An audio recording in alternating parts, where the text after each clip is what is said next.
Preface. We are unknown, we knowers ourselves to ourselves. This has its own good reason. We have never searched for ourselves. How should it then come to pass that we should ever find ourselves? Rightly has it been said, where your treasure is, there will your heart be also. Our treasure is there, where stand the hives of our knowledge. It is to those hives that we are always striving. As born creatures of flight, and as the honey-gatherers of the spirit, we care really in our hearts only for one thing, to bring something home to the hive.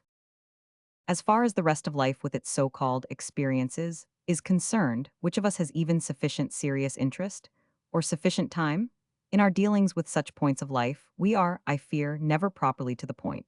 To be precise, our heart is not there and certainly not our ear. Rather like one who, delighting in a divine distraction, or sunken in the seas of his own soul, in whose ear the clock has just thundered with all its force its 12 strokes of noon, suddenly wakes up and asks himself, what has in point of fact just struck? So do we at times rub afterwards, as it were, our PG2 puzzled ears, and ask in complete astonishment and complete embarrassment, through what have we in point of fact just lived? Further, who are we in point of fact? And count, after they have struck, as I have explained, all the 12 throbbing beats of the clock of our experience, of our life, of our being? And count wrong in the endeavor. Of necessity we remain strangers to ourselves, we understand ourselves not, in ourselves we are bound to be mistaken, for of us holds good to all eternity the motto, each one is the farthest away from himself. As far as ourselves are concerned, we are not knowers.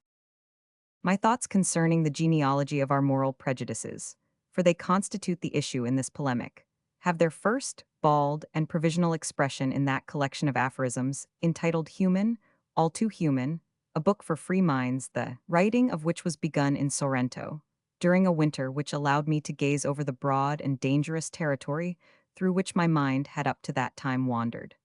This took place in the winter of 1876-77. The thoughts themselves are older. They were in their substance already the same thoughts which I take up again in the following treatises.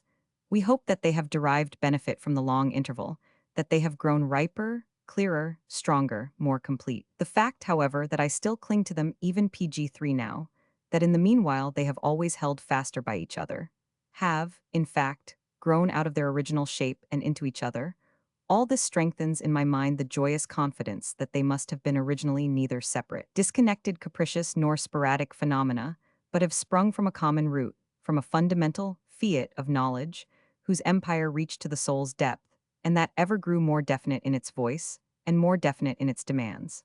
That is the only state of affairs that is proper in the case of a philosopher. We have no right to be disconnected. We must neither err disconnectedly nor strike the truth disconnectedly. Rather, with the necessity with which a tree bears its fruit, so do our thoughts, our values, our yeses and nos and ifs and whethers, grow connected and interrelated, mutual witnesses of one will, one health, one kingdom, one sun, as to whether they are to your taste, these fruits of ours. But what matters that to the trees? What matters that to us the philosophers?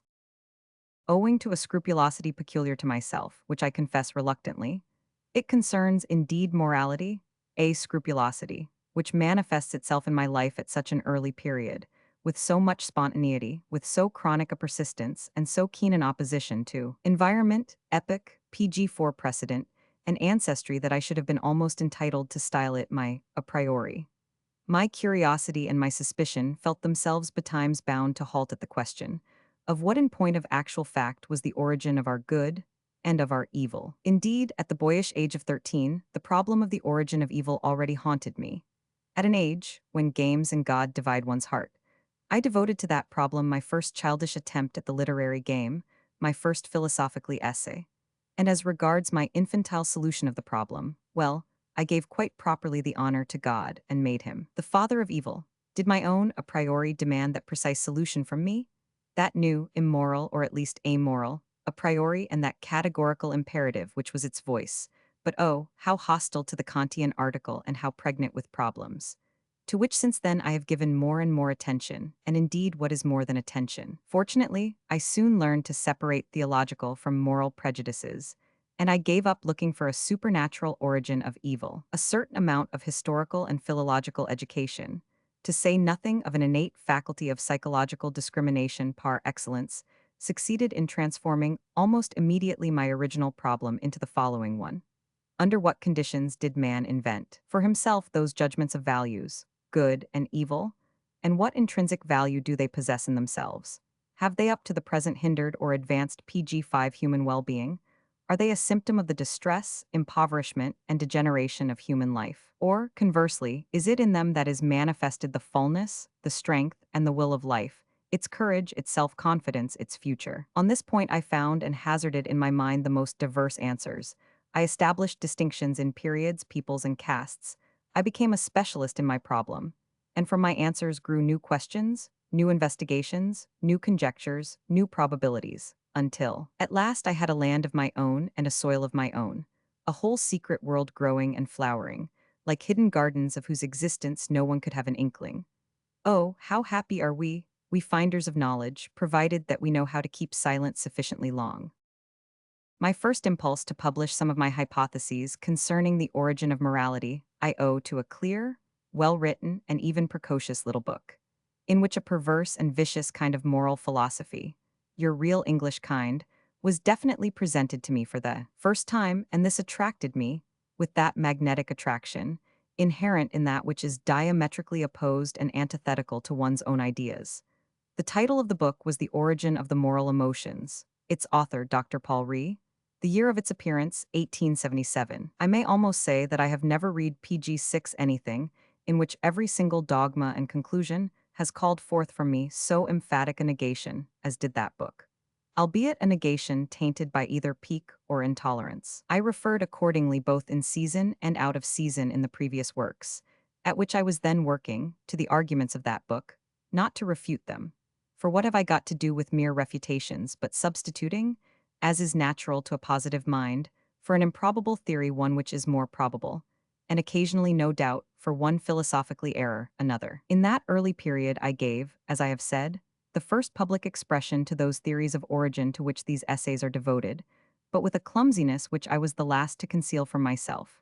For I was as yet cramped, being still without a special language for these special subjects, still frequently liable to relapse and to vacillation. To go into details, compare what I say in Human, All Too Human, Part I, about the parallel early history of good and evil, APH. 45, namely, their origin from the castes of the aristocrats and the slaves, similarly APH. 136 et sec, concerning the birth and value of ascetic morality, similarly AFS. 96-99 vol. Roman 2. APH. 89, concerning the morality of custom, that far older and more original kind of morality which is toto clo different from the altruistic ethics, in which Dr. Ree, like all the English moral philosophers, sees the ethical thing in itself. Finally, APH. 92. Similarly, APH. 26 in Human, All Too Human, Part Roman 2, and APH. 112, The Dawn of Day, concerning the origin of justice as a balance PG7 between persons of approximately equal power, equilibrium as the hypothesis of all contract, consequently of all law. Similarly, concerning the origin of punishment, Human, All Too Human, Part Roman 2, AFS. 22-23, in regard to which the deterrent object is neither essential nor original, as Dr. Ree thinks. Rather is it that this object is only imported, under certain definite conditions, and always as something extra and additional.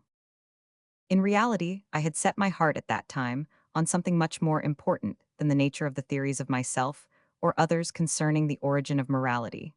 Or, more precisely, the real function from my view of these theories was to point an end to which they were one among many means. The issue for me was the value of morality, and on that subject I had to place myself in a state of abstraction, in which I was almost alone with my great teacher Schopenhauer, to whom that book, with all its passion and inherent contradiction, for that book also was a polemic, turned for present help as though he were still alive. The issue was, strangely enough, the value of the unegoistic instincts, the instincts of pity, self-denial, and self-sacrifice which Schopenhauer had so persistently painted in golden colors, deified and etherealized, that eventually they appeared to him, as it were, high and dry, as intrinsic values in themselves, on the strength of which PG8 he uttered both to life and to himself his own negation. But against these very instincts there voiced itself in my soul a more and more fundamental mistrust, a skepticism that dug ever deeper and deeper. And in this very instinct I saw the great danger of mankind, its most sublime temptation and seduction. Seduction to what? To nothingness. In these very instincts I saw the beginning of the end, stability, the exhaustion that gazes backwards, the will turning against life, the last illness announcing itself with its own mincing melancholy. I realized that the morality of pity which spread wider and wider, and whose grip infected even philosophers with its disease, was the most sinister symptom of our modern European civilization.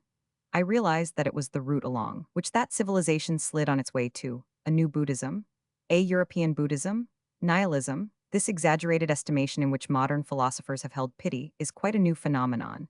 Up to that time, philosophers were absolutely unanimous as to the worthlessness of pity.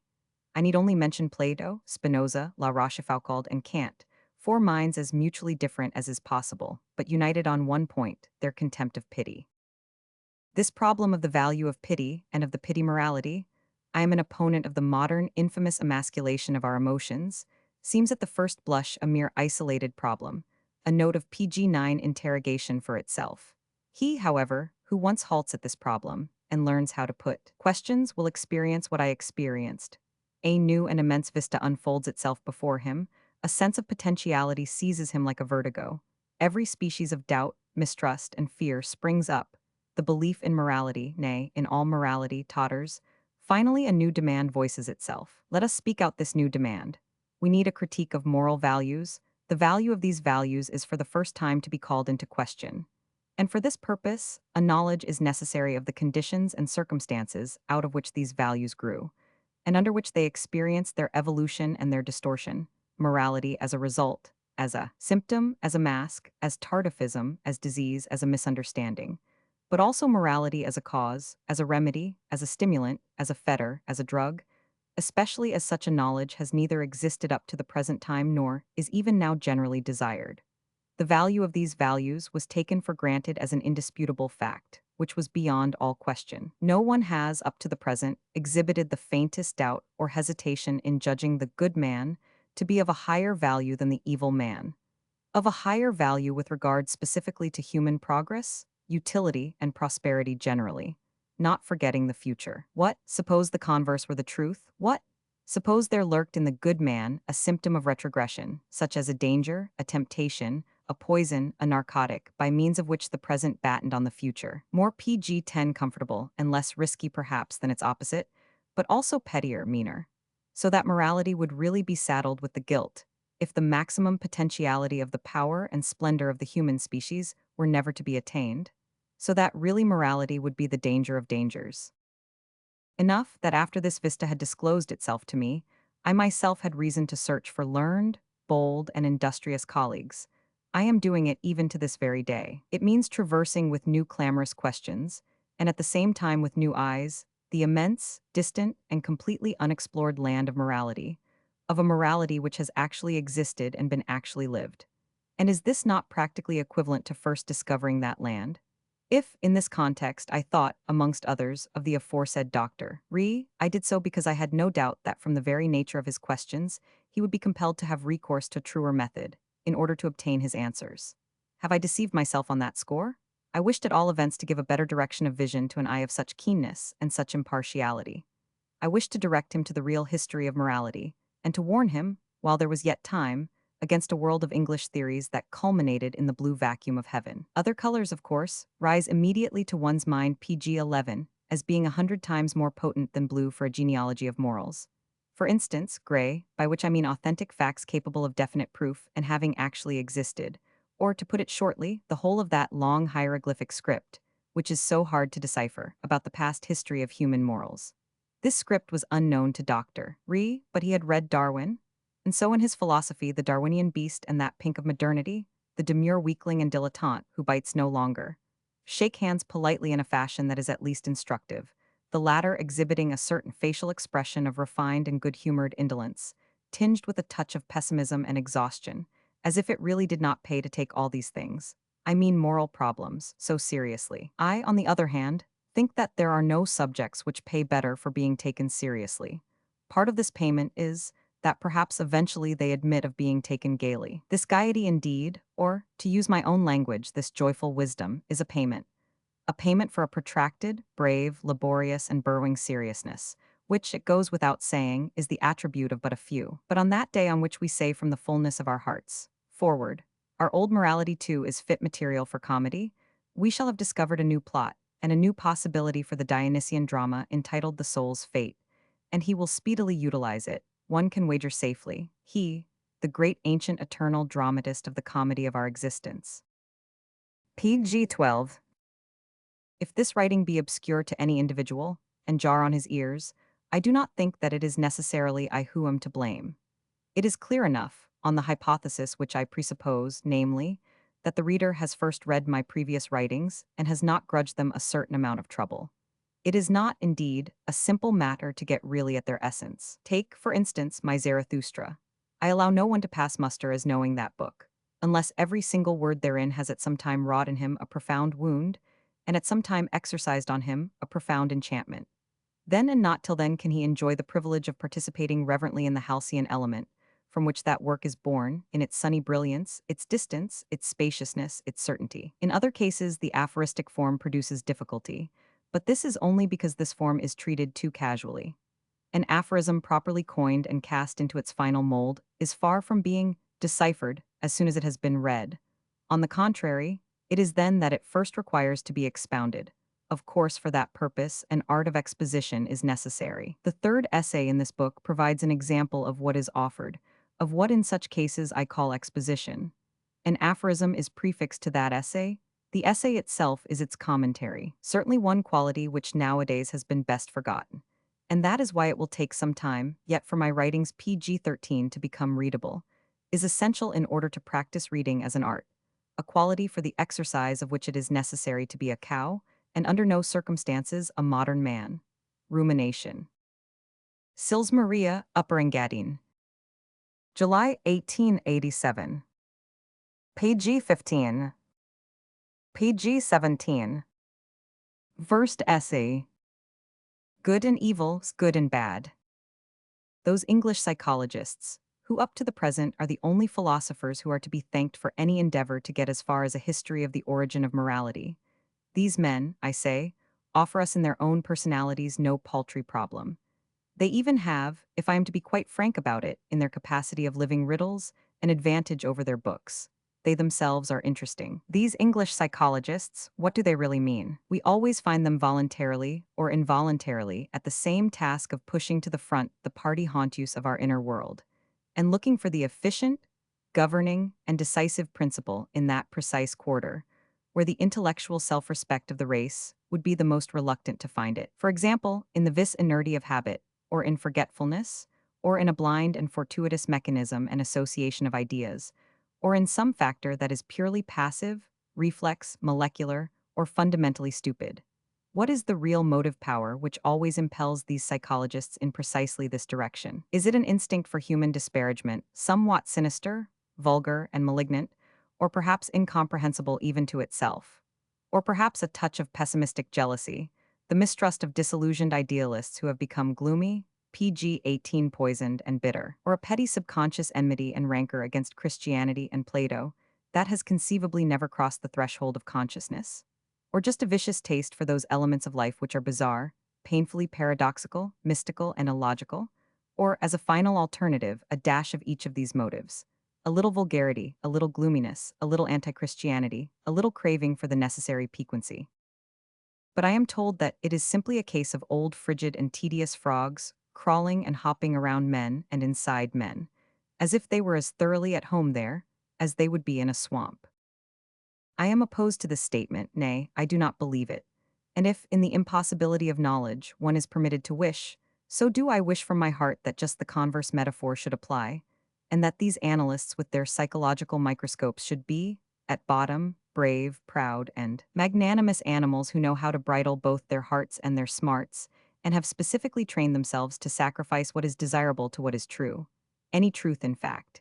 Even the simple, bitter, ugly, repulsive, unchristian, and immoral truths, for there are truths of that description.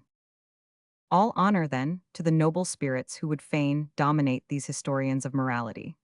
But it is certainly a pity that they lack the historical PG-19 sense itself, that they themselves are quite deserted by all the beneficent spirits of history. The whole train of their thought runs, as was always the way of old-fashioned philosophers, on thoroughly unhistorical lines. There is no doubt on this point.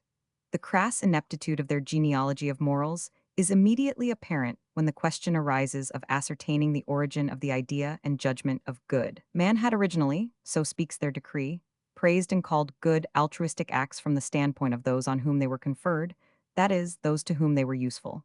Subsequently, the origin of this praise was forgotten, and altruistic acts, simply because, as a sheer matter of habit, they were praised as good, came also to be felt as good, as though they contained in themselves some intrinsic goodness. The thing is obvious. This initial derivation contains already all the typical and idiosyncratic traits of the English psychologists. We have utility, forgetting, habit, and finally error, the whole assemblage forming the basis of a system of values, on which the higher man has up to the present prided himself as though it were a kind of privilege of man in general. This pride must be brought low, this system of values must lose its values. Is that attained? Now the first argument that comes ready to my hand is that the real homestead of the concept, good, is sought and located in the wrong place. The judgment, good, did not originate among those to whom goodness was shown. Much PG-20 rather has it been the good themselves. That is, the aristocratic, the powerful, the high-stationed, the high-minded, who have felt that they themselves were good, and that their actions were good, that is to say of the first order, in contradistinction to all the low-minded, the vulgar, and the plebeian. It was out of this pathos of distance that they first arrogated the right to create values for their own profit, and to coin the names of such values. What had they to do with utility? The standpoint of utility is as alien and as inapplicable as it could possibly be, when we have to deal with so volcanic an effervescence of supreme values, creating and demarcating as they do a hierarchy within themselves. It is at this juncture that one arrives at an appreciation of the contrast to that tepid temperature, which is the presupposition on which every combination of worldly wisdom and every calculation of practical expediency is always based, and not for one occasional, not for one exceptional instance, but chronically. The pathos of nobility and distance, as I have said, the chronic and despotic esprit de corps and fundamental instinct of a higher dominant race coming into association with a meaner race, an under race, this is the origin of the antithesis of good and bad. The master's right of giving names goes so far that it is permissible to look upon language itself as the expression of the power of the masters. They say, this is that, and that. They seal finally every object and every event with a PG-21 sound, and thereby at the same time take possession of it. It is because of this origin that the word good is far from having any necessary connection with altruistic acts, in accordance with the superstitious belief of these moral philosophers. On the contrary, it is on the occasion of the decay of aristocratic values that the antitheses between egoistic and altruistic presses more and more heavily on the human conscience. It is, to use my own language, the herd instinct which finds in this antithesis an expression in many ways. And even then it takes a considerable time for this instinct to become sufficiently dominant, for the valuation to be inextricably dependent on this antithesis, as is the case in contemporary Europe. For today that prejudice is predominant, which, acting even now with all the intensity of an obsession and brain disease, holds that moral, altruistic, and disinterest are concepts of equal value. In the second place, quite apart from the fact that this hypothesis as to the genesis of the value, good, cannot be historically upheld, it suffers from an inherent psychological contradiction. The utility of altruistic conduct has presumably been the origin of its being praised, and this origin has become forgotten. But in what conceivable way is this forgetting possible?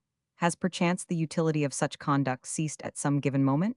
The contrary is the case. This utility has rather been experienced every day PG-22 at all times, and is consequently a feature that obtains a new and regular emphasis with every fresh day. It follows that, so far from vanishing from the consciousness, so far indeed from being forgotten, it must necessarily become impressed on the consciousness with ever-increasing distinctness. How much more logical is that contrary theory? It is not the truer for that, which is represented, for instance, by Herbert Spencer, who places the concept good as essentially similar to the concept useful, purposive, so that in the judgments good and bad mankind is simply summarizing and investing with a sanction its unforgotten and unforgettable experiences concerning the useful purposive and the mischievous non-purposive. According to this theory, good is the attribute of that which has previously shown itself useful, and so is able to claim to be considered valuable in the highest degree, valuable in itself. This method of explanation is also, as I have said, wrong, but at any rate the explanation itself is coherent and psychologically tenable.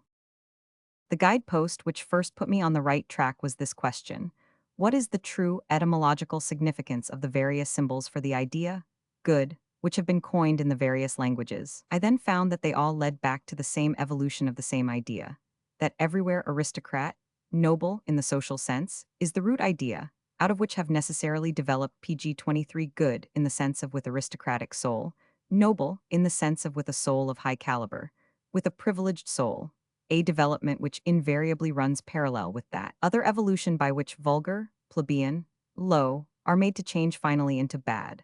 The most eloquent proof of this last contention is the German word schlecht itself. This word is identical with schlicht, compare Schlechtweg and Schlechterdings, which, originally and as yet without any sinister innuendo, simply denoted the plebeian man in contrast to the aristocratic man. It is at the sufficiently late period of the 30 Years' War that this sense becomes changed to the sense now current. From the standpoint of the genealogy of morals, this discovery seems to be substantial. The lateness of it is to be attributed to the retarding influence exercised in the modern world by democratic prejudice in the sphere of all questions of origin. This extends, as will shortly be shown, even to the province of natural science and physiology, which, prima facie, is the most objective. The extent of the mischief which is caused by this prejudice, once it is free of all trammels except those of its own malice, particularly to ethics and history, is shown by the notorious case of Buckle. It was in Buckle that plebeianism of the modern spirit, which is of English origin, broke out once again from its malignant soil with all the violence of a slimy volcano, and with that salted, rampant, and vulgar eloquence with which up to the present time all volcanoes have spoken. PG 24. With regard to our problem, which can justly be called an intimate problem, and which elects to appeal to only a limited number of ears, it is of no small interest to ascertain that in those words and roots, which denote good, we catch glimpses of that arch trait, on the strength of which the aristocrats feel themselves to be beings of a higher order than their fellows. Indeed, they call themselves in perhaps the most frequent instances simply after their superiority in power, e.g., the powerful, the lords, the commanders, or after the most obvious sign of their superiority, as for example the rich, the possessors, that is the meaning of aria, and the Iranian and Slav languages correspond. But they also call themselves after some characteristic idiosyncrasy, and this is the case which now concerns us. They name themselves, for instance, the truthful. This is first done by the Greek nobility whose mouthpiece is found in Theognis, the Megarian poet. The word which is coined for the purpose signifies etymologically one who has reality, who is real, who is true, and then with a subjective twist, the true as the truthful. At this stage in the evolution of the idea, it becomes the motto and party cry of the nobility, and quite completes the transition to the meaning noble, so as to place outside the pale the lying, vulgar man, as Theognis conceives and portrays him, till finally the word after the decay of the nobility is left to delineate PG-25 psychological noblesse, and becomes as it were ripe and mellow. In the word as in, the plebeian in contrast to the cowardice is emphasized.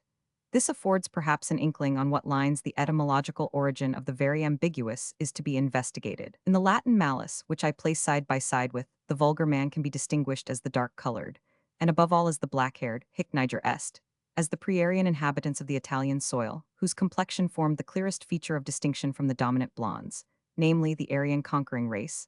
At any rate, Gaelic has afforded me the exact analog. Finn, for instance, in the name Fingal, the distinctive word of the nobility. Finally, good, noble, clean, but originally the blonde-haired man in contrast to the dark black-haired aboriginals. The Celts, if I may make a parenthetic statement, were throughout a blonde race.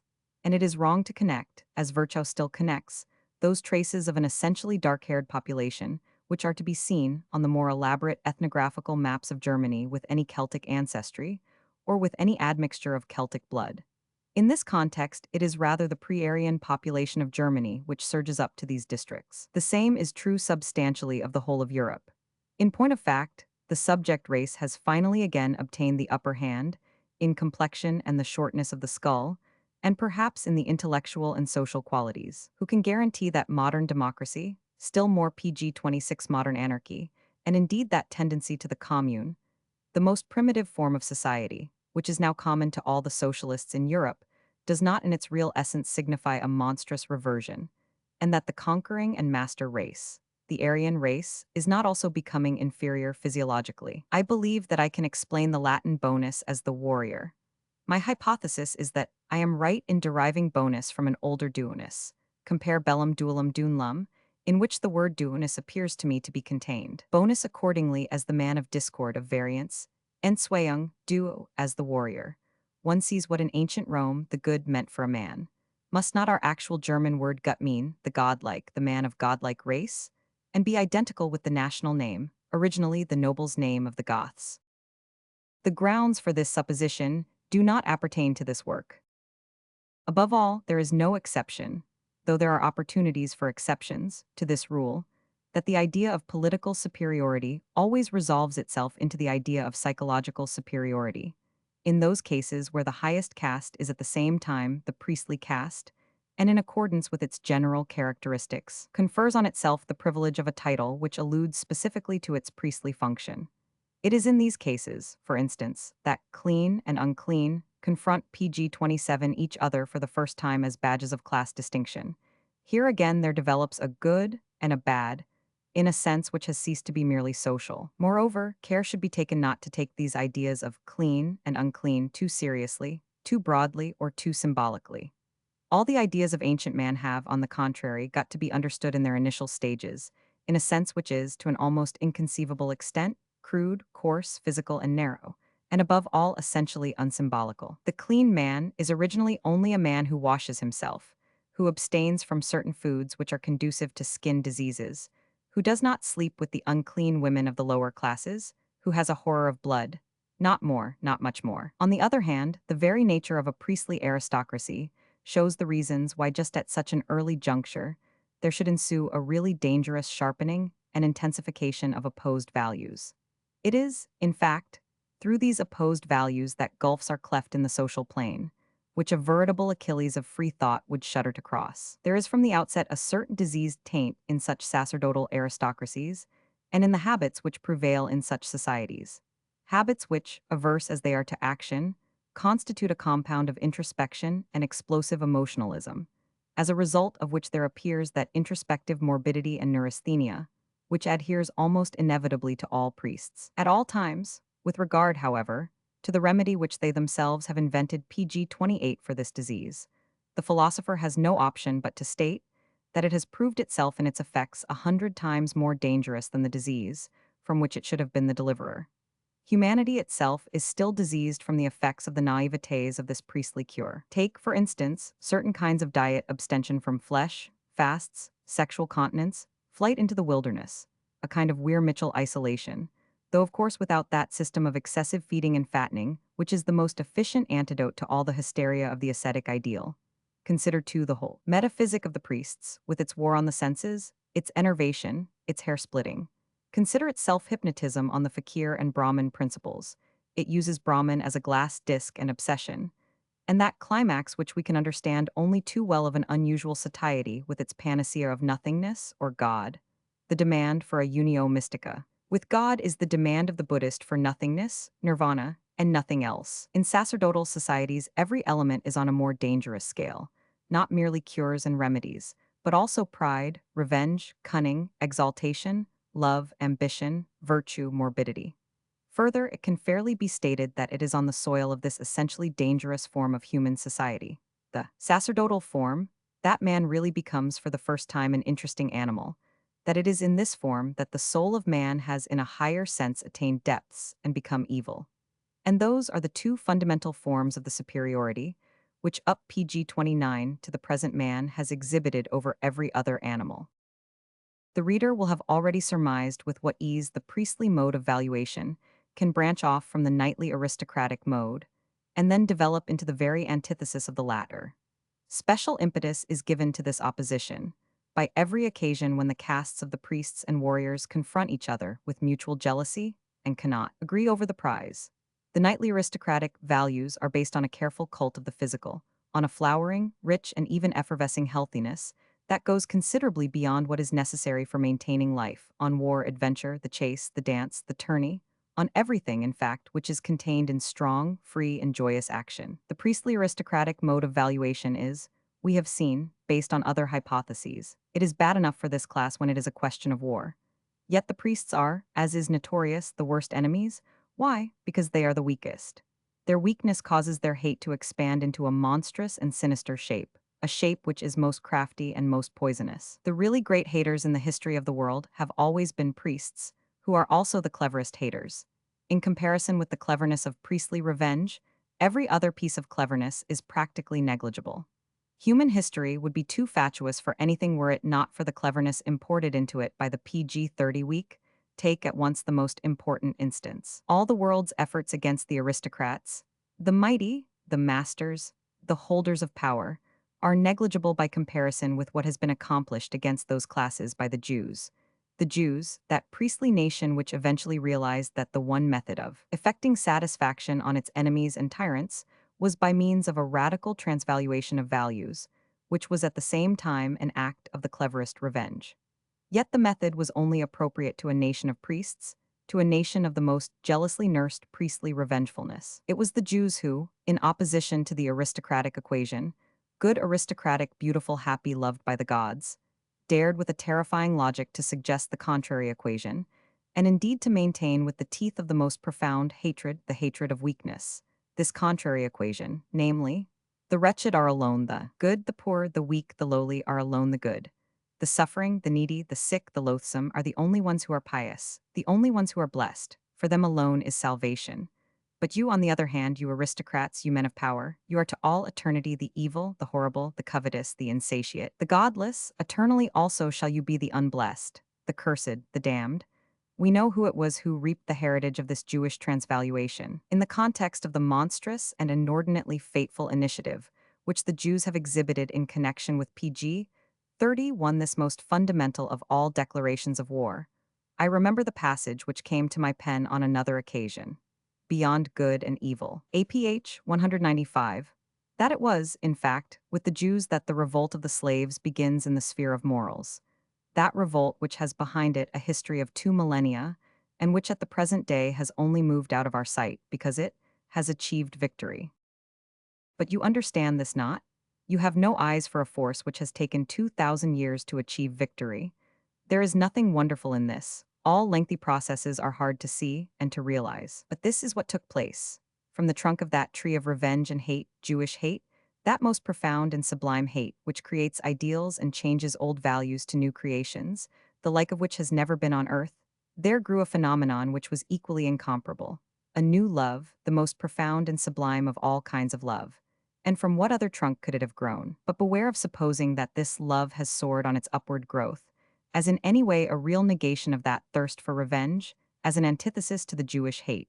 No, the contrary is the truth. This love grew out of that hate, as its crown, as its triumphant crown, circling wider and wider amid the clarity and fullness of the sun, and pursuing in the very kingdom of light and height its goal of hatred, its victory, its spoil, its strategy, PG-32 with the same intensity with which the roots of that tree of hate sank into everything which was deep and evil with increasing stability and increasing desire. This Jesus of Nazareth, the incarnate gospel of love, this Redeemer, bringing salvation and victory to the poor, the sick, the sinful, was he not really temptation in its most sinister and irresistible form? Temptation to take the tortuous path to those very Jewish values and those very Jewish ideals? Has not Israel really obtained the final goal of its sublime revenge, by the tortuous paths of this Redeemer, for all that he might pose as Israel's adversary and Israel's destroyer? Is it not due to the black magic of a really great policy of revenge, of a far-seeing, burrowing revenge, both acting and calculating with slowness, that Israel himself must repudiate before all the world the actual instrument of his own revenge and nail it to the cross, so that all the world, that is, all the enemies of Israel, could nibble without suspicion at this very bait? Could, moreover, any human mind with all its elaborate ingenuity invent a bait that was more truly dangerous? Anything that was even equivalent in the power of its seductive, intoxicating, defiling, and corrupting influence to that symbol of the Holy Cross, to that awful paradox of a God on the cross, to that mystery of the unthinkable, supreme, and utter horror of the self-crucifixion of a God for the salvation of man? It is at least certain that sub hoc signo Israel, with its revenge and transvaluation of all values, has up to the present always triumphed again over PG-33 all other ideals, over all more aristocratic ideals. But why do you talk of nobler ideals? Let us submit to the facts, that the people have triumphed, or the slaves, or the populace, or the herd, or whatever name you care to give them. If this has happened through the Jews, so be it. In that case, no nation ever had a greater mission in the world's history. The masters have been done away with, the morality of the vulgar man has triumphed. This triumph may also be called a blood poisoning. It has mutually fused the races. I do not dispute it. But there is no doubt but that this intoxication has succeeded. The redemption of the human race, that is, from the masters, is progressing swimmingly. Everything is obviously becoming Judaized, or Christianized, or vulgarized. What is there in the words? It seems impossible to stop the course of this poisoning through the whole body politic of mankind, but its tempo and pace may from the present time be slower, more delicate, quieter, more discreet. There is time enough. In view of this context, has the Church nowadays any necessary purpose? Has it, in fact, a right to live? Or could man get on without it? Quiritor. It seems that it fetters and retards this tendency, instead of accelerating it. Well, even that might be its utility. The Church certainly is a crude and boorish institution that is repugnant to an intelligence with any pretense at delicacy, to a PG-34 really modern taste. Should it not at any rate learn to be somewhat more subtle? It alienates nowadays, more than it allures. Which of us would, forsooth, be a free thinker if there were no Church? It is the Church which repels us, not its poison. Apart from the Church, we like the poison. This is the epilogue of a free thinker to my discourse, of an honorable animal, as he has given abundant proof, and a democrat to boot. He had up to that time listened to me, and could not endure my silence, but for me, indeed, with regard to this topic, there is much on which to be silent. The revolt of the slaves in morals begins in the very principle of resentment, becoming creative and giving birth to values. A resentment experienced by creatures who, deprived as they are of the proper outlet of action, are forced to find their compensation in an imaginary revenge. While every aristocratic morality springs from a triumphant affirmation of its own demands, the slave morality says no from the very outset to what is outside itself, different from itself, and not itself. And this no is its creative deed. This volte-face of the valuing standpoint, this inevitable gravitation to the objective, instead of back to the subjective, is typical of resentment. The slave morality requires as the condition of its existence an external and objective world. To employ physiological terminology, it requires objective stimuli PG-35 to be capable of action at all. Its action is fundamentally a reaction. The contrary is the case when we come to the aristocrat system of values. It acts and grows spontaneously. It merely seeks its antithesis in order to pronounce a more grateful and exultant yes to its own self. Its negative conception, low, vulgar, bad, is merely a pale late-born foil in comparison with its positive and fundamental conception, saturated as it is with life and passion, of we aristocrats, we good ones, we beautiful ones, we happy ones. When the aristocratic morality goes astray and commits sacrilege on reality, this is limited to that particular sphere with which it is not sufficiently acquainted. A sphere, in fact, from the real knowledge of which it disdainfully defends itself. It misjudges, in some cases, the sphere which it despises, the sphere of the common vulgar man and the low people. On the other hand, due weight should be given to the consideration that in any case the mood of contempt, of disdain, of superciliousness, even on the supposition that it falsely portrays the object of its contempt, will always be far removed from that degree of falsity, which will always characterize the attacks, in effigy, of course, of the vindictive hatred and revengefulness of the weak in onslaughts on their enemies. In point of fact, there is in contempt too strong an admixture of nonchalance, of casualness, of boredom, of impatience, even of personal exultation, for it to be capable of distorting its victim into a real caricature or a real monstrosity. Attention again should be paid to the almost benevolent PG-36 nuances, which, for instance, the Greek nobility imports into all the words by which it distinguishes the common people from itself. Note how continuously a kind of pity, care, and consideration imparts its honeyed flavor, until at last almost all the words which are applied to the vulgar man survive finally as expressions for unhappy, worthy of pity. Compare the latter two names really denoting the vulgar man as labor slave and beast of burden, and how, conversely, bad, low, unhappy have never ceased to ring in the Greek ear with a tone in which unhappy is the predominant note. This is a heritage of the old noble aristocratic morality, which remains true to itself even in contempt. Let philologists remember the sense in which, used to be employed, the well-born simply felt themselves the happy. They did not have to manufacture their happiness artificially through looking at their enemies, or in cases to talk and lie themselves into happiness, as is the custom with all resentful men. And similarly, complete men as they were, exuberant with strength, and consequently necessarily energetic, they were too wise to dissociate happiness from action. Activity becomes in their minds necessarily counted as happiness. That is the etymology of, all in sharp contrast to the happiness of the weak and the oppressed, with their festering venom and malignity, among whom happiness appears essentially as a narcotic. a deadening, a quietude, a peace, a PG-37, Sabbath, an enervation of the mind and relaxation of the limbs, in short, a purely passive phenomenon. While the aristocratic man lived in confidence and openness with himself, noble born, emphasizes the nuance, sincere, and perhaps also naif. The resentful man, on the other hand, is neither sincere nor naif, nor honest and candid with himself. His soul squints, his mind loves hidden crannies, tortuous paths and back doors. Everything secret appeals to him as his world, his safety, his balm. He is past master in silence, in not forgetting, in waiting, in provisional self-depreciation and self-abasement. A race of such resentful men will of necessity eventually prove more prudent than any aristocratic race. It will honor prudence on quite a distinct scale, as, in fact, a paramount condition of existence, while prudence among aristocratic men is apt to be tinged with a delicate flavor of luxury and refinement. So among them it plays nothing, like so integral a part as that complete certainty of function of the governing unconscious instincts, or as indeed a certain lack of prudence, such as a vehement and valiant charge, whether against danger or the enemy, or as those ecstatic bursts of rage, love, reverence, gratitude, by which at all times noble souls have recognized each other. When the resentment of the aristocratic man manifests itself, it fulfills and exhausts itself in an immediate reaction, and consequently instills no venom.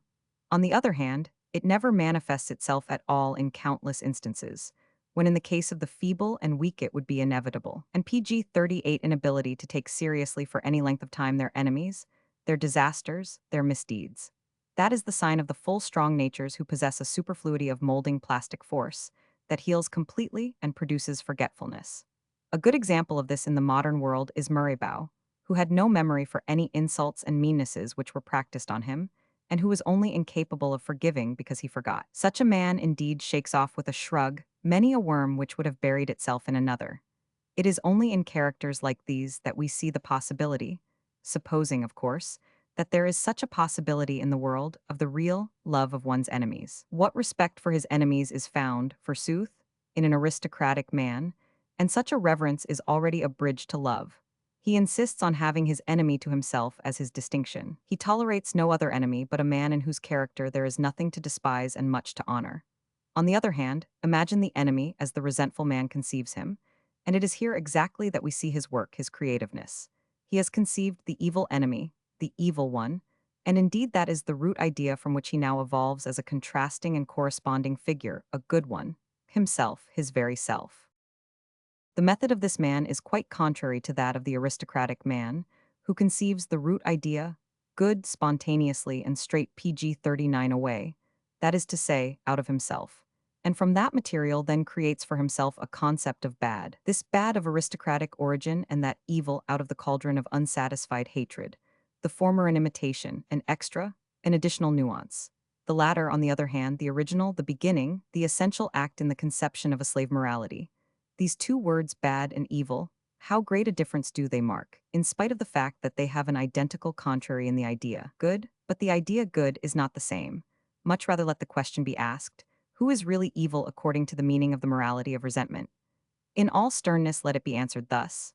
Just the good man of the other morality, just the aristocrat, the powerful one, the one who rules, but who is distorted by the venomous eye of resentfulness into a new color, a new signification, a new appearance. This particular point we would be the last to deny.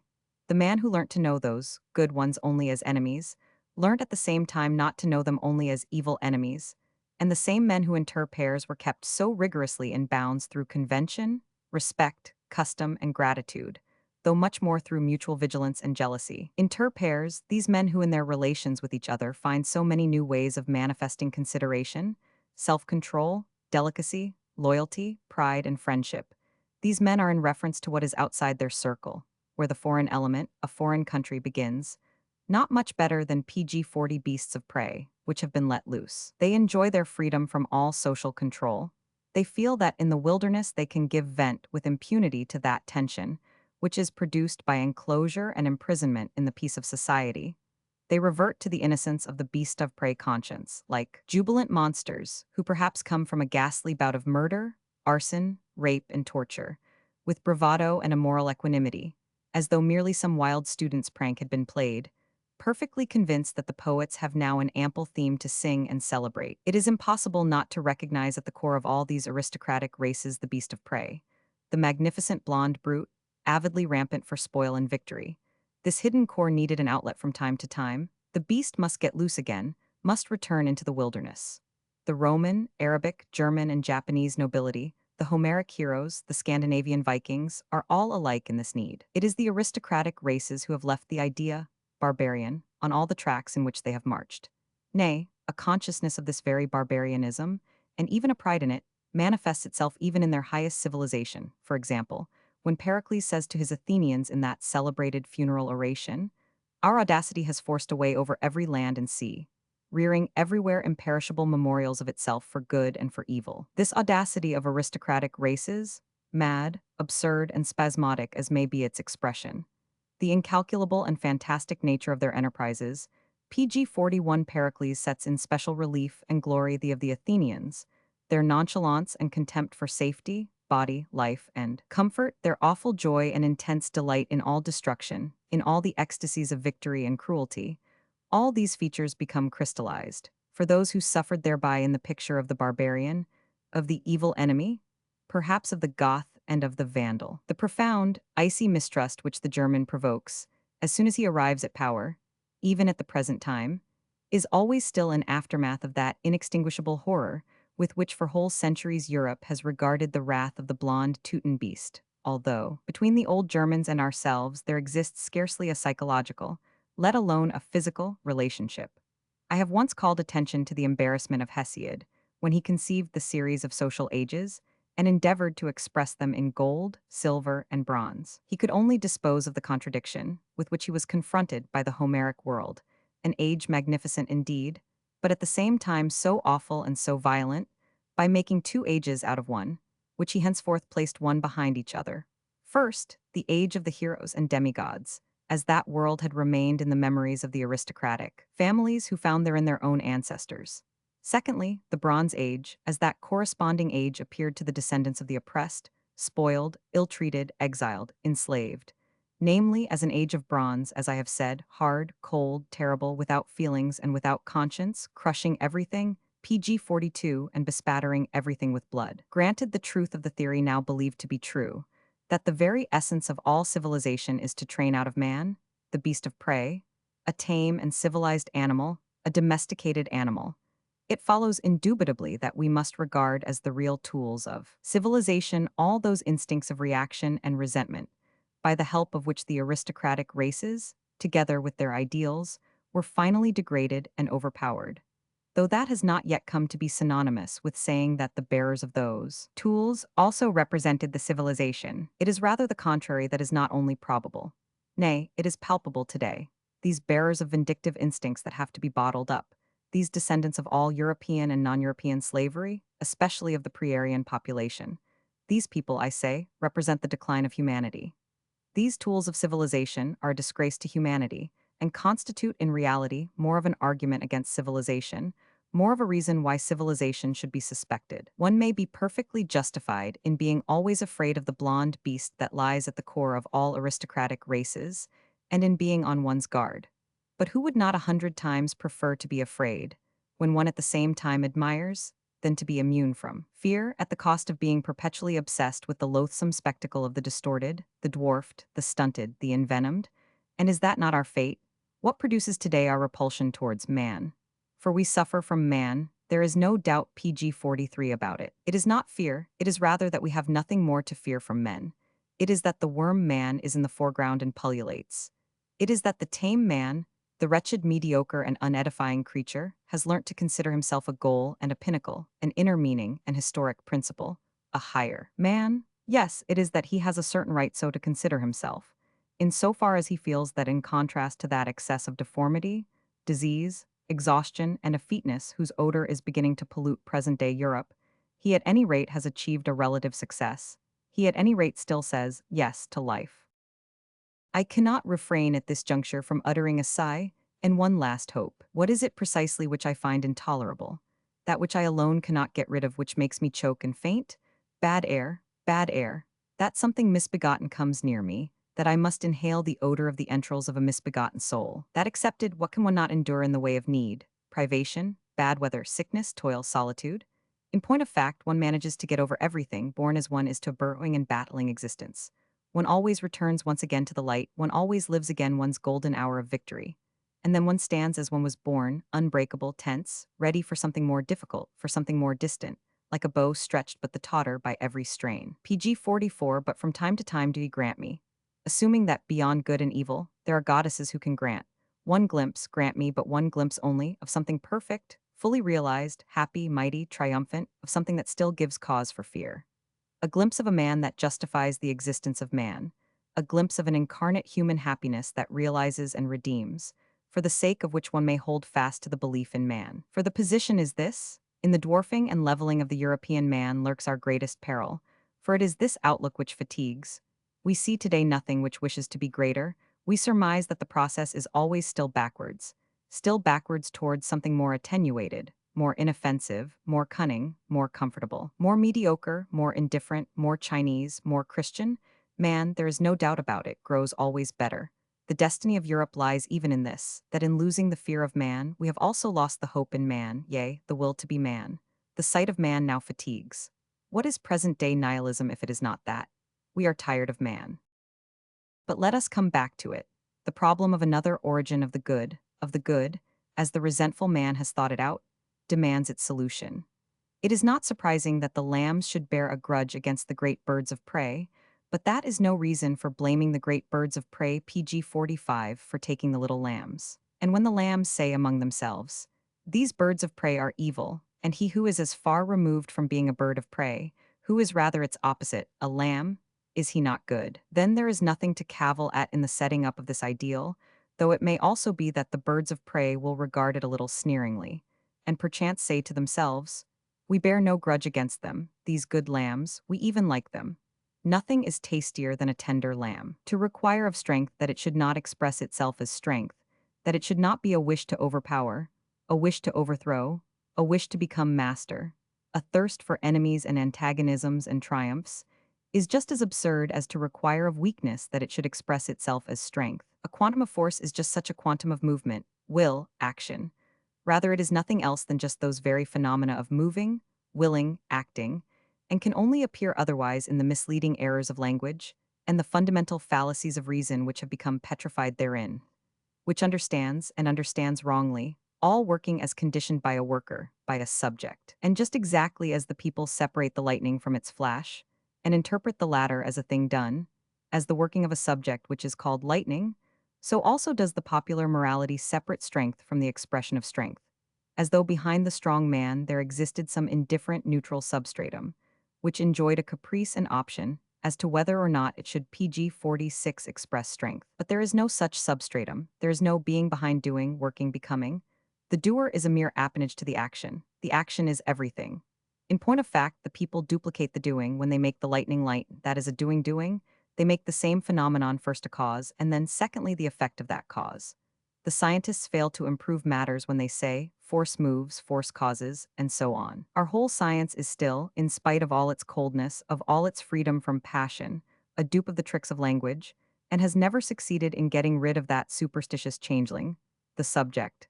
The atom, to give another instance, is such a changeling, just as the Kantian thing in itself. What wonder if the suppressed and stealthily simmering passions of revenge and hatred exploit for their own advantage this belief, and indeed hold no belief with a more steadfast enthusiasm than this, that the strong has the option of being weak, and the bird of prey of being a lamb. Thereby do they win for themselves the right of attributing to the birds of prey the responsibility for being birds of prey. When the oppressed, downtrodden, and overpowered say to themselves with the vindictive guile of weakness, "Let us be otherwise than the evil, namely, good." And good is everyone who does not oppress, who hurts no one, who does not attack, who does not pay back, who hands over revenge to God, who holds himself, as we do, in hiding, who goes out of the way of evil and demands, in short, little PG 47 from life. Like ourselves, the patient, the meek, the just. Yet all this, in its cold and unprejudiced interpretation, means nothing more. Then once for all, the weak are weak. It is good to do nothing for which we are not strong enough. But this dismal state of affairs, this prudence of the lowest order, which even insects possess, which in a great danger are fain to sham death so as to avoid doing, too much, has, thanks to the counterfeiting and self-deception of weakness, come to masquerade in the pomp of an ascetic, mute, and expectant virtue, just as though the very weakness of the weak.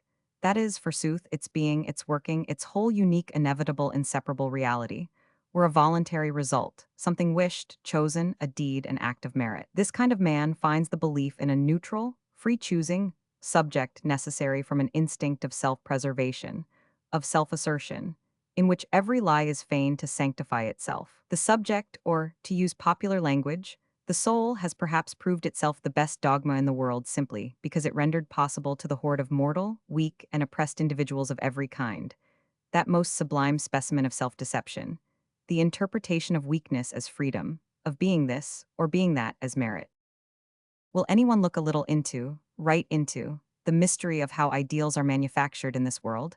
Who has the courage to do it? Come. Here we have a vista opened into these grimy PG-48 workshops. Wait just a moment, dear Mr. Inquisitive and Foolhardy. Your eye must first grow accustomed to this false changing light. Yes. Enough, now speak. What is happening below down yonder? Speak out that what you see, man of the most dangerous curiosity, for now I am the listener. I see nothing, I hear the more. It is a cautious, spiteful, gentle whispering and muttering together in all the corners and crannies. It seems to me that they are lying. A sugary softness adheres to every sound. Weakness is turned to merit, there is no doubt about it, it is just as you say.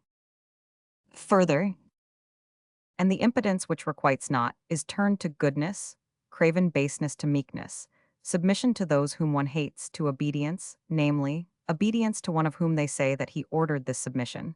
They call him God. The inoffensive character of the weak, the very cowardice in which he is rich, his standing at the door, his forced necessity of waiting, gain here fine names, such as patience, which is also called virtue. Not being able to avenge oneself is called not wishing to avenge oneself, perhaps even forgiveness, for they know not what they do. We alone know what they do. They also talk of the love of their enemies and sweat thereby. Further, they are miserable, there is no doubt about it. All these whisperers and counterfeiters in the PG-49 corners, although they try to get warm by crouching close to each other, but they tell me that their misery is a favor and distinction given to them by God, just as one beats the dogs one likes best, that perhaps this misery is also a preparation, a probation, a training, that perhaps it is still more something which will one day be compensated and paid back with a tremendous interest in gold, nay in happiness. This they call blessedness. Further, they are now giving me to understand that not only are they better men than the mighty, the lords of the earth, whose spittle they have got to lick, not out of fear, not at all out of fear, but because God ordains that one should honor all authority. Not only are they better men, but that they also have a better time, at any rate will one day have a better time. But enough, enough, I can endure it no longer. Bad air, bad air. These workshops where ideals are manufactured, verily they reek with the crassest lies. Nay, just 1 minute. You are saying nothing about the masterpieces of these virtuosos of black magic, who can produce whiteness, milk, and innocence out of any black you like. Have you not noticed what a pitch of refinement is attained by their chef d'oeuvre? Their most audacious, subtle, ingenious, and lying artist trick. Take care.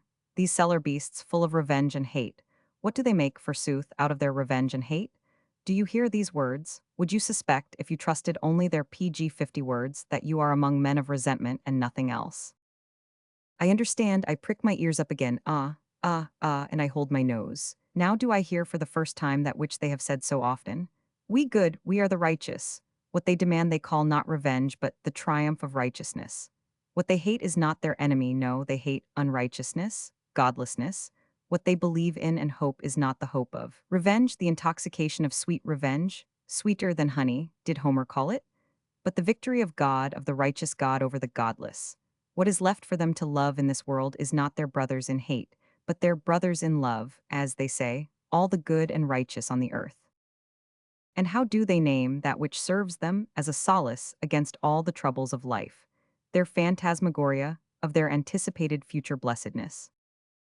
How, do I hear right? They call it the last judgment, the advent of their kingdom, the kingdom of God, but in the meanwhile they live in faith, in love, in hope. Enough, enough. In the faith in what? In the love for what? In the hope of what? These weaklings. They also, forsooth, wish to be the strong sometime. There is no doubt about it, sometime their kingdom also must come. The kingdom of God is their name for it, as has been mentioned. PG 51, they are so meek in everything. Yet in order to experience that kingdom, it is necessary to live long, to live beyond death. Yes, eternal life is necessary so that one can make up forever for that earthly life in faith, in love, in hope. Make up for what? Make up by what? Dante, as it seems to me, made a crass mistake when with awe-inspiring ingenuity he placed that inscription over the gate of his hell. Me too made eternal love. At any rate, the following inscription would have a much better right to stand over the gate of the Christian paradise, and its eternal blessedness. Me too may. Eternal hate, granted of course that a truth may rightly stand over the gate to a lie. For what is the blessedness of that paradise? Possibly we could quickly surmise it, but it is better that it should be explicitly attested by an authority who in such matters is not to be disparaged. Thomas of Aquinas, the great teacher and saint. Beati in regno celesti, says he, as gently as a lamb, videbunt penas damnatorum, ut beatitudo illis magis complacet. Or if we wish to hear a stronger tone, a word from the mouth of a triumphant father of the church, who warned his disciples against the cruel ecstasies of the public spectacles. But why? Faith offers us much more, says he de spectac. C 29 SS. Something much stronger. Thanks to the redemption, joys of quite another kind stand at our disposal. Instead of athletes, we have our martyrs. We wish for blood, well, we have the blood of Christ. But what then awaits us on the day of his return, of his triumph? And then does he PG 52 proceed, does this enraptured visionary?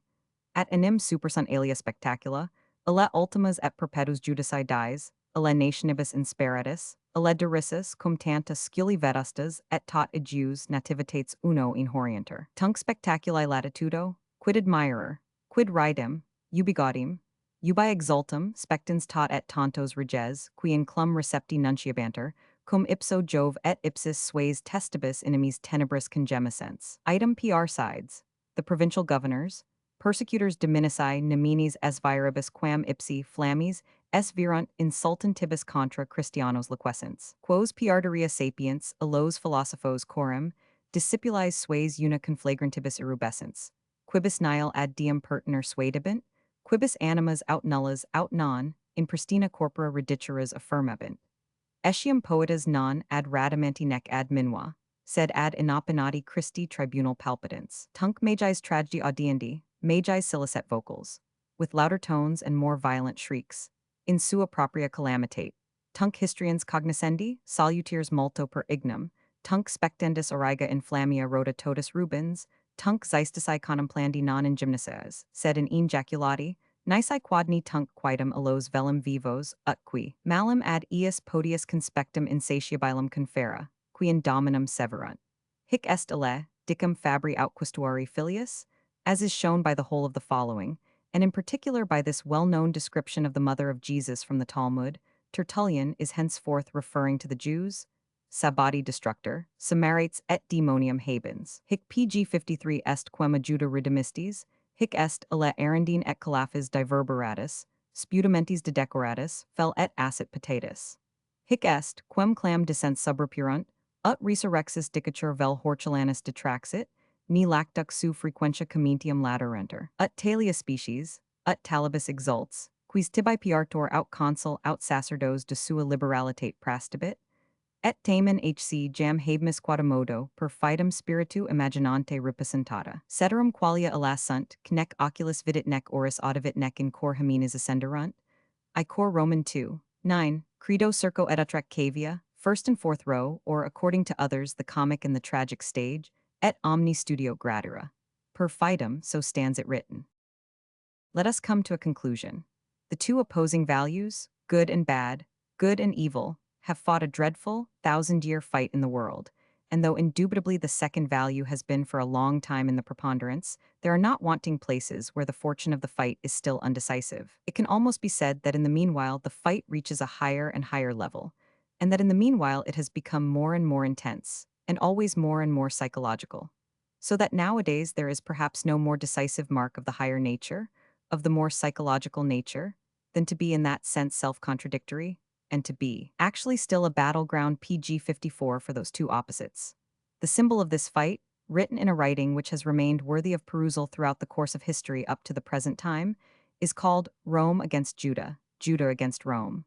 Hitherto there has been no greater event than that fight, the putting of that question, that deadly antagonism. Rome found in the Jew the incarnation of the unnatural, as though it were its diametrically opposed monstrosity. And in Rome, the Jew was held to be convicted of hatred of the whole human race. And rightly so, in so far as it is right to link the well-being and the future of the human race to the unconditional mastery of the aristocratic values of the Roman values. What, conversely, did the Jews feel against Rome? One can surmise it from 1,000 symptoms, but it is sufficient to carry one's mind back to the Johannian apocalypse, that most obscene of all the written outbursts, which has revenge on its conscience. One should also appraise at its full value the profound logic of the Christian instinct, when over this very book of hate it wrote the name of the disciple of love, that selfsame disciple to whom it attributed that impassioned and ecstatic gospel. Therein lurks a portion of truth, however much literary forging may have been necessary for this purpose. The Romans were the strong and aristocratic. A nation stronger and more aristocratic has never existed in the world, has never even been dreamed of. Every relic of them, every inscription enraptures, granted that one can divine what it is that writes the inscription. PG 55, the Jews, conversely, were that priestly nation of resentment par excellence, possessed by a unique genius for popular morals. Just compare with the Jews the nations with analogous gifts, such as the Chinese or the Germans, so as to realize afterwards what is first-rate and what is fifth-rate. Which of them has been provisionally victorious, Rome or Judah? But there is not a shadow of doubt. Just consider to whom in Rome itself nowadays you bow down, as though before the quintessence of all the highest values, and not only in Rome, but almost over half the world, everywhere where man has been tamed or is about to be tamed, to 3 Jews, as we know, and 1 Jewess, to Jesus of Nazareth, to Peter the fisher, to Paul the tent-maker, and to the mother of the aforesaid Jesus, named Mary. This is very remarkable. Rome is undoubtedly defeated. At any rate, there took place in the Renaissance a brilliantly sinister revival of the classical ideal, of the aristocratic valuation of all things. Rome herself, like a man waking up from a trance, stirred beneath the burden of the new Judaized Rome that had been built over her, which presented the appearance of an ecumenical synagogue, and was called the Church. But immediately Judah triumphed again, thanks to that fundamentally popular German and English movement of revenge, which is called the Reformation, and taking also into account its inevitable corollary, the restoration of the Church. The restoration also of the ancient graveyard piece PG 56 of classical Rome. Judah proved yet once more victorious over the classical ideal in the French Revolution, and in a sense which was even more crucial and even more profound.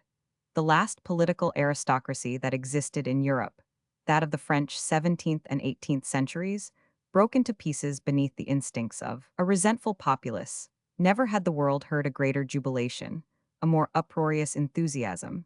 Indeed, there took place in the midst of it the most monstrous and unexpected phenomenon.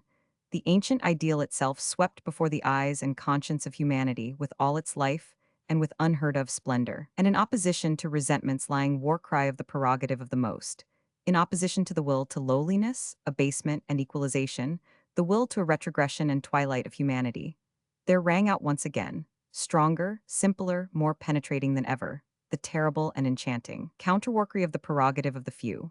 Like a final signpost to other ways, there appeared Napoleon, the most unique and violent anachronism that ever existed, and in him the incarnate problem of the aristocratic ideal in itself. Consider well what a problem it is. Napoleon, that synthesis of monster and Superman. Was it therewith over? Was that greatest of all antitheses of ideals thereby relegated ad acta for all time? Or only postponed for a long PG 57 time? May there not take place at some time or other a much more awful, much more carefully prepared flaring up of the old conflagration? Further, should not one wish that consummation with all one's strength? Will it oneself, demand it oneself? He who at this juncture begins, like my readers, to reflect, to think further, will have difficulty in coming quickly to a conclusion. Ground enough for me to come myself to a conclusion, taking it for granted that for some time past what I mean has been sufficiently clear. What I exactly mean by that dangerous motto which is inscribed on the body of my last book, beyond good and evil. At any rate, that is not the same as beyond good and bad. Note, I avail myself of the opportunity offered by this treatise to express, openly and formally, a wish which up to the present has only been expressed in occasional conversations with scholars, namely, that some faculty of philosophy should, by means of a series of prize essays, gain the glory of having promoted the further study of the history of morals, Perhaps this book may serve to give forcible impetus in such a direction. With regard to a possibility of this character, the following question deserves consideration. It merits quite as much the attention of philologists and historians as of actual professional philosophers. What indication of the history of the evolution of the moral ideas is afforded by philology, and especially by etymological investigation? On the other hand, it is of course equally necessary to induce physiologists and doctors to be interested in these problems, of the value of the valuations which have prevailed up to the present. In this connection, the professional philosophers may be trusted to act as the spokesmen and intermediaries in these particular instances. After, of course, they have quite succeeded in transforming the relationship between PG 58 philosophy and physiology and medicine, which is originally one of coldness and suspicion, into the most friendly and fruitful reciprocity. In point of fact, all tables of values, all the thou shalts known to history and ethnology, need primarily a physiological, at any rate in preference to a psychological, elucidation and interpretation. All equally require a critique from medical science. The question, what is the value of this or that table of values and morality, will be asked from the most varied standpoints. For instance, the question of valuable for what can never be analyzed with sufficient nicety. That, for instance, which would evidently have value with regard to promoting in a race the greatest possible powers of endurance, or with regard to increasing its adaptability to a specific climate, or with regard to the preservation of the greatest number, would have nothing like the same value if it were a question of evolving a stronger species. Engaging values, the good of the majority and the good of the minority are opposed standpoints. We leave it to the naivete of English biologists to regard the former standpoint as intrinsically superior. All the sciences have now to pave the way for the future task of the philosopher, this task being understood to mean that he must solve the problem of value, that he has to fix the hierarchy of values. PG 59. PG 61. Second essay. Guilt, bad conscience, and the like. The breeding of an animal that can promise. Is not this just that very paradox of a task which nature has set itself in regard to man? Is not this the very problem of man? The fact that this problem has been to a great extent solved must appear all the more phenomenal to one who can estimate at its full value that force of forgetfulness which works in opposition to it. Forgetfulness is no mere vis inerti, as the superficial believe, rather is it a power of obstruction, active and, in the strictest sense of the word, positive. A power responsible for the fact that what we have lived, experienced, taken into ourselves, no more enters into consciousness during the process of digestion. It might be called psychic absorption, than all the whole manifold process by which our physical nutrition, the so-called incorporation, is carried on. The temporary shutting of the doors and windows of consciousness, the relief from the clamant alarums and excursions, with which our subconscious world of servant organs works in mutual cooperation and antagonism. A little quietude, a little tabula rasa of the consciousness, so as to make room again for the new, and above all for the more noble functions and functionaries. Room for government, foresight, predetermination, for our organism is on an oligarchic model. This PG 62 is the utility, as I have said, of the active forgetfulness, which is a very sentinel and nurse of psychic order, repose, etiquette. And this shows at once why it is that there can exist no happiness, no gladness, no hope, no pride, no real present without forgetfulness. The man in whom this preventative apparatus is damaged and discarded is to be compared to a dyspeptic, and it is something more than a comparison. He can get rid of nothing, but this very animal who finds it necessary to be forgetful, in whom, in fact, forgetfulness represents a force and a form of robust health, has reared for himself an opposition power, a memory with whose help forgetfulness is, in certain instances, kept in check, in the cases, namely, where promises have to be made, so that it is by no means a mere passive inability to get rid of a once indented impression, not merely the indigestion occasioned by a once pledged word, which one cannot dispose of, but an active refusal to get rid of it, a continuing and a wish to continue what has once been willed, an actual memory of the will. So that between the original I will, I shall do, and the actual discharge of the will, its act, we can easily interpose a world of new strange phenomena, circumstances, veritable volitions, without the snapping of this long chain of the will. But what is the underlying hypothesis of all this? How thoroughly, in order to be able to regulate the future in this way, must man have first learnt to distinguish between necessitated and accidental phenomena, to think causally, to see the distant as present and to anticipate it, To fix with certainty PG 63, what is the end, and what is the means to that end? Above all, to reckon, to have power to calculate.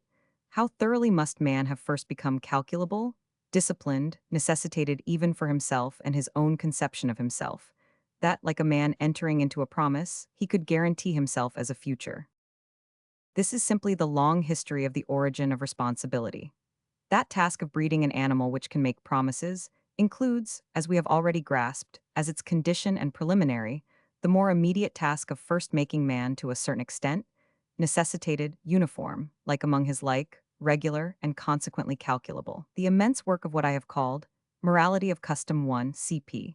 Dawn of Day AFS. 9, 14, and 16, the actual work of man on himself during the longest period of the human race, his whole prehistoric work, finds its meaning, its great justification in spite of all its innate hardness, despotism, stupidity, and idiocy in this fact. Man, with the help of the morality of customs and of social straitwaistcoats, was made genuinely calculable. If, however, we place ourselves at the end of this colossal process, at the point where the tree finally matures its fruits, when society and its morality of custom finally bring to light that to which it was only the means, then do we find as the ripest fruit on its tree the sovereign individual, that resembles only himself, that has got loose from the morality of PG 64 custom. The autonomous supermoral individual, for autonomous and moral are mutually exclusive terms. In short, the man of the personal, long, and independent will, competent to promise, and we find in him a proud consciousness, vibrating in every fiber, of what has been at last achieved and become vivified in him, a genuine consciousness of power and freedom, a feeling of human perfection in general. And this man who has grown to freedom, who is really competent to promise, this lord of the free will, this sovereign, how is it possible for him not to know how great is his superiority over everything incapable of binding itself by promises, or of being its own security? How great is the trust, the awe, the reverence that he awakes? He deserves all three. Not to know that with this mastery over himself, he is necessarily also given the mastery over circumstances, over nature, over all creatures with shorter wills, less reliable characters. The free man, the owner of a long unbreakable will, finds in this possession his standard of value. Looking out from himself upon the others, he honors or he despises, and just as necessarily as he honors his peers, the strong and the reliable, those who can bind themselves by promises. That is, everyone who promises, like a sovereign with difficulty, rarely and slowly, who is sparing with his trusts but confers honor by the very fact of trusting, who gives his word as something that can be relied on, because he knows himself strong enough to keep it even in the teeth of disasters, even in the teeth of fate. So, with equal necessity, he have the PG 65 heel of his foot ready for the lean and empty jackasses, who promise when they have no business to do so, and his rod of chastisement ready for the liar, who already breaks his word at the very minute when it is on his lips. The proud knowledge of the extraordinary privilege of responsibility, the consciousness of this rare freedom, of this power over himself and over fate, has sunk right down to his innermost depths, and has become an instinct, a dominating instinct. What name will he give to this dominating instinct, if he needs to have a word for it? But there is no doubt about it, the sovereign man calls it his conscience.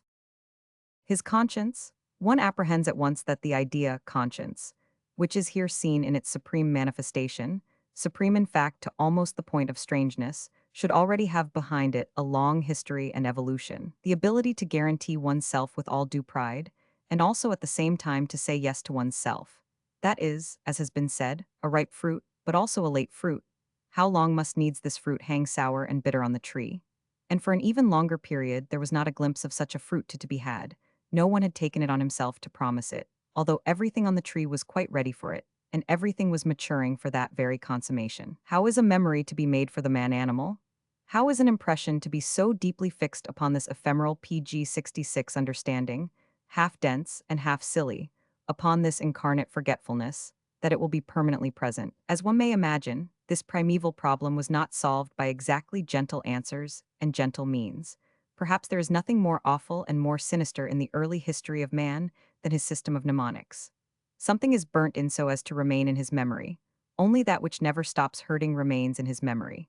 This is an axiom of the oldest, unfortunately also the longest, psychology in the world. It might even be said that wherever solemnity, seriousness, mystery, and gloomy colors are now found in the life of the men and of nations of the world, There is some survival of that horror which was once the universal concomitant of all promises, pledges, and obligations. The past with all its length, depth, and hardness, wafts to us its breath and bubbles up in us again when we become serious. When man thinks it necessary to make for himself a memory, he never accomplishes it without blood, tortures, and sacrifice. The most dreadful sacrifices and forfeitures, among them the sacrifice of the firstborn, the most loathsome mutilation, for instance, castration, the most cruel rituals of all the religious cults, for all religions are really at bottom systems of cruelty. All these things originate from that instinct which found in pain its most potent mnemonic. In a certain sense, the whole of asceticism is to be ascribed to this. Certain ideas have got to be made inextinguishable, omnipresent, fixed, with the object of hypnotizing the whole nervous PG67 and intellectual system through these fixed ideas. And the ascetic methods and modes of life are the means of freeing those ideas from the competition of all other ideas so as to make them unforgettable. The worse memory man had, the ghastlier the signs presented by his customs. The severity of the penal laws affords in particular a gauge of the extent of man's difficulty in conquering forgetfulness, and in keeping a few primal postulates of social intercourse ever present to the minds of those who were the slaves of every momentary emotion and every momentary desire. We Germans do certainly not regard ourselves as an especially cruel and hard-hearted nation, still less as an especially casual and happy-go-lucky one. But one has only to look at our old penal ordinances in order to realize what a lot of trouble it takes in the world to evolve a nation of thinkers. I mean, the European nation which exhibits at this very day the maximum of reliability, seriousness, bad taste, and positiveness, which has on the strength of these qualities a right to train every kind of European Mandarin. These Germans employed terrible means to make for themselves a memory, to enable them to master their rooted plebeian instincts and the brutal crudity of those instincts. Think of the old German punishments. For instance, stoning, as far back as the legend, the millstone falls on the head of the guilty man, breaking on the wheel. The most original invention and speciality of the German genius in the sphere of punishment, dart throwing, tearing, or trampling by horses, quartering, PG 68 boiling the criminal in oil or wine, still prevalent in the 14th and 15th centuries, the highly popular flaying, slicing into strips, cutting the flesh out of the breast. Think also of the evildoer being besmeared with honey, and then exposed to the flies in a blazing sun. It was by the help of such images and precedents that man eventually kept in his memory 5 or 6 I will nots, with regard to which he had already given his promise, so as to be able to enjoy the advantages of society. And verily with the help of this kind of memory man eventually attained reason, alas, reason, seriousness, mastery over the emotions, all these gloomy, dismal things which are called reflection, all these privileges and pageantries of humanity. How dear is the price that they have exacted? How much blood and cruelty is the foundation of all good things? But how is it that that other melancholy object, the consciousness of sin, the whole bad conscience, came into the world? And it is here that we turn back to our genealogists of morals. For the second time I say, or have I not said it yet, that they are worth nothing. Just their own 5 spans-long limited modern experience, no knowledge of the past, and no wish to know it, still less a historic instinct, a power of second sight, which is what is really required in this case, and despite this to go in for the history of morals. It stands to reason that this must needs produce results which PG 69 are removed from the truth by something more than a respectful distance. Have these current genealogists of morals ever allowed themselves to have even the vaguest notion, for instance, that the cardinal moral idea of ought to originates from the very material idea of owe, or that punishment developed as a retaliation absolutely independently of any preliminary hypothesis of the freedom or determination of the will? And this to such an extent that a high degree of civilization was always first necessary for the animal man to begin to make those much more primitive distinctions of intentional, negligent, accidental, responsible, and their contraries, and apply them in the assessing of punishment. That idea, the wrongdoer deserves punishment because he might have acted otherwise, in spite of the fact that it is nowadays so cheap, obvious, natural, and inevitable, and that it has had to serve as an illustration of the way in which the sentiment of justice appeared on earth, is in point of fact an exceedingly late, and even refined form of human judgment and inference. The placing of this idea back at the beginning of the world is simply a clumsy violation of the principles of primitive psychology. Throughout the longest period of human history, punishment was never based on the responsibility of the evildoer for his action, and was consequently not based on the hypothesis PG-70 that only the guilty should be punished. On the contrary, punishment was inflicted. In those days, for the same reason that parents punish their children, even nowadays, out of anger at an injury that they have suffered, an anger which vents itself mechanically on the author of the injury. But this anger is kept in bounds and modified through the idea that every injury has somewhere or other its equivalent price and can really be paid off, even though it be by means of pain to the author. Whence is it that this ancient deep-rooted and now perhaps ineradicable idea has drawn its strength? This idea of an equivalency between injury and pain? I have already revealed its origin, in the contractual relationship between creditor and ower, that is as old as the existence of legal rights at all, and in its turn points back to the primary forms of purchase, sale, barter, and trade. The realization of these contractual relations excites, of course, as would be already expected from our previous observations, a great deal of suspicion and opposition towards the primitive society which made or sanctioned them. In this society, promises will be made. In this society, the object is to provide the promiser with a memory. In this society, so may we suspect, there will be full scope for hardness, cruelty, and pain. The ower, in order to induce credit in his promise of repayment, in order to give a guarantee of the earnestness and sanctity of his promise, in order PG-71 to drill into his own conscience the solemn duty of repayment, will, by virtue of a contract with his creditor, to meet the contingency of his not paying, pledge something that he still possesses, something that he still has in his power, for instance, his life or his wife, or his freedom or his body, or under certain religious conditions even his salvation, his soul's welfare, even his peace in the grave. So in Egypt, where the corpse of the ower found even in the grave no rest from the creditor, of course, from the Egyptian standpoint, this peace was a matter of particular importance. But especially has the creditor the power of inflicting on the body of the ower all kinds of pain and torture. The power, for instance, of cutting off from it an amount that appeared proportionate to the greatness of the debt. This point of view resulted in the universal prevalence at an early date of precise schemes of valuation, frequently horrible in the minuteness and meticulosity of their application, legally sanctioned schemes of valuation for individual limbs and parts of the body. I consider it as already a progress, as a proof of a freer, less petty, and more Roman conception of law, when the Roman Code of the 12 Tables decreed that it was immaterial how much or how little the creditors in such a contingency cut off, si plus minus securunt, ni fraud esto. Let us make the logic of the whole of this equalization process clear. It is strange enough. The equivalence consists in this.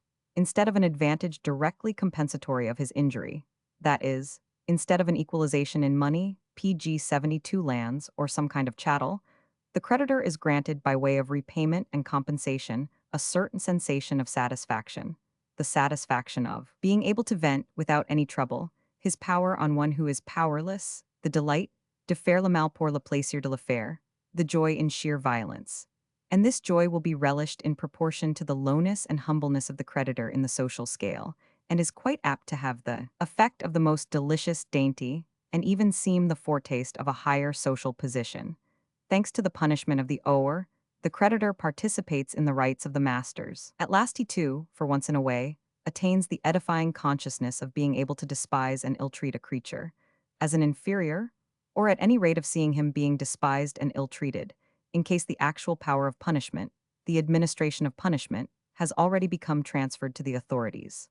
The compensation consequently consists in a claim on cruelty and a right to draw thereon. It is then in this sphere of the law of contract that we find the cradle of the whole moral world of the ideas of guilt, conscience, duty, the sacredness of duty. Their commencement, like the commencement of all great things in the world, is thoroughly and continuously saturated with blood. And should we not add that this world has never really lost a certain savor of blood and torture, not even in old Kant? The PG-73 categorical imperative reeks of cruelty. It was in this sphere likewise that there first became formed that sinister and perhaps now indissoluble association of the ideas of guilt and suffering. To put the question yet again, why can suffering be a compensation for owing? Because the infliction of suffering produces the highest degree of happiness, because the injured party will get in exchange for his loss, including his vexation at his loss, an extraordinary counterpleasure. The infliction of suffering, a real feast, something that, as I have said, was all the more appreciated the greater the paradox created by the rank and social status of the creditor. These observations are purely conjectural, for, apart from the painful nature of the task, it is hard to plumb such profound depths. the clumsy introduction of the idea of revenge as a connecting link simply hides and obscures the view instead of rendering it clearer. Revenge itself simply leads back again to the identical problem. How can the infliction of suffering be a satisfaction? In my opinion, it is repugnant to the delicacy, and still more to the hypocrisy of tame domestic animals. That is, modern men. That is, ourselves, to realize with all their energy the extent to which cruelty constituted the great joy and delight of ancient man, was an ingredient which seasoned nearly all his pleasures, and conversely the extent of the naivete and innocence with which he manifested his need for cruelty, when he actually made as a matter of principle disinterested malice, or, to use Spinoza's expression, the sympathia malevolens, into a normal PG 74 characteristic of man, as consequently something to which the conscience says a hearty yes. The more profound observer has perhaps already had sufficient opportunity for noticing this most ancient and radical joy and delight of mankind.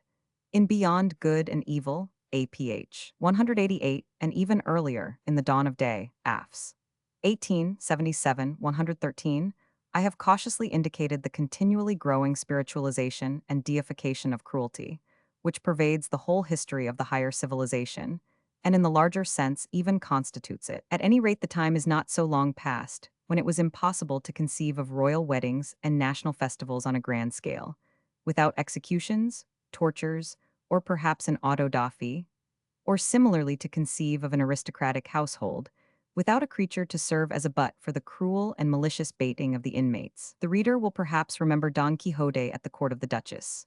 We read nowadays the whole of Don Quixote with a bitter taste in the mouth, almost with a sensation of torture, a fact which would appear very strange and very incomprehensible to the author and his contemporaries. They read it with the best conscience in the world as the gayest of books. They almost died with laughing at it. The sight of suffering does one good, the infliction of suffering does one more good. This is a hard maxim, but nonetheless a fundamental maxim, old, powerful, and human, all too human, one, moreover, to which perhaps even the apes as well would subscribe. For it is said that in inventing bizarre PG 75 cruelties, they are giving abundant proof of their future humanity, to which, as it were, they are playing the prelude. Without cruelty, no feast. So teaches the oldest and longest history of man, and in punishment too is there so much of the festive. Entertaining, as I do these thoughts, I am, let me say in parenthesis, fundamentally opposed to helping our pessimists to new water for the discordant and groaning mills of their disgust with life. On the contrary, it should be shown specifically that, at the time when mankind was not yet ashamed of its cruelty, life in the world was brighter than it is nowadays when there are pessimists. The darkening of the heavens over man has always increased in proportion to the growth of man's shame before man. The tired, pessimistic outlook, the mistrust of the riddle of life, the icy negation of disgusted ennui, all those are not the signs of the most evil age of the human race. Much rather do they come first to the light of day, as the swamp flowers, which they are, when the swamp to which they belong comes into existence.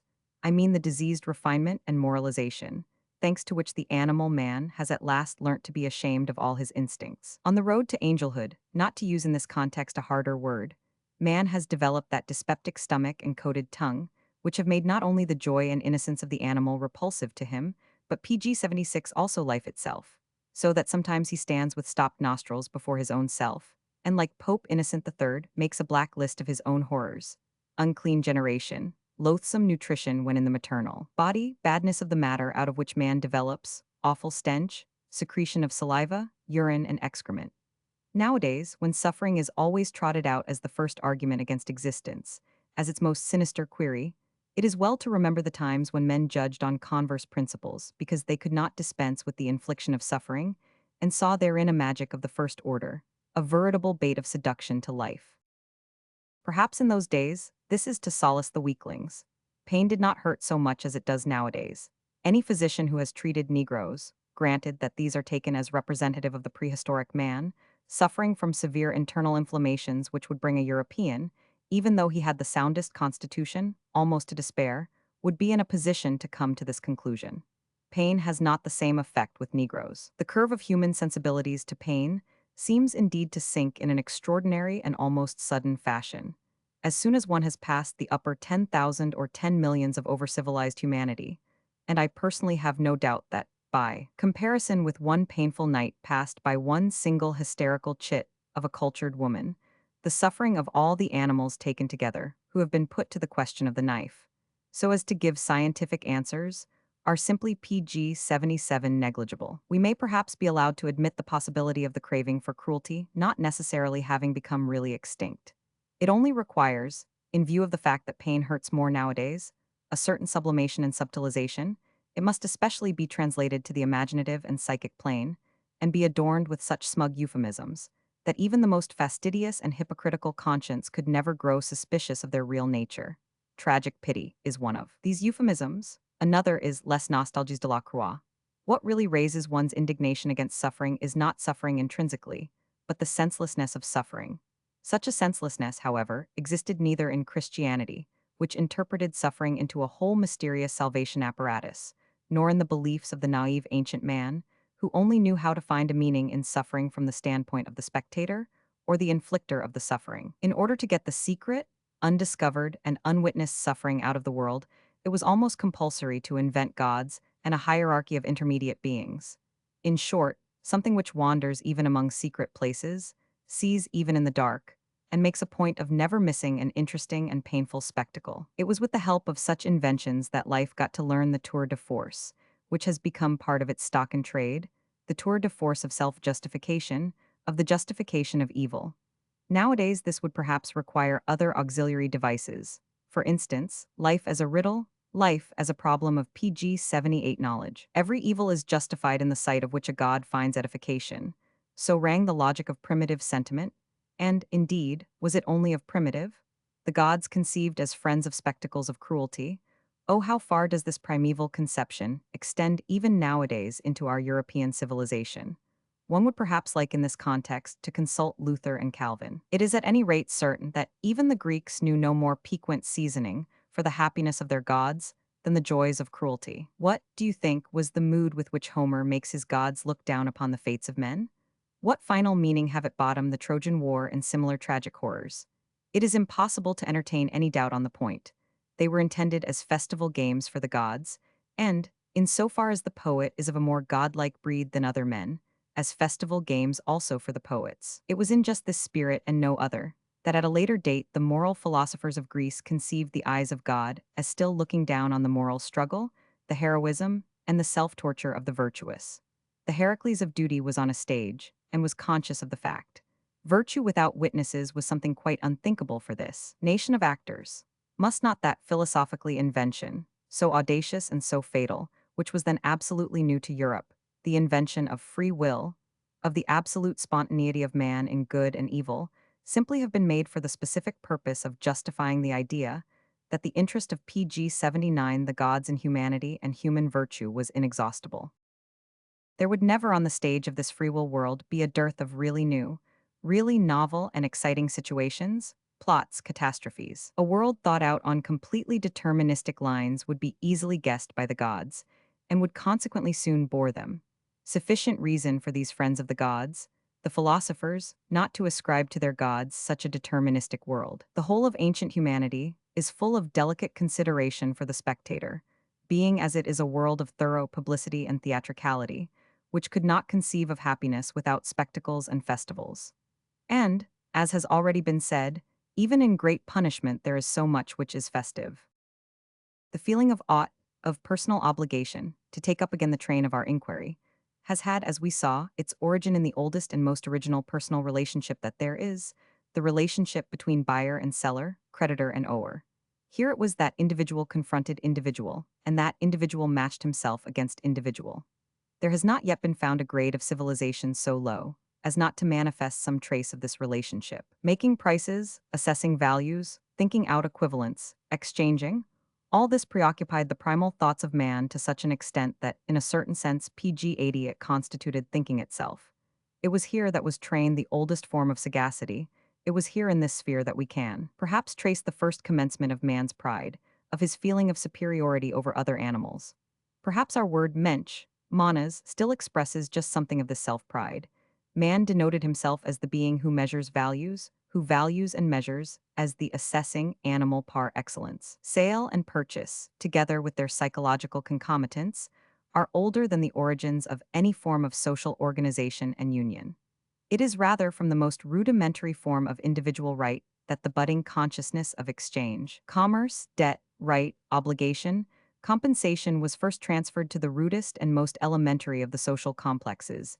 In their relation to similar complexes, the habit of comparing force with force, together with that of measuring, of calculating. His eye was now focused to this perspective.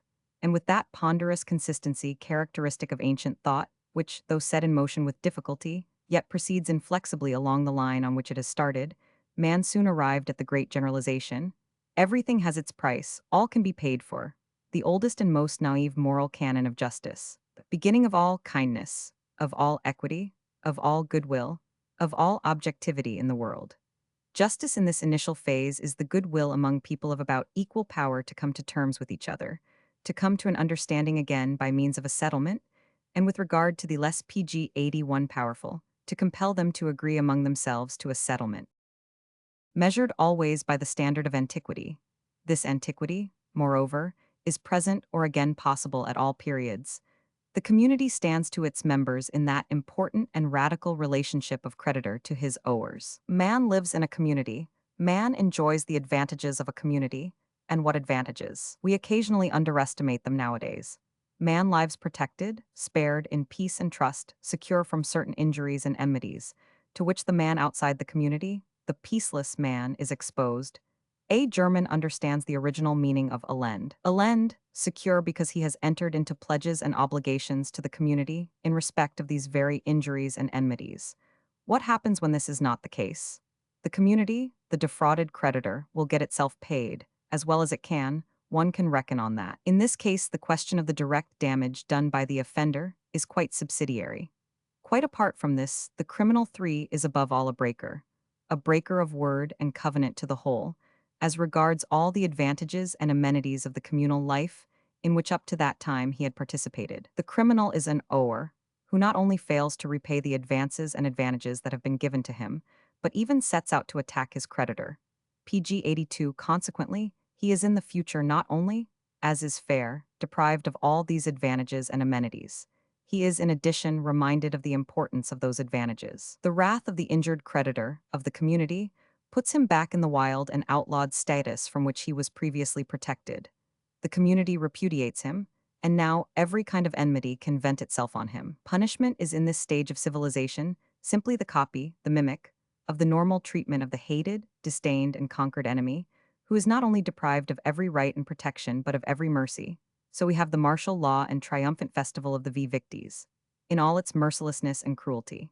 This shows why war itself, counting the sacrificial cult of war, has produced all the forms under which punishment has manifested itself in history. As it grows more powerful, the community tends to take the offenses of the individual less seriously, because they are now regarded as being much less revolutionary and dangerous to the corporate existence.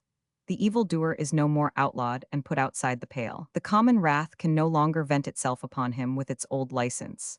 On the contrary, from this very time it is against this wrath, and particularly against the wrath of those directly injured, that the evildoer is carefully shielded and protected by the community. As in fact the penal law PG 83 develops, the following characteristics become more and more clearly marked.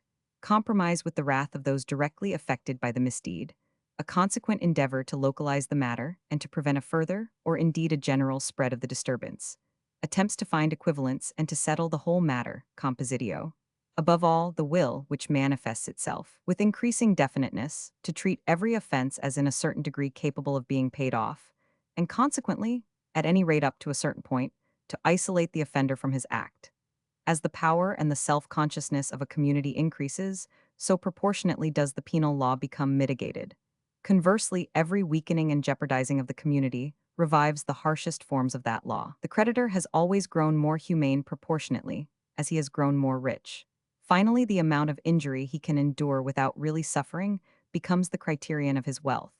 It is possible to conceive of a society blessed with so great a consciousness of its own power as to indulge in the most aristocratic luxury of letting its wrongdoers go scot-free. What do my parasites matter to me? Might society say. Let them live and flourish, I am strong enough for it.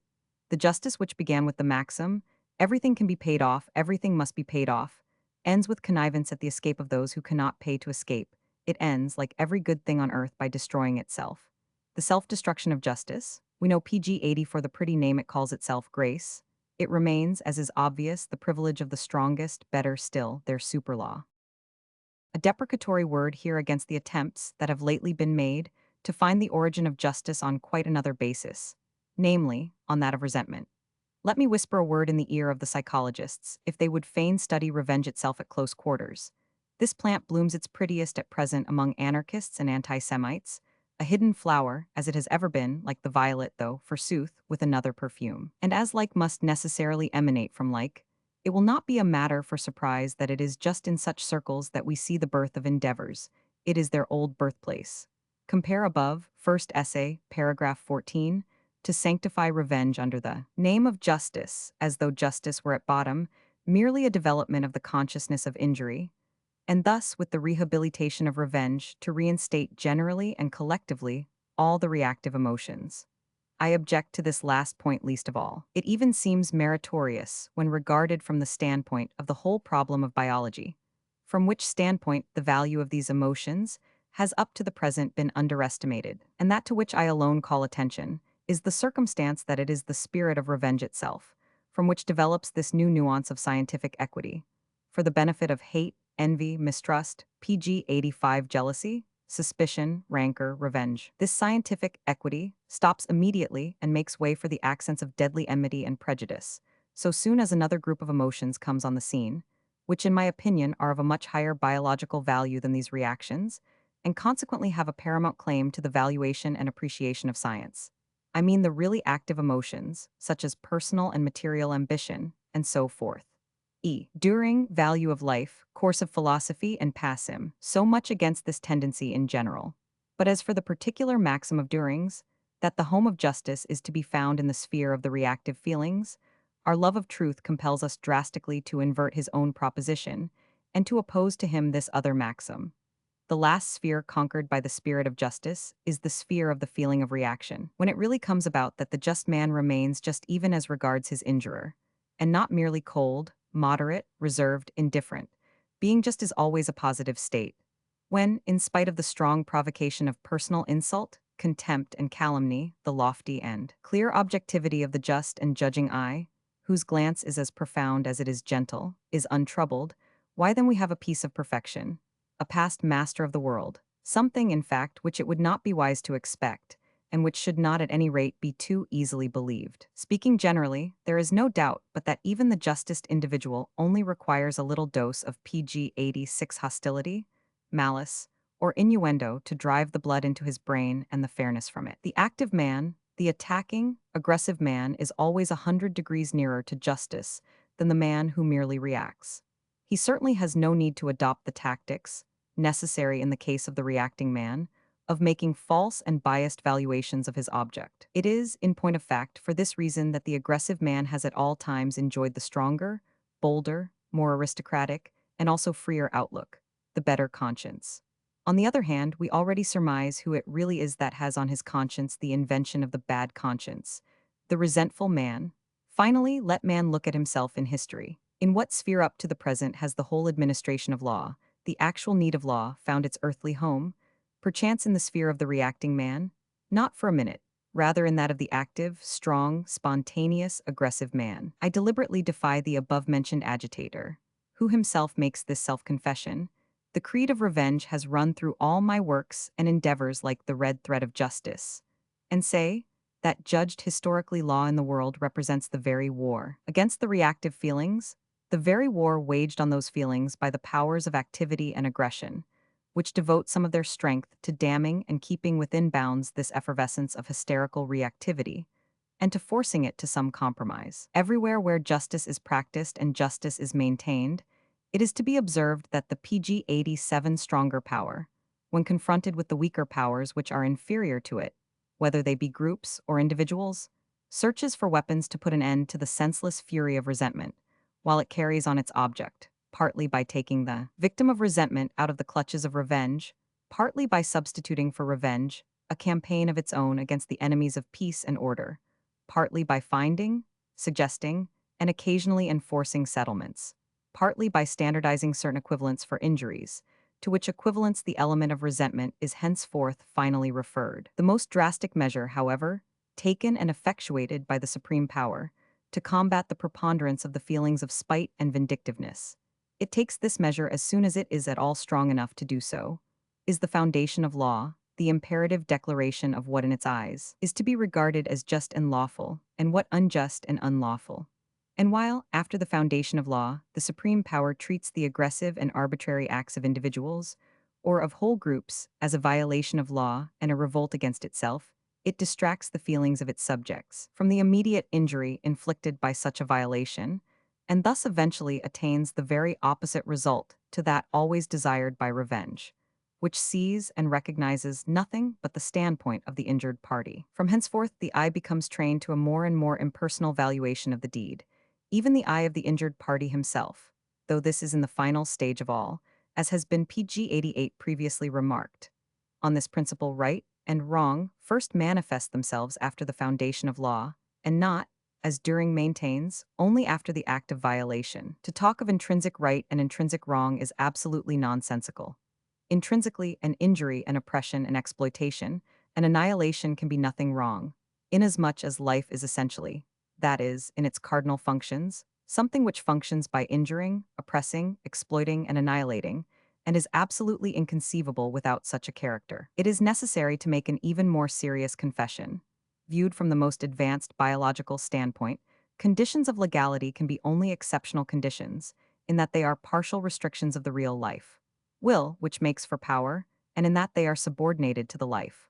Will's general end as particular means, that is, as means to create larger units of strength. A legal organization, conceived of as sovereign and universal, not as a weapon in a fight of complexes of power, but as a weapon against fighting, generally something after the style of Düring's communistic model of treating every will as equal with every other will, would be a principle hostile to life, a destroyer and dissolver of man, an outrage on the future of man, a symptom of fatigue, a secret cut to nothingness. A word more on the origin and end of punishment, two problems which are or ought to be pg 89 kept distinct, but which unfortunately are usually lumped into one. And what tactics have our moral genealogists employed up to the present in these cases? Their inveterate naivete. They find out some end in the punishment, for instance, revenge and deterrence, and then in all their innocence set this end at the beginning, as the causa findi of the punishment, and they have done the trick. But the patching up of a history of the origin of law is the last use to which the end in law for ought to be put. Perhaps there is no more pregnant principle for any kind of history than the following, which, difficult though it is to master, should nonetheless be mastered in every detail. The origin of the existence of a thing and its final utility, its practical application and incorporation in a system of ends, are toto quo opposed to each other. Everything, anything, which exists and which prevails anywhere, will always be put to new purposes by a force superior to itself, will be commandeered afresh, will be turned and transformed to new uses. All happening in the organic world consists of overpowering and dominating, and again all overpowering and domination is a new interpretation and adjustment, which must necessarily obscure or absolutely extinguish the subsisting, meaning, and end. The most perfect comprehension of the utility of any physiological organ, or also of a legal institution, social custom, political pg 90 habit, form in art or in religious worship, does not for a minute imply any simultaneous comprehension of its origin. This may seem uncomfortable and unpalatable to the older men, for it has been the immemorial belief that understanding the final cause or the utility of a thing, a form, an institution, means also understanding the reason for its origin. To give an example of this logic, the eye was made to see, the hand was made to grasp, so even punishment was conceived as invented with a view to punishing. But all ends and all utilities are only signs that a will to power has mastered a less powerful force, has impressed thereon out of its own self the meaning of a function.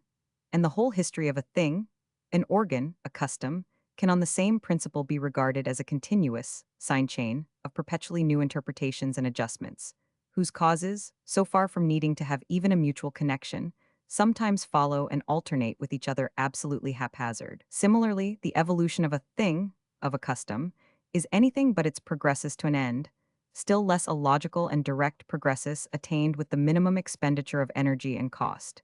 It is rather the succession of processes of subjugation, more or less; profound, more or less mutually independent, which operate on the thing itself. It is, further, the resistance which in each case invariably displayed this subjugation, the protean wriggles by way of defense and reaction, and further, the results of successful counter-efforts. The form is fluid, but the PG91 meaning is even more so. Even inside every individual organism the case is the same. With every genuine growth of the whole, the function of the individual organs becomes shifted. In certain cases, a partial perishing of these organs, a diminution of their numbers, for instance, through annihilation of the connecting members, can be a symptom of growing strength and perfection. What I mean is this: even partial loss of utility, decay, and degeneration, loss of function and purpose, in a word, death, appertain to the conditions of the genuine progressus, which always appears in the shape of a will and way to greater power, and is always realized at the expense of innumerable smaller powers. The magnitude of a progress is gauged by the greatness of the sacrifice that it requires.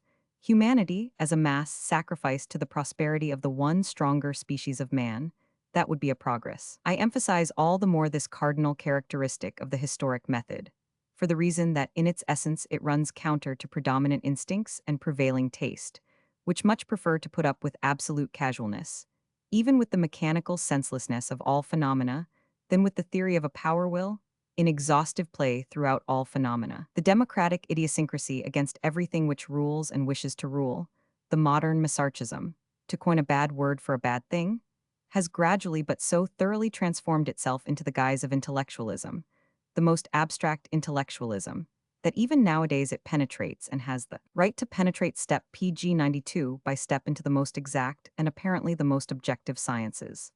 This tendency has, in fact, in my view, already dominated the whole of physiology and biology, and to their detriment, as is obvious, in so far as it has spirited away a radical idea, the idea of true activity. The tyranny of this idiosyncrasy, however, results in the theory of adaptation being pushed forward into the van of the argument, exploited, adaptation, that means to say, a second-class activity, a mere capacity for reacting.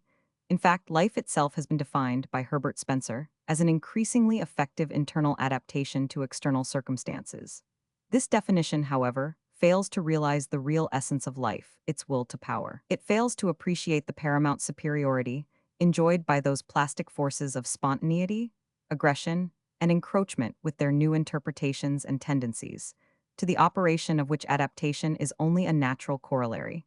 Consequently, the sovereign office of the highest functionaries in the organism itself, among which the life, will appears as an active and formative principle, is repudiated.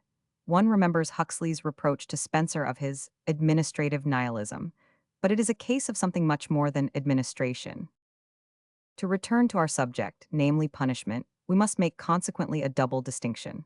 First, the relatively permanent element, the custom, PG93, the act, the drama, a certain rigid sequence of methods of procedure.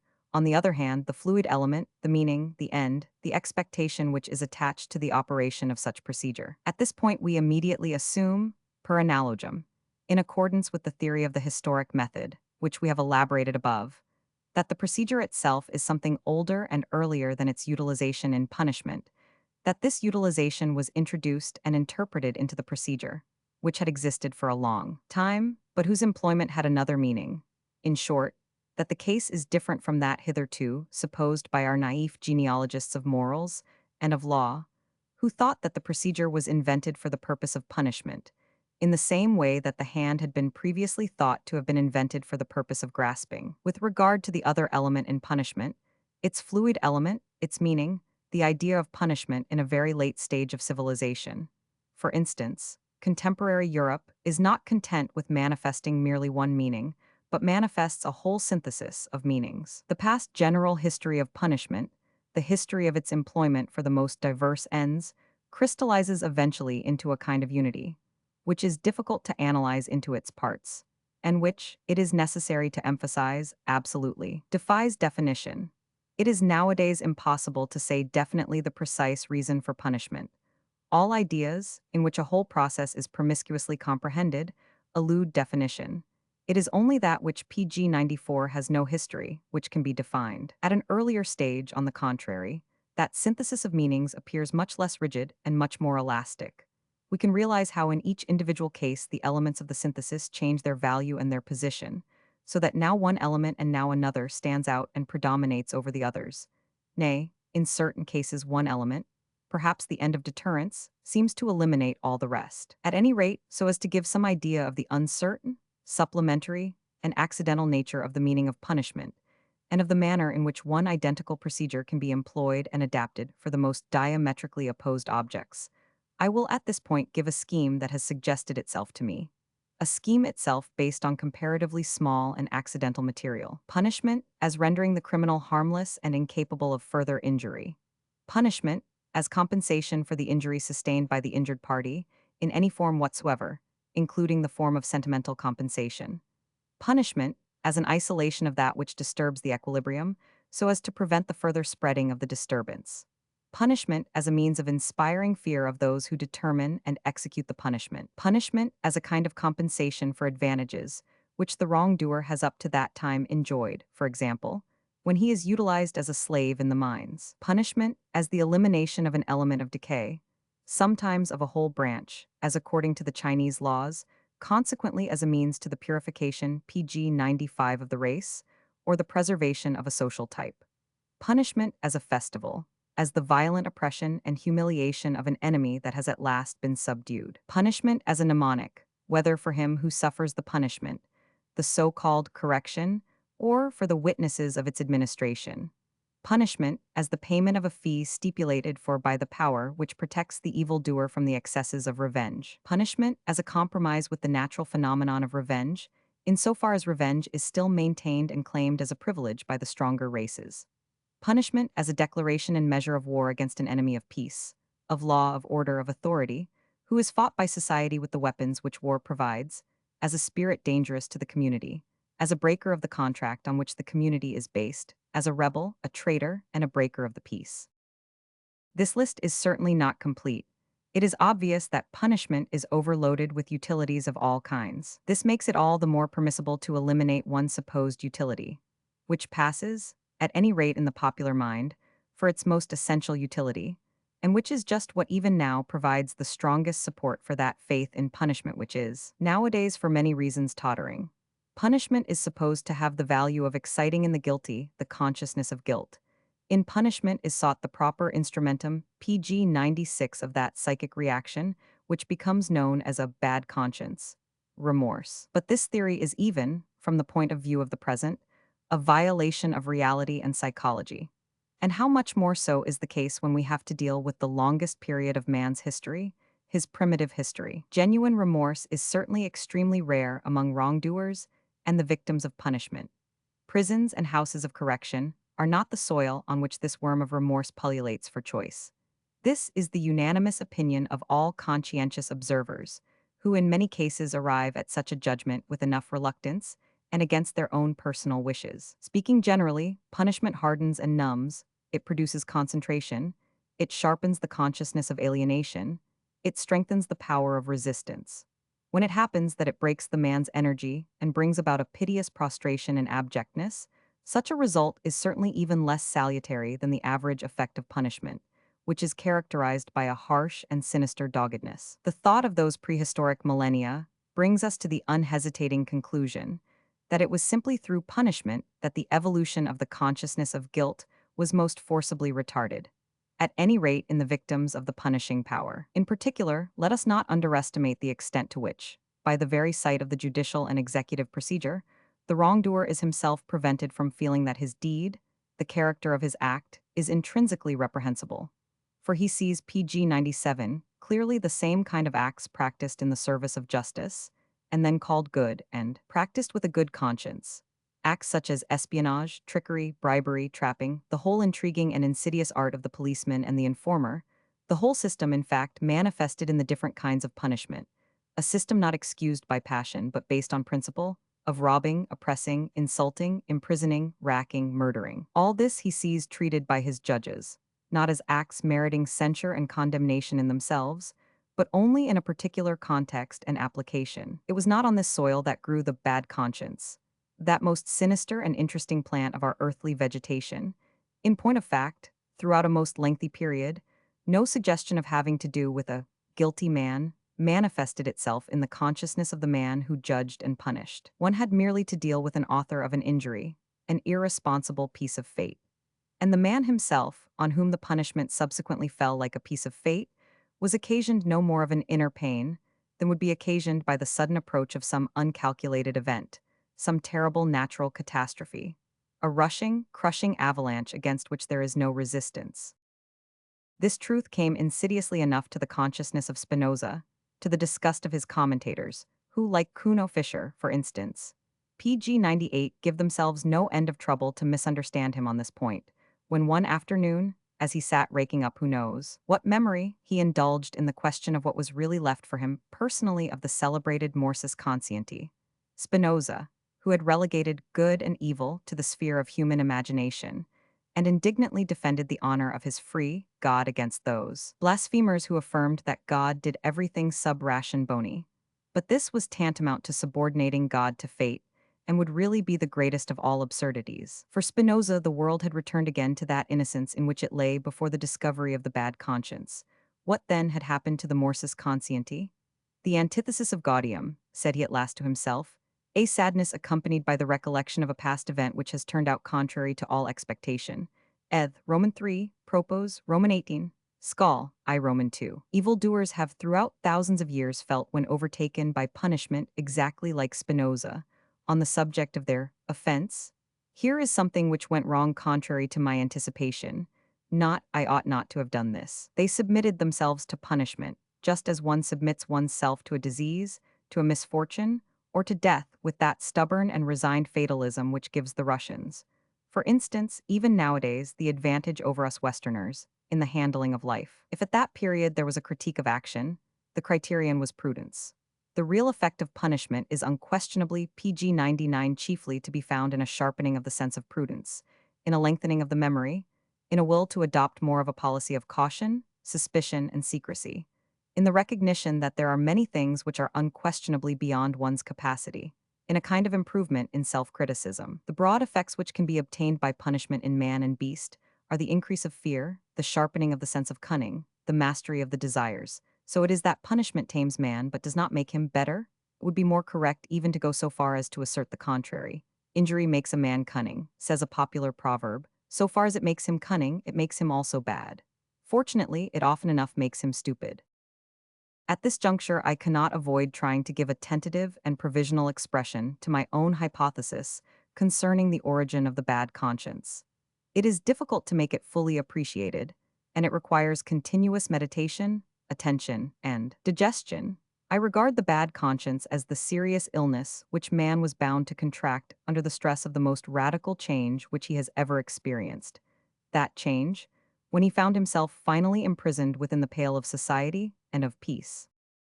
Just like the plight of the water animals, when they were compelled either to become land animals or to perish, so was the plight of these PG 100 half animals, perfectly adapted as they were to the savage life of war, prowling, and adventure. Suddenly all their instincts were rendered worthless and switched off. Henceforward they had to walk on their feet, carry themselves, whereas heretofore they had been carried by the water. A terrible heaviness oppressed them. They found themselves clumsy in obeying the simplest directions. Confronted with this new and unknown world, they had no longer their old guides. The regulative instincts that had led them unconsciously to safety, they were reduced, were those unhappy creatures, to thinking, inferring, calculating, putting together causes and results, reduced to that poorest and most erratic organ of theirs, their consciousness. I do not believe there was ever in the world such a feeling of misery, such a leaden discomfort. Further, those old instincts had not immediately ceased their demands. Only it was difficult and rarely possible to gratify them. Speaking broadly, they were compelled to satisfy themselves by new and, as it were, hole-and-corner methods. All instincts which do not find a vent without turn inwards. This is what I mean by the growing internalization of man. Consequently, we have the first growth in man, of what subsequently was called his soul. The whole inner world, originally as thin as if it had been stretched between two layers of skin, burst apart and expanded proportionately, and obtained depth, breadth, and height when man's external outlet became obstructed. These terrible bulwarks, PG 101, with which the social organization protected itself against the old instincts of freedom, punishments belong preeminently to these bulwarks. brought it about that all those instincts of wild, free, prowling man became turned backwards against man himself. Enmity, cruelty, the delight in persecution, in surprises, change, destruction, the turning all these instincts against their own possessors. This is the origin of the bad conscience. It was man who, lacking external enemies and obstacles, and imprisoned as he was in the oppressive narrowness and monotony of custom, in his own impatience lacerated, persecuted, gnawed, frightened, and ill-treated himself. It was this animal in the hands of the tamer, which beat itself against the bars of its cage. It was this being who, pining and yearning for that desert home of which it had been deprived, was compelled to create out of its own self an adventure, a torture chamber, a hazardous and perilous desert. It was this fool, this homesick and desperate prisoner, who invented the bad conscience. But thereby he introduced that most grave and sinister illness, from which mankind has not yet recovered, the suffering of man from the disease called man, as the result of a violent breaking from his animal past, the result, as it were, of a spasmodic plunge into a new environment and new conditions of existence, the result of a declaration of war against the old instincts, which up to that time had been the staple of his power, his joy, his formidableness. Let us immediately add that this fact of an animal ego turning against itself, PG 102 taking part against itself, produced in the world so novel, profound, unheard of, problematic, inconsistent, and pregnant a phenomenon, that the aspect of the world was radically altered thereby. In sooth, only divine spectators could have appreciated the drama that then began, and whose end baffles conjecture as yet. A drama too subtle, too wonderful, too paradoxical to warrant its undergoing a nonsensical and unheeded performance on some random grotesque planet. Henceforth man is to be counted as one of the most unexpected and sensational lucky shots in the game of the big baby of Heraclitus, whether he be called Zeus or Chance. He awakens on his behalf the interest, excitement, hope, almost the confidence of his being the harbinger and forerunner of something, of man being no end, but only a stage, an interlude, a bridge, a great promise. It is primarily involved in this hypothesis of the origin of the bad conscience, that alteration was no gradual and no voluntary alteration, and that it did not manifest itself as an organic adaptation to new conditions, but as a break, a jump, a necessity, an inevitable fate, against which there was no resistance and never a spark of resentment. And secondarily, that the fitting of a hitherto unchecked and amorphous population into a fixed form, starting as it had done in an act of violence, could only be accomplished by acts of violence and nothing else. That the oldest PG 103 state appeared consequently as a ghastly tyranny, a grinding, ruthless piece of machinery, which went on working, till this raw material of a semi-animal populace was not only thoroughly kneaded and elastic, but also molded. I used the word state. My meaning is self-evident, namely, a herd of blond beasts of prey, a race of conquerors and masters, which with all its warlike organization and all its organizing power pounces with its terrible claws on a population, in numbers possibly tremendously superior, but as yet formless, as yet nomad. Such is the origin of the state. That fantastic theory that makes it begin with a contract is, I think, disposed of. He who can command, he who is a master by nature, he who comes on the scene forceful in deed and gesture, what has he to do with contracts? Such beings defy calculation. They come like fate, without cause, reason, notice, excuse. They are there like the lightning is there. Too terrible, too sudden, too convincing, too different, to be personally even hated. Their work is an instinctive creating and impressing of forms. They are the most involuntary, unconscious artists that there are. Their appearance produces instantaneously a scheme of sovereignty which is live, in which the functions are partitioned and apportioned, in which above all no part is received or finds a place, until pregnant with a meaning in regard to the whole. They are ignorant of the meaning of guilt, responsibility, consideration, are these born organizers. In them predominates that terrible artist egoism, that PG 104 gleams like brass, and that knows itself justified to all eternity in its work, even as a mother in her child. It is not in them that there grew the bad conscience, that is elementary. But it would not have grown without them. Repulsive growth as it would be missing, had not a tremendous quantity of freedom been expelled from the world by the stress of their hammer strokes, their artist violence, or been at any rate made invisible and, as it were, latent. This instinct of freedom forced into being latent, it is already clear. This instinct of freedom forced back, trodden back, imprisoned within itself, and finally only able to find vent and relief in itself. Only this, is the beginning of the bad conscience. Beware of thinking lightly of this phenomenon.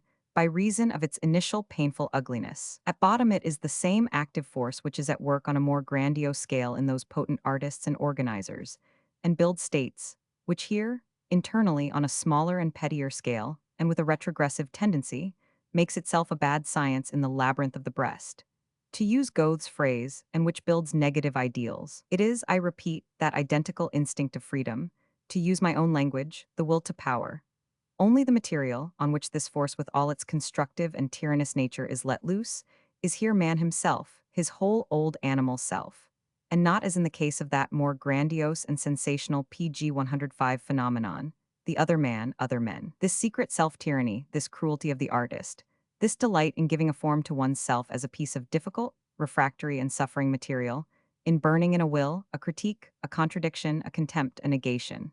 This sinister and ghastly labor of love on the part of a soul, whose will is cloven in two with itself, which makes itself suffer from delight in the infliction of suffering. This wholly active bad conscience has finally, as one already anticipates, true fountainhead, as it is of idealism and imagination, produced an abundance of novel and amazing beauty and affirmation, and perhaps has really been the first to give birth to beauty at all. What would beauty be, forsooth, if its contradiction had not first been presented to consciousness, if the ugly had not first said to itself, I am ugly? At any rate, after this hint, the problem of how far idealism and beauty can be traced in such opposite ideas as selflessness, self-denial, self-sacrifice becomes less problematical. And indubitably in future, we shall certainly know the real and original character of the delight experienced by the selfless, the self-denying, the self-sacrificing. This delight is a phase of cruelty. So much provisionally for the origin of altruism as a moral value and the marking out the ground from which this value has grown. It is only the bad conscience, only the will for self-abuse, that provides the necessary conditions for the existence of altruism as a value. PG 106. Undoubtedly, the bad conscience is an illness, but an illness like pregnancy is an illness. If we search out the conditions under which this illness reaches its most terrible and sublime zenith, we shall see what really first brought about its entry into the world. But to do this, we must take a long breath, and we must first of all go back once again to an earlier point of view. The relation at civil law of the ower to his creditor, which has already been discussed in detail, has been interpreted once again, and indeed in a manner which historically is exceedingly remarkable and suspicious, into a relationship which is perhaps more incomprehensible to us moderns than to any other era. That is, into the relationship of the existing generation to its ancestors. Within the original tribal association, we are talking of primitive times. Each living generation recognizes a legal obligation towards the earlier generation, and particularly towards the earliest, which founded the family. And this is something much more than a mere sentimental obligation, the existence of which, during the longest period of man's history, is by no means indisputable. There prevails in them the conviction that it is only thanks to sacrifices and efforts of their ancestors that the race persists at all, and that this has to be paid back to them by sacrifices and services. Thus is recognized the owing of a debt, which accumulates continually by reason of these ancestors, never PG 107 ceasing in their subsequent life, as potent spirits to secure by their power new privileges and advantages to the race. Gratis, perchance? But there is no gratis for that raw and mean-souled age. What return can be made? Sacrifice at first, nourishment in its crudest sense, festivals, temples, tributes of veneration, above all, obedience. Since all customs are, qua works of the ancestors, equally their precepts and commands, are the ancestors ever given enough? This suspicion remains and grows. From time to time it extorts a great wholesale ransom, something monstrous in the way of repayment of the creditor, the notorious sacrifice of the firstborn, for example, blood, human blood in any case. The fear of ancestors and their power, the consciousness of owing debts to them, necessarily increases, according to this kind of logic, in the exact proportion that the race itself increases, that the race itself becomes more victorious, more independent, more honored, more feared. This, and not the contrary, is the fact. Each step towards race decay, all disastrous events, all symptoms of degeneration, of approaching disintegration, always diminish the fear of the founder's spirit and whittle away the idea of his sagacity, providence, and potent presence. Conceive this crude kind of logic carried to its climax. It follows that the ancestors of the most powerful races must, through the growing fear that they exercise on the imaginations, grow themselves into monstrous dimensions, and become relegated to the gloom of a divine mystery that transcends imagination. The ancestor becomes at PG 108 last necessarily transfigured into a god. Perhaps this is the very origin of the gods, that is, an origin from fear. And those who feel bound to add, but from piety also, will have difficulty in maintaining this theory, with regard to the primeval and longest period of the human race. And of course, this is even more the case as regards the middle period, the formative period of the aristocratic races. The aristocratic races which have given back with interest to their founders, the ancestors, heroes, gods, all those qualities which in the meanwhile have appeared in themselves, that is, the aristocratic qualities. We will later on glance again at the ennobling and promotion of the gods, which of course is totally distinct from their sanctification. Let us now provisionally follow to its end the course of the whole of this development of the consciousness of owing. According to the teaching of history, the consciousness of owing debts to the deity by no means came to an end with the decay of the clan organization of society.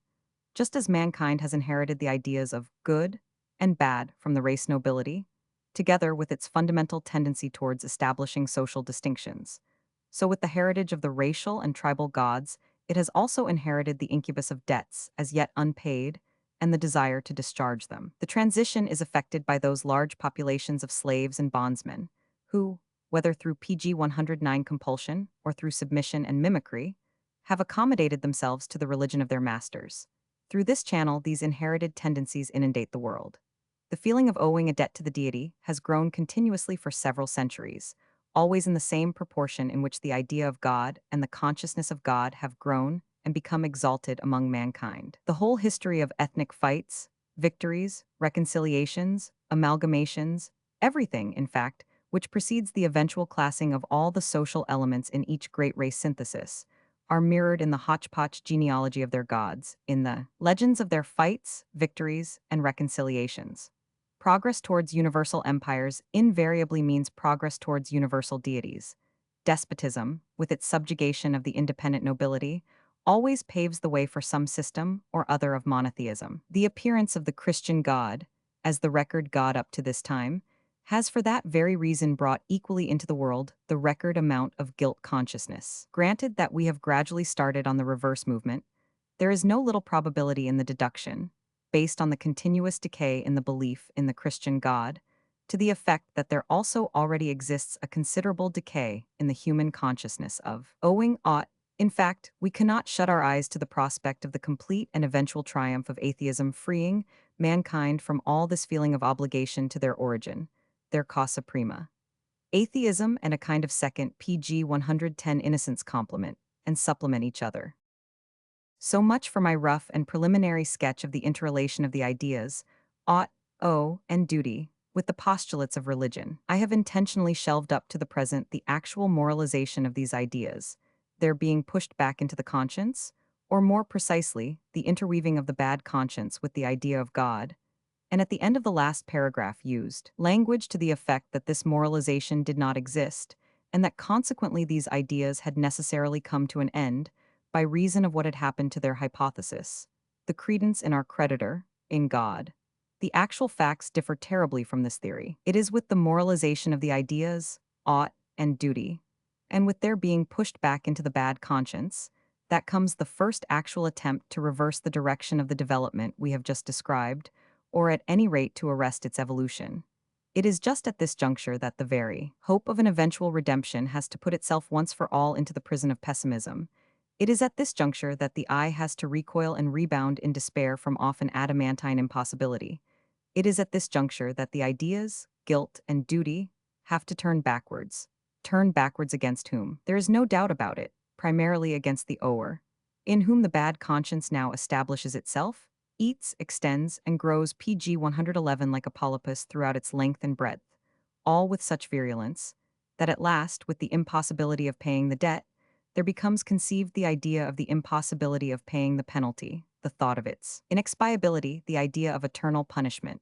Finally, too, it turns against the creditor, whether found in the causa prima of man, the origin of the human race, its sire, who henceforth becomes burdened with a curse, Adam, original sin, determination of the will, or in nature from whose womb man springs, and on whom the responsibility for the principle of evil is now cast. Diabolization of nature, or in existence generally. On this logic, an absolute white elephant, with which mankind is landed, the nihilistic flight from life, the demand for nothingness, or for the opposite of existence, for some other existence, Buddhism and the like, till suddenly we stand before that paradoxical and awful expedient, through which a tortured humanity has found a temporary alleviation, that stroke of genius called Christianity, God personally immolating himself for the debt of man, God paying himself personally out of a pound of his own flesh, God as the one being who can deliver man from what man had become unable to deliver himself, the creditor playing scapegoat for his debtor, from love, can you believe it? From love of his debtor. The reader will already have conjectured what took place on the stage and behind the scenes of PG 112, this drama. That will for self-torture, that inverted cruelty of the animal man who, turned subjective and scared into introspection, encaged as he was in the state, as part of his taming process, invented the bad conscience so as to hurt himself after the natural outlet. For this will to hurt became blocked. In other words, this man of the bad conscience exploited the religious hypothesis so as to carry his martyrdom to the ghastliest pitch of agonized intensity. Owing something to God, this thought becomes his instrument of torture. He apprehends in God the most extreme antitheses that he can find to his own characteristic and ineradicable animal instincts. He himself gives a new interpretation to these animal instincts as being against what he owes to God as enmity, rebellion, and revolt against the Lord, the Father, the Sire, the beginning of the world. He places himself between the horns of the dilemma, God and devil, every negation which he is inclined to utter to himself, to the nature, naturalness, and reality of his being, he whips into an ejaculation of yes, uttering it as something existing, living, efficient as being God, as the holiness of God, the judgment of God, as the hangmanship of God, as transcendence, as eternity, as unending torment, as hell, as infinity of punishment and guilt. This is a kind of madness of the will in the sphere of psychological cruelty, which is absolutely unparalleled. Man's will to find himself guilty and blameworthy to the point of inexpiability, his will to think of himself as punished, without the punishment ever being PG 113 able to balance the guilt, his will to infect and to poison the fundamental basis of the universe with the problem of punishment and guilt, in order to cut off once and for all any escape out of this labyrinth of fixed ideas, his will for rearing an ideal, that of the holy God, face to face with which he can have tangible proof of his own unworthiness. Alas for this mad, melancholy beast man! What fantasies invade it, what paroxysms of perversity, hysterical senselessness, and mental bestiality break out immediately, at the very slightest check on its being the beast of action. All this is excessively interesting, but at the same time tainted with a black, gloomy, enervating melancholy, so that a forcible veto must be invoked against looking too long into these abysses. Here is disease, undoubtedly, the most ghastly disease that has as yet played havoc among men, and he who can still hear, but man turns now deaf ears to such sounds. How in this night of torment and nonsense there has rung out the cry of love, the cry of the most passionate ecstasy, of redemption in love, he turns away gripped by an invincible horror. In man there is so much that is ghastly. Too long has the world been a madhouse. Let this suffice once for all concerning the origin of the holy God. The fact that in itself the conception of gods is not bound to lead necessarily to this degradation of the imagination, a temporary representation of whose vagaries we felt bound, PG 114 give, the fact that there exist nobler methods of utilizing the invention of gods than in this self-crucifixion and self-degradation of man, in which the last 2,000 years of Europe have been past masters. These facts can fortunately be still perceived from every glance that we cast at the Grecian gods, these mirrors of noble and grandiose men, in which the animal in man felt itself deified and did not devour itself in subjective frenzy. These Greeks long utilized their gods as simple buffers against the bad conscience, so that they could continue to enjoy their freedom of soul. This, of course, is diametrically opposed to Christianity's theory of its God. They went very far on this principle, did these splendid and lion-hearted children, and there is no lesser authority than that of the Homeric Zeus for making them realize occasionally that they are taking life too casually. Wonderful, says he on one occasion, it has to do with the case of Gistheus, a very bad case indeed. Wonderful how they grumble, the mortals against the immortals. Only from us, they presume, comes evil, but in their folly. Fashion they, spite of fate, the doom of their own disaster. Yet the reader will note and observe that this Olympian spectator and judge is far from being angry with them and thinking evil of them on this score. How foolish they are. So thinks he PG 115 of the misdeeds of mortals, and folly, imprudence, a little brain disturbance, and nothing more are what the Greeks, even of the strongest, bravest period, have admitted to be the ground of much that is evil and fatal. Folly, not sin, do you understand? But even this brain disturbance was a problem. Come, how is it even possible? How could it have really gotten brains like ours, the brains of men of aristocratic ancestry, of men of fortune, of men of good natural endowments, of men of the best society, of men of nobility and virtue? This was the question that, for century on century, the aristocratic Greek put to himself when confronted with every, to him, incomprehensible, outrage and sacrilege with which one of his peers had polluted himself. It must be that a god had infatuated him, he would say at last, nodding his head. This solution is typical of the Greeks. Accordingly, the gods in those times subserved the functions of justifying man to a certain extent even in evil. In those days, they took upon themselves not the punishment, but, what is more noble, the guilt. I conclude with 3 queries, as you will see. Is an ideal actually set up here, or is one pulled down? I am perhaps asked. But have you sufficiently asked yourselves, how dear a payment has the setting up of every ideal in the world exacted? To achieve that consummation, how much truth must always be traduced and misunderstood? How many lies must be sanctified? PG 116, how much conscience has got to be disturbed? How many pounds of God have got to be sacrificed every time? To enable a sanctuary to be set up, a sanctuary has got to be destroyed. That is a law. Show me an instance where it has not been fulfilled. We modern men, we inherit the immemorial tradition of vivisecting the conscience and practicing cruelty to our animal selves. That is the sphere of our most protracted training, perhaps of our artistic prowess, at any rate of our dilettantism, and our perverted taste. Man has for too long regarded his natural proclivities with an evil eye, so that eventually they have become in his system affiliated to a bad conscience. A converse endeavor would be intrinsically feasible, but who is strong enough to attempt it, to affiliate to the bad conscience all those unnatural proclivities, all those transcendental aspirations, contrary to sense, instinct, nature, and animalism? In short, all past and present ideals, which are all ideals opposed to life and tragicing the world. To whom is one to turn nowadays with such hopes and pretensions? It is just the good men that we should thus bring about our ears, and in addition, as stands to reason, the indolent, the hedgers, the vain, the hysterical, the tired. What is more offensive or more thoroughly calculated to alienate than giving any hint of the exalted severity with which we treat ourselves? And again, how conciliatory, how full of love does all the world show itself towards us so soon as we do as all the world docks, and let ourselves go like all the world. For such a PG 117 consummation, we need spirits of different caliber than seems really feasible in this age. Spirits rendered potent through wars and victories, to whom conquest, adventure, danger, even pain have become a need. For such a consummation, we need habituation to sharp, rare air, to winter wanderings, to literal and metaphorical ice and mountains. We even need a kind of sublime malice, a supreme and most self-conscious insolence of knowledge, which is the appanage of great health. We need, to summarize the awful truth, just this great health.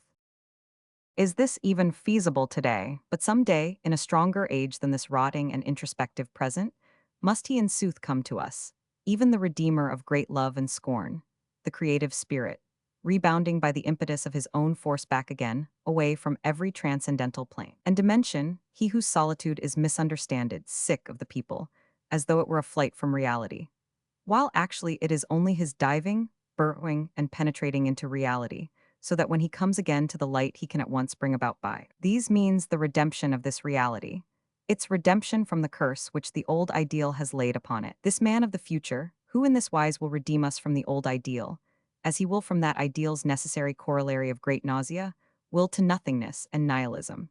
This tocsin of noon and of the great verdict which renders the will again free, who gives back to the world its goal and to man his hope, this antichrist and antinihilist, this conqueror of God and of nothingness. He must one day come. PG 118. But what am I talking of? Enough, enough. At this juncture I have only one proper course, silence. Otherwise trespass on a domain open alone to one who is younger than I, one stronger, more future than I, open alone to Zarathustra, Zarathustra the godless. PG 119. Third essay. What is the meaning of ascetic ideals? Careless, mocking, forceful, so does wisdom wish us. She is a woman and never loves anyone but a warrior. Thus spake Zarathustra. PG 121. What is the meaning of ascetic ideals? In artists, nothing or too much. In philosophers and scholars, a kind of flair and instinct for the conditions most favorable to advanced intellectualism. In women, at best an additional seductive fascination, a little morbidza on a fine piece of flesh, the angelhood of a fat, pretty animal. In physiological failures and whiners, in the majority of mortals, an attempt to pose as too good for this world, a holy form of debauchery, their chief weapon in the battle with lingering pain and ennui. In priests, the actual priestly faith, their best engine of power and also the supreme authority for power. In saints, finally a pretext for hibernation, their novissima glory Cupido, their peace in nothingness, God, their form of madness. But in the very fact that the ascetic ideal has meant so much to man, lies express the fundamental feature of man's will, his horror vacui. He needs a goal, and he will sooner will nothingness than not will at all. Am I not understood? Have I not been understood? Certainly not, sir. Well, let us begin at the beginning. What is the meaning of ascetic ideals? Or, to take an individual case in regard to which I have PG 122 often been consulted, what is the meaning, for example, of an artist like Richard Wagner paying homage to chastity in his old age? He had always done so, of course, in a certain sense, but it was not till quite the end that he did so in an ascetic sense. What is the meaning of this change of attitude, this radical revolution in his attitude, for that was what it was? Wagner veered thereby straight round into his own opposite. What is the meaning of an artist veering round into his own opposite? At this point, granted that we do not mind stopping a little over this question, we immediately call to mind the best, strongest, gayest, and boldest period that there perhaps ever was in Wagner's life. That was the period when he was genuinely and deeply occupied with the idea of Luther's wedding. Who knows what chance is responsible for our now having the Meistersingers instead of this wedding music? And how much in the latter is perhaps just an echo of the former?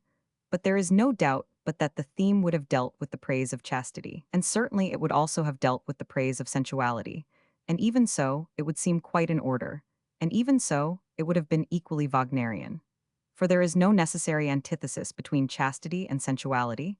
Every good marriage, every authentic heartfelt love transcends this antithesis. Wagner would, it seems to me, have done well to have brought this pleasing reality home once again to his Germans, by means of a bold and graceful Luther comedy. For their PG 123 were, and are among the Germans, many revilers of sensuality. And perhaps Luther's greatest merit lies just in the fact of his having had the courage of his sensuality. It used to be called, prettily enough, evangelistic freedom. But even in those cases where that antithesis between chastity and sensuality does exist, there has fortunately been for some time no necessity for it to be in any way a tragic antithesis. This should, at any rate, be the case with all beings who are sound in mind and body, who are far from reckoning their delicate balance between animal and angel, as being on the face of it one of the principles opposed to existence. The most subtle and brilliant spirits, such as Goethe, such as Hafez, have even seen in this a further charm of life. Such conflicts actually allure one to life. On the other hand, it is only too clear that, when once these ruined swine are reduced to worshipping chastity, and there are such swine, they only see and worship in it the antithesis to themselves, the antithesis to ruined swine. Oh, what a tragic grunting and eagerness! You can just think of it. They worship that painful and superfluous contrast, which Richard Wagner in his latter days undoubtedly wished to set to music and to place on the stage. For what purpose, forsooth? As we may reasonably ask, what did the swine matter to him? What do they matter to us? At this point, it is impossible to beg the further question of what he really had to do with PG 124, that manly, so unmanly, country bumpkin, that poor devil and natural, Parsifal, whom he eventually made a Catholic by such fraudulent devices. What was this Parsifal really meant seriously? One might be tempted to suppose the contrary, even to wish it, that the Wagnerian Parsifal was meant joyously, like a concluding play of a trilogy or satiric drama, in which Wagner the tragedian wished to take farewell of us, of himself above all of tragedy, and to do so in a manner that should be quite fitting and worthy, that is, with an excess of the most extreme and flippant parody of the tragic itself, of the ghastly earthly seriousness and earthly woe of old, a parody of that most crude phase in the unnaturalness of the ascetic ideal that had at length been overcome. That, as I have said, would have been quite worthy of a great tragedian, who, like every artist, first attains the supreme pinnacle of his greatness when he can look down into himself and his art, when he can laugh at himself. Is Wagner's Parsifal his secret laugh of superiority over himself, the triumph of that supreme artistic freedom and artistic transcendency which he has at length attained? We might, I repeat, wish it were so, for what can Parsifal, taken seriously, amount to? Is it really necessary to see in it, according to an expression once used against me, the product of an insane hate of knowledge, mind, and flesh? A curse on flesh and spirit in one breath of hate, an apostasy and reversion to the morbid Christian and obscurantist ideals? And finally, a self-negation and self-elimination on the PG 125 part of an artist, who till then had devoted all the strength of his will to the contrary, namely, the highest artistic expression of soul and body. And not only of his art, of his life as well. Just remember with what enthusiasm Wagner followed in the footsteps of Feuerbach. Feuerbach's motto of healthy sensuality rang in the ears of Wagner during the 30s and 40s of the century, as it did in the ears of many Germans. They dubbed themselves young Germans, like the word of redemption. Did he eventually change his mind on the subject? For it seems at any rate that he eventually wished to change his teaching on that subject. And not only is that the case with the Parsifal trumpets on the stage. In the melancholy, cramped, and embarrassed lucubrations of his later years, there are 100 places in which there are manifestations of a secret wish and will, a despondent, uncertain, unavowed will to preach actual retrogression, conversion, Christianity, medievalism, and to say to his disciples, all is vanity, seek salvation elsewhere. Even the blood of the Redeemer is once invoked. Let me speak out my mind in a case like this, which has many painful elements, and it is a typical case. It is certainly best to separate an artist from his work so completely that he cannot be taken as seriously as his work. He is, after all, merely the presupposition of his work. PG 126 the womb, the soil, in certain cases the dung and manure, on which and out of which it grows, and consequently, in most cases, something that must be forgotten if the work itself is to be enjoyed. The insight into the origin of a work is a matter for psychologists and vivisectors, but never either in the present or the future for the aesthetes, the artists. The author and creator of Parsifal was as little spared the necessity of sinking and living himself into the terrible depths and foundations of medieval soul contrasts, the necessity of a malignant abstraction from all intellectual elevation, severity, and discipline, the necessity of a kind of mental perversity, if the reader will pardon me such a word, as little as a pregnant woman is spared the horrors and marvels of pregnancy, which, as I have said, must be forgotten if the child is to be enjoyed. We must guard ourselves against the confusion, into which an artist himself would fall only too easily, to employ the English terminology, out of psychological contiguity. As though the artist himself actually were the object which he is able to represent, imagine, and express. In point of fact, the position is that even if he conceived he were such an object, he would certainly not represent, conceive, express it. Homer would not have created an Achilles, nor Goethe a Faust, if Homer had been an Achilles or if Goethe had been a Faust. A complete and perfect artist is to all eternity separated from the real, from the actual. On the other hand, it will be appreciated that he can at times get tired to the point of despair of this PG 127 eternal unreality and falseness of his innermost being, and that he then sometimes attempts to trespass on to the most forbidden ground, on reality, and attempts to have real existence. With what success? The success will be guessed. It is the typical velleity of the artist, the same velleity to which Wagner fell a victim in his old age, and for which he had to pay so dearly and so fatally. He lost thereby his most valuable friends. But after all, quite apart from this velleity, who would not wish emphatically for Wagner's own sake that he had taken farewell of us and of his art in a different manner, not with a Parsifal, but in more victorious, more self-confident, more Wagnerian style. A style less misleading. A style less ambiguous with regard to his whole meaning, less Schopenhauerian, less nihilistic. What, then, is the meaning of ascetic ideals? In the case of an artist, we are getting to understand their meaning. Nothing at all, or so much that it is as good as nothing at all. Indeed, what is the use of them? Our artists have for a long time past not taken up a sufficiently independent attitude, either in the world or against it, to warrant their valuations, and the changes in these valuations exciting interest. At all times they have played the valet of some morality, philosophy, or religion, quite apart from the fact that unfortunately they have often enough been the inordinately supple courtiers of their clients, PG 128 and patrons, and the inquisitive toadies, of the powers that are existing, or even of the new powers to come. To put it at the lowest, they always need a rampart, a support, an already constituted authority. Artists never stand by themselves, Standing alone is opposed to their deepest instincts. So, for example, did Richard Wagner take, when the time had come, the philosopher Schopenhauer for his covering man in front for his rampart? Who would consider it even thinkable that he would have had the courage for an ascetic ideal, without the support afforded him by the philosophy of Schopenhauer, without the authority of Schopenhauer, which dominated Europe in the 70s? This is without consideration of the question whether an artist without the milk one of an orthodoxy would have been possible at all. This brings us to the more serious question. What is the meaning of a real philosopher paying homage to the ascetic ideal, a really self-dependent intellect like Schopenhauer, a man and knight with a glance of bronze, who has the courage to be himself, who knows how to stand alone without first waiting for men who cover him in front and the nods of his superiors? Let us now consider at once the remarkable attitude of Schopenhauer towards art, an attitude which has even a fascination for certain types. For that is obviously the reason why Richard Wagner all at once went over to pg 129 Schopenhauer, persuaded thereto, as one knows, by a poet Herweg, went over so completely that there ensued the cleavage of a complete theoretic contradiction between his earlier and his later aesthetic faiths. The earlier, for example, being expressed in opera and drama, the later in the writings which he published from 1870 onwards. In particular, Wagner from that time onwards. And this is the volte-face which alienates us, the most had no scruples about changing his judgment concerning the value and position of music itself. What did he care if up to that time he had made of music a means, a medium, a woman, that in order to thrive needed an end, a man? That is the drama. He suddenly realized that more could be affected by the novelty of the Schopenhauerian theory in Majorum Music Gloriam.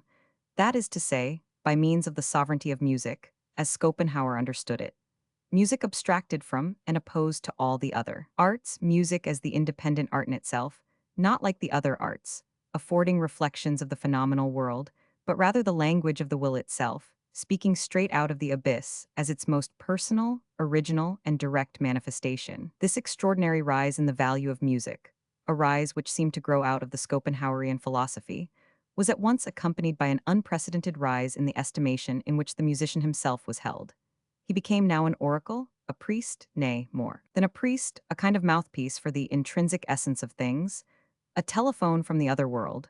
From pg 130 henceforward, he talked not only music, did this ventriloquist of God, he talked metaphysic. What wonder that one day he eventually talked ascetic ideals. Schopenhauer has made use of the Kantian treatment of the aesthetic problem, though he certainly did not regard it with the Kantian eyes. Kant thought that he showed honor to art when he favored and placed in the foreground those of the predicates of the beautiful, which constitute the honor of knowledge, impersonality, and universality. This is not the place to discuss whether this was not a complete mistake. All that I wish to emphasize is that Kant, just like other philosophers, instead of envisaging the aesthetic problem from the standpoint of the experiences of the artist, the creator, has only considered art and beauty from the standpoint of the spectator, and has thereby imperceptibly imported the spectator himself into the idea of the beautiful. But if only the philosophers of the beautiful had sufficient knowledge of this spectator, knowledge of him as a great fact of personality, as a great experience, as a wealth of strong and most individual events, desires, surprises, and raptures in the sphere of beauty. But, as I feared, the contrary was always the case. And so we get from our philosophers, from the very beginning, definitions on which the lack of a subtler personal experience squats like a fat worm of crass error, as it does on Kant's famous definition of the pg 131 beautiful. That is beautiful, says Kant, which pleases without interesting. Without interesting, compare this definition with this other one, made by a real spectator and artist, by Stendhal, who once called the beautiful une promesse de bonheur. Here, at any rate, the one point which Kant makes prominent in the aesthetic position is repudiated and eliminated, le désintéressement. Who is right, Kant or Stendhal? When, forsooth, our aesthetes never get tired of throwing into the scales in Kant's favor the fact that under the magic of beauty men can look at even naked female statues, without interest, we can certainly laugh a little at their expense. In regard to this ticklish point, the experiences of artists are more interesting, and at any rate Pygmalion was not necessarily an unsthetic man. Let us think all the better of the innocence of our aesthetes, reflected as it is in such arguments. Let us, for instance, count to Kant's honor the country parson naivete of his doctrine concerning the peculiar character of the sense of touch. And here we come back to Schopenhauer, who stood in much closer neighborhood to the arts than did Kant, and yet never escaped outside the pale of the Kantian definition. How was that?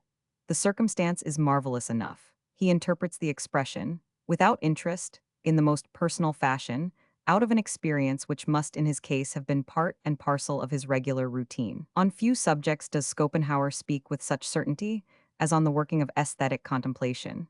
He says of it that pg 132, it simply counteracts sexual interest, like lupulin and camphor. He never gets tired of glorifying this escape from the life will as the great advantage and utility of the aesthetic state. In fact, one is tempted to ask if his fundamental conception of will and idea, the thought that there can only exist freedom from the will by means of idea, did not originate in a generalization from this sexual experience. In all questions concerning the Schopenhauerian philosophy, one should, by the by, never lose sight of the consideration that it is the conception of a youth of 26, so that it participates not only in what is peculiar to Schopenhauer's life, but in what is peculiar to that special period of his life. Let us listen, for instance, to one of the most expressive among the countless passages which he has written in honor of the aesthetic state, World as Will and Idea, I. 231. Let us listen to the tone, the suffering, the happiness, the gratitude with which such words are uttered. This is the painless state which Epicurus praised as the highest good and as the state of the gods. We are during that moment freed from the vile pressure of the will. We celebrate the Sabbath of the will's hard labor. The wheel of Ixion stands still. What vehemence of language! What images of anguish and protracted revulsion! How almost pathological is that temporal antithesis between that moment and everything else, the wheel of Ixion, the hard labor of the will, the vile pressure of the will. But granted that Schopenhauer was 100 times right for himself, pg 133 personally, how does that help our insight into the nature of the beautiful? Schopenhauer has described one effect of the beautiful, the calming of the will, but is this effect really normal? As has been mentioned, Stendhal, an equally sensual but more happily constituted nature than Schopenhauer, gives prominence to another effect of the beautiful. The beautiful promises happiness. To him, it is just the excitement of the will, the interest, by the beauty that seems the essential fact. And does not Schopenhauer ultimately lay himself open to the objection that he is quite wrong in regarding himself as a Kantian on this point, that he has absolutely failed to understand in a Kantian sense the Kantian definition of the beautiful? That the beautiful pleased him as well by means of an interest, by means, in fact, of the strongest and most personal interest of all, that of the victim of torture who escapes from his torture? And to come back again to our first question, what is the meaning of a philosopher paying homage to ascetic ideals?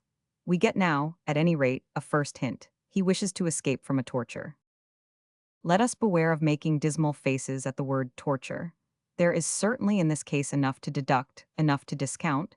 There is even something to laugh at, for we must certainly not underestimate the fact that Schopenhauer, who in practice treated sexuality as a pg 134 personal enemy, including its tool woman, that instrumentum diaboli, needed enemies to keep him in a good humor, that he loved grim, bitter, blackish-green words, that he raged for the sake of raging out of passion, that he would have grown ill, would have become a pessimist, for he was not a pessimist, however much he wished to be, without his enemies, without Hegel, woman, sensuality, and the whole will for existence, keeping on.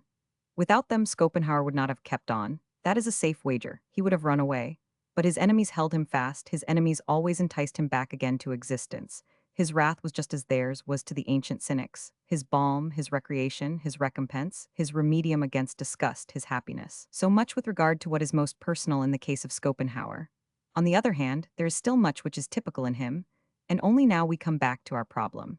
It is an accepted and indisputable fact, so long as there are philosophers in the world and wherever philosophers have existed, from India to England, to take the opposite poles of philosophically ability, that there exists a real irritation and rancor on the part of philosophers towards sensuality. Schopenhauer is merely the most eloquent, and if one has the ear for it, also the most fascinating and enchanting outburst.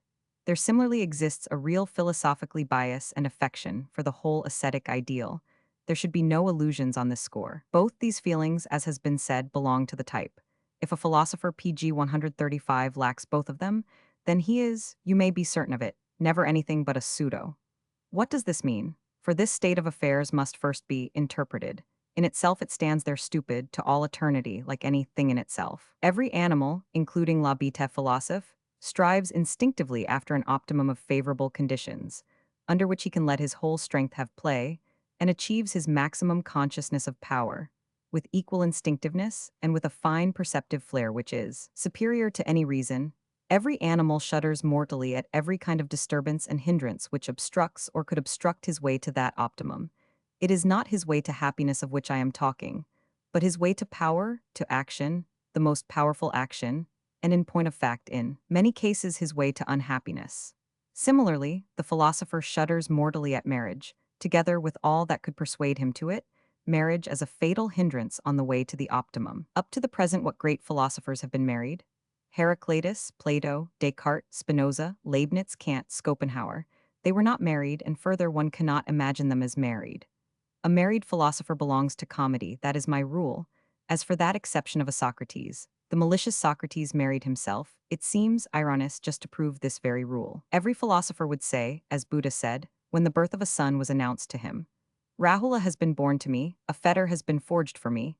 Rahula means here PG 136, a little demon. There must come an hour of reflection to every free spirit, granted. That he has had previously an hour of thoughtlessness, just as one came once to the same Buddha. Narrowly cramped, he reflected, is life in the house, it is a place of uncleanness. Freedom is found in leaving the house. Because he thought like this, he left the house. So many bridges to independence are shown in the ascetic idea, that the philosopher cannot refrain from exultation and clapping of hands when he hears the history of all those resolute ones, who on one day uttered a nay to all servitude and went into some desert. Even granting that they were only strong asses, and the absolute opposite of strong minds. What then does the ascetic ideal mean in a philosopher? This is my answer. It will have been guessed long ago. When he sees this ideal, the philosopher smiles because he sees therein an optimum of the conditions of the highest and boldest intellectuality. He does not thereby deny existence. He rather affirms thereby his existence and only his existence, and this perhaps to the point of not being far off the blasphemous wish, perit mundus, fiat philosophia, fiat philosophus, fium. These philosophers, you see, are by no means uncorrupted witnesses and judges of the value of the ascetic ideal. They think of themselves, what is the saint to them? They think of that which to them personally is most indispensable. Of PG 137, freedom from compulsion, disturbance, noise, freedom from business, duties, cares, of clear head, of the dance, spring, and flight of thoughts, of good air, rare, clear, free, dry, as is the air on the heights, in which every animal creature becomes more intellectual and gains wings. They think of peace. In every cellar, all the hounds neatly chained, no baying of enmity and uncouth rancor, no remorse of wounded ambition, quiet and submissive internal organs, busy as mills but unnoticed. The heart alien, transcendent, future, posthumous. To summarize, they mean by the ascetic ideal the joyous asceticism of a deified and newly fledged animal, sweeping over life rather than resting. We know what are the three great catchwords of the ascetic ideal: poverty, humility, chastity. And now just look closely at the life of all the great fruitful inventive spirits. You will always find again and again these three qualities up to a certain extent. Not for a minute, as is self-evident, as though perchance they were part of their virtues. What has this type of man to do with virtues? But as the most essential and natural conditions of their best existence, their finest fruitfulness. In this connection, it is quite possible that their predominant intellectualism had first to curb an unruly and irritable pride, or an insolent sensualism, or that it had all its work cut out to maintain its wish for the desert, against perhaps an inclination to luxury and dilettantism, or similarly against an extravagant liberality of heart and hand. But their intellect did affect all this, simply because it was the dominant instinct, which carried through its orders in the case PG 138 of all the other instincts. It affects it still. If it ceased to do so, it would simply not be dominant. But there is not one iota of virtue in all this. Further, the desert, of which I just spoke, in which the strong, independent, and well-equipped spirits retreat into their hermitage. Oh, how different is it from the cultured classes' dream of a desert. In certain cases, in fact, the cultured classes themselves are the desert. And it is certain that all the actors of the intellect would not endure this desert for a minute. It is nothing like romantic and Syrian enough for them, nothing like enough of a stage desert. Here as well there are plenty of asses, but at this point the resemblance ceases. But a desert nowadays is something like this. Perhaps a deliberate obscurity, a getting out of the way of oneself, a fear of noise, admiration, papers, influence, a little office, a daily task, something that hides rather than brings to light, sometimes associating with harmless, cheerful beasts and fowls, the sight of which refreshes, a mountain for company, but not a dead one with eyes, that is, with lakes. In certain cases, even a room in a crowded hotel where one can reckon on not being recognized, and on being able to talk with impunity to everyone. Here is the desert. Oh, it is lonely enough, believe me. I grant that when Heraclitus retreated to the courts and cloisters of the colossal temple of Artemis, that wilderness was worthier. Why do we lack such temples? Perchance we do not lack them. I just think of my splendid study in the Piazza di San Marco, in spring, of course, and in the morning, between 10 and 12. But that which Heraclitus PG 139 shunned is still just what we too avoid nowadays. The noise and democratic babble of the Ephesians, their politics, their news from the empire. I mean, of course, Persia, their market trade in the things of today, for there is one thing from which we philosophers especially need a rest, from the things of today. We honor the silent, the cold, the noble, the far, the past, everything, in fact, at the sight of which the soul is not bound to brace itself up and defend itself, something with which one can speak without speaking aloud. Just listen now to the tone a spirit has when it speaks. Every spirit has its own tone and loves its own tone. That thing yonder, for instance, is bound to be an agitator. That is, a hollow head, a hollow mug, whatever may go into him, everything comes back from him dull and thick, heavy with the echo of the great void. That spirit yonder nearly always speaks hoarse. Has he, perchance, thought himself hoarse? It may be so, ask the physiologists. But he who thinks in words, thinks as a speaker and not as a thinker. It shows that he does not think of objects or think objectively, but only of his relations with objects. That in point of fact, he only thinks of himself and his audience. This third one speaks aggressively. He comes too near our body, his breath blows on us. We shut our mouth involuntarily, although he speaks to us through a book. The tone of his style supplies the reason. He has no time, he has small faith in himself, he finds expression now or never. But a spirit who is sure of himself speaks softly. He seeks secrecy, he lets himself be awaited. A philosopher is recognized by the PG 140 fact that he shuns three brilliant and noisy things: fame, princes, and women, which is not to say that they do not come to him. He shuns every glaring light, therefore he shuns his time and its daylight. Therein he is as a shadow. The deeper sinks the sun, the greater grows the shadow. As for his humility, he endures, as he endures darkness, a certain dependence and obscurity. Further, he is afraid of the shock of lightning.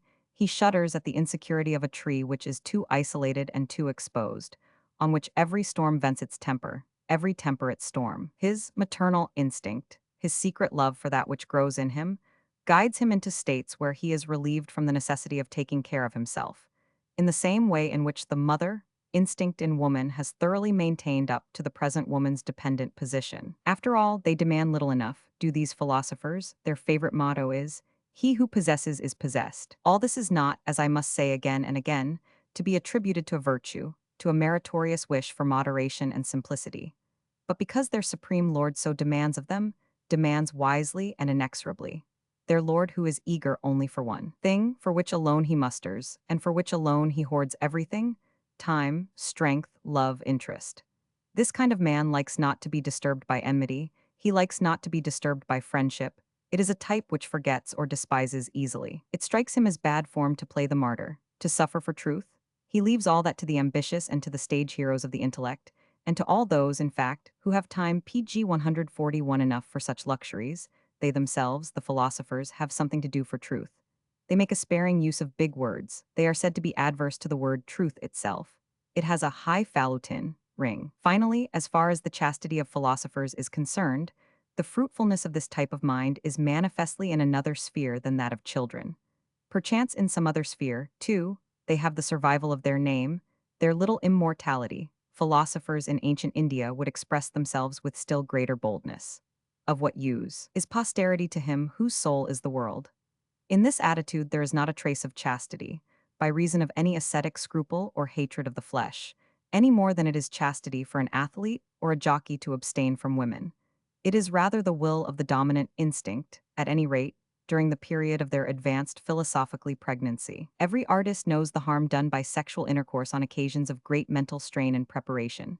As far as the strongest artists and those with the surest instincts are concerned, this is not necessarily a case of experience, hard experience, but it is simply their maternal instinct which, in order to benefit the growing work, disposes recklessly, beyond all its normal stocks and supplies of the vigor of its animal life.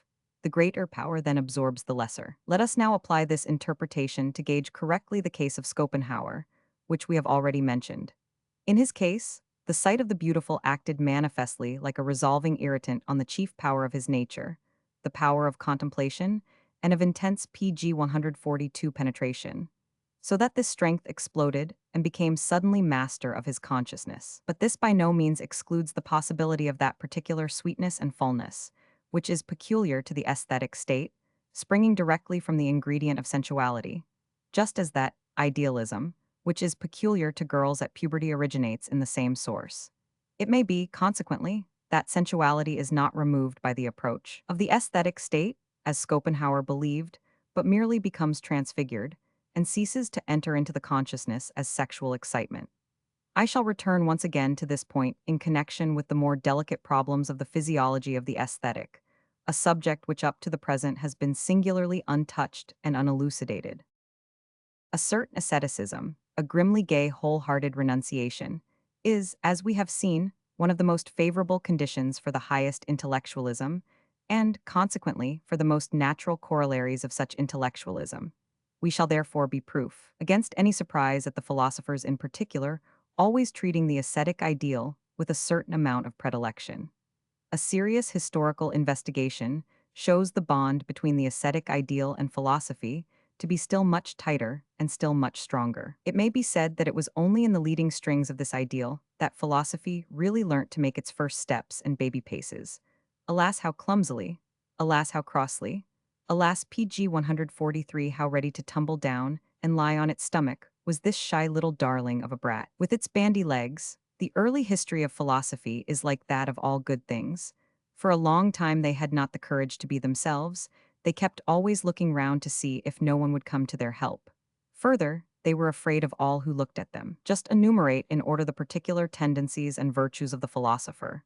His tendency to doubt, his tendency to deny, his tendency to wait to be aphatic, his tendency to analyze, search, explore, dare, his tendency to compare and to equalize, his will to be neutral and objective, his will for everything which is sine ira et studio. Has it yet been realized that for quite a lengthy period these tendencies went counter to the first claims of morality and conscience? To say nothing at all of reason, which even Luther chose to call Frau Kluglin, to the sly whore. Has it been yet appreciated that a philosopher, in the event of his arriving at self-consciousness, must needs feel himself an incarnate nitimer in item, and consequently guard himself against his own sensations, against self-consciousness? It is, I repeat, just the same with all good things, on which we now pride ourselves. Even judged by the standard of the ancient Greeks, our whole modern life, insofar as it is not weakness, but power and the consciousness of power, appears pure hybris and godlessness, for the things which are the very reverse of those which PG 144 we honor today, have had for a long time conscience on their side, and God as their guardian.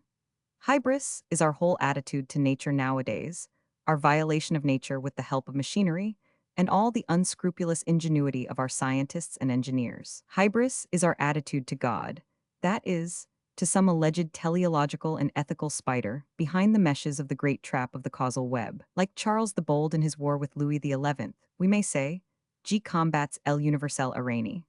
Hybris is our attitude to ourselves, for we experiment with ourselves in a way that we would not allow with any animal, and with pleasure and curiosity open our soul in our living body. What matters now to us the salvation of the soul? We heal ourselves afterwards. Being ill is instructive, we doubt it not, even more instructive than being well. Inoculators of disease seem to us today even more necessary than any medicine men and saviors. There is no doubt we do violence to ourselves nowadays. We crackers of the soul's kernel, we incarnate riddles, who are ever asking riddles, as though life were not else than the cracking of a nut. And even thereby must we necessarily become day by day more and more worthy to be asked questions, and worthy to ask them. Even thereby do we perchance also become worthier to live. All good things were once bad things. From every original sin has grown an original virtue. Marriage, for example, seemed for a long time a sin against the rights of the community. A man formerly paid a fine for the insolence of PG 145 claiming one woman to himself. To this phase belongs, for instance, the jus prim noctis, today still in Cambodia the privilege of the priest, that guardian of the good old customs. The soft, benevolent, yielding, sympathetic feelings, eventually valued so highly that they almost became intrinsic values, were for a very long time actually despised by their possessors. Gentleness was then a subject for shame, just as hardness is now, compare Beyond Good and Evil, APH. 260. The submission to law. Oh, with what qualms of conscience was it that the noble races throughout the world renounced the vendetta and gave the law power over themselves? Law was long a vet item, a blasphemy, an innovation. It was introduced with force, like a force, to which men only submitted with a sense of personal shame. Every tiny step forward in the world was formerly made at the cost of mental and physical torture. Nowadays, the whole of this point of view, that not only stepping forward, nay, stepping at all, movement, change, all needed their countless martyrs, rings in our ears quite strangely. I have put it forward in the dawn of day, APH. 18. Nothing is purchased more dearly, says the same book a little later, than the modicum of human reason and freedom which is now our pride. But that pride is the reason why it is now almost impossible for us to feel in sympathy with those immense periods of the morality of custom, which lie at the beginning of the world's history, constituting as they do the real decisive historical principle, which has PG 146 fixed the character of humanity. Those periods, I repeat, when throughout the world, suffering passed for virtue, cruelty for virtue, deceit for virtue, revenge for virtue, repudiation of the reason for virtue. And when, conversely, well-being passed current for danger, the desire for knowledge for danger, pity for danger, peace for danger, being pitied for shame, work for shame, madness for divinity, and change for immorality and incarnate corruption. There is in the same book, APH 12, an explanation of the burden of unpopularity under which the earliest race of contemplative men had to live, despised almost as widely as they were first feared. Contemplation first appeared on earth in a disguised shape, in an ambiguous form, with an evil heart and often with an uneasy head. There is no doubt about it. The inactive, brooding, unwarlike element in the instincts of contemplative men long invested them with a cloud of suspicion. The only way to combat this was to excite a definite fear, and the old Brahmins, for example, knew to a nicety how to do this.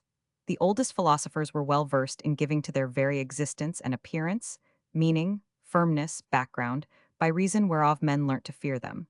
Considered more precisely, they did this from an even more fundamental need, the need of inspiring in themselves fear and self-reverence. For they found, even in their own souls, all the valuations turned against themselves. They had to PG 147 fight down every kind of suspicion and antagonism against the philosophically element in themselves. Being men of a terrible age, they did this with terrible means. Cruelty to themselves, ingenious self-mortification. This was the chief method of these ambitious hermits and intellectual revolutionaries, who were obliged to force down the gods and the traditions of their own soul, so as to enable themselves to believe in their own revolution. I remember the famous story of the king Vikvamitra, who, as the result of 1,000 years of self-martyrdom, reached such a consciousness of power and such a confidence in himself that he undertook to build a new heaven, the sinister symbol of the oldest and newest history of philosophy in the whole world. Everyone who has ever built anywhere a new heaven first found the power thereto in his own hell. Let us compress the facts into a short formula. The philosophically spirit had, in order to be possible to any extent at all, to masquerade and disguise itself as one of the previously fixed types of the contemplative man, to disguise itself as priest, wizard, soothsayer, as a religious man generally. The ascetic ideal has for a long time served the philosopher as a superficial form, as a condition which enabled him to exist. To be able to be a philosopher, he had to exemplify the ideal. To exemplify it, he was bound to believe in it. The peculiarly etherealized abstraction of philosophers, with their negation of the world, their enmity to life, their disbelief in the senses, which has been maintained up to the most recent time, and has almost thereby come to be PG 148 accepted as the ideal philosophically attitude. This abstraction is the result of those enforced conditions under which philosophy came into existence, and continued to exist, inasmuch as for quite a very long time philosophy would have been absolutely impossible in the world without an ascetic cloak and dress, without an ascetic self-misunderstanding. Expressed plainly and palpably, the ascetic priest has taken the repulsive and sinister form of the caterpillar, beneath which and behind which alone philosophy could live and slink about. Has all that really changed? Has that flamboyant and dangerous winged creature, that spirit which that caterpillar concealed within itself, has it, I say, thanks to a sunnier, warmer, lighter world, really and finally flung off its hood and escaped into the light? Can we today point to enough pride, enough daring, enough courage, enough self-confidence, enough mental will, enough will for responsibility, enough freedom of the will, to enable the philosopher to be now in the world really possible? And now, after we have caught sight of the ascetic priest, let us tackle our problem. What is the meaning of the ascetic ideal? It now first becomes serious, vitally serious. We are now confronted with the real representatives of the serious. What is the meaning of all seriousness? This even more radical question is perchance already on the tip of our tongue. A question, fairly, for physiologists, but which we for the time PG 149 being skip. In that ideal, the ascetic priest finds not only his faith, but also his will, his power, his interest. His right to existence stands and falls with that ideal. What wonder that we here run up against a terrible opponent, on the supposition, of course, that we are the opponents of that ideal, an opponent fighting for his life against those who repudiate that ideal. On the other hand, it is from the outset improbable that such a biased attitude towards our problem will do him any particular good. The ascetic priest himself will scarcely prove the happiest champion of his own ideal, on the same principle on which a woman usually fails when she wishes to champion woman, let alone proving the most objective critic and judge of the controversy now raised. We shall therefore, so much is already obvious, rather have actually to help him to defend himself properly against ourselves than we shall have to fear being too well beaten by him. The idea which is the subject of this dispute is the value of our life from the standpoint of the ascetic priests. This life, then, together with the whole of which it is a part, nature, the world, the whole sphere of becoming and passing away, is placed by them in relation to an existence of quite another character, which it excludes and to which it is opposed unless it deny its own self. In this case, the case of an ascetic life, life is taken as a bridge to another existence. The ascetic treats life as a maze, in which one must walk backwards till one comes to the place where it starts, or he treats it as an error which one may, PG 150 nay must, refute by action, for he demands that he should be followed. He enforces, where he can, his valuation of existence. What does this mean? Such a monstrous valuation is not an exceptional case or a curiosity recorded in human history. It is one of the most general and persistent facts that there are. The reading from the vantage of a distant star of the capital letters of our earthly life would perchance lead to the conclusion that the earth was the especially ascetic planet, a den of discontented, arrogant, and repulsive creatures, who never got rid of a deep disgust of themselves, of the world, of all life, and did themselves as much hurt as possible out of pleasure in hurting, presumably their one and only pleasure. Let us consider how regularly, how universally, how practically at every single period the ascetic priest puts in his appearance. He belongs to no particular race. He thrives everywhere. He grows out of all classes. Not that he perhaps bred this valuation by heredity and propagated it. The contrary is the case. It must be a necessity of the first order which makes this species, hostile, as it is, to life, always grow again and always thrive again. Life itself must certainly have an interest in the continuance of such a type of self-contradiction. For an ascetic life is a self-contradiction. Here rules resentment without parallel, the resentment of an insatiate instinct and ambition that would be master, not over some element in life, but over life itself, over life's deepest, strongest, innermost conditions. Here is an attempt made to utilize power to damn the sources of power. Here does PG 151, the green eye of jealousy, turn even against physiological well-being, especially against the expression of such well-being, beauty, joy. While a sense of pleasure is experienced and sought in abortion, in decay, in pain, in misfortune, in ugliness, in voluntary punishment, in the exercising, flagellation, and sacrifice of the self, all this is in the highest degree paradoxical. We are here confronted with a rift that wills itself to be a rift, which enjoys itself in this very suffering, and even becomes more and more certain of itself, more and more triumphant, in proportion as its own presupposition, physiological vitality, decreases, the triumph just in the supreme agony. Under this extravagant emblem did the ascetic ideal fight from of old. In this mystery of seduction, in this picture of rapture and torture, it recognized its brightest light, its salvation, its final victory. Crux, nux, lux, it has all these three in one. Granted that such an incarnate will for contradiction and unnaturalness is induced to philosophize, on what will it vent its pet caprice? On that which has been felt with the greatest certainty to be true, to be real. It will look for error in those very places where the life instinct fixes truth with the greatest positiveness. It will, for instance, after the example of the ascetics of the Vedanta philosophy, reduce matter to an illusion, and similarly treat pain, multiplicity, the whole logical contrast of subject and object. Errors, nothing PG 152 but errors. To renounce the belief in one's own ego, to deny to oneself one's own reality. What a triumph. And here already we have a much higher kind of triumph, which is not merely a triumph over the senses, over the palpable, but an infliction of violence and cruelty on reason. And this ecstasy culminates in the ascetic self-contempt, the ascetic scorn of one's own reason making this decree. There is a domain of truth and of life, but reason is specially excluded therefrom. By the by, even in the Kantian idea of the intelligible character of things, there remains a trace of that schism, so dear to the heart of the ascetic, that schism which likes to turn reason against reason. In fact, intelligible character means in Kant a kind of quality in things of which the intellect comprehends this much, that for it, the intellect, it is absolutely incomprehensible. After all, let us, in our character of knowers, not be ungrateful towards such determined reversals of the ordinary perspectives and values, with which the mind had for too long raged against itself, with an apparently futile sacrilege. In the same way, the very seeing of another vista, the very wishing to see another vista, is no little training and preparation of the intellect for its eternal objectivity.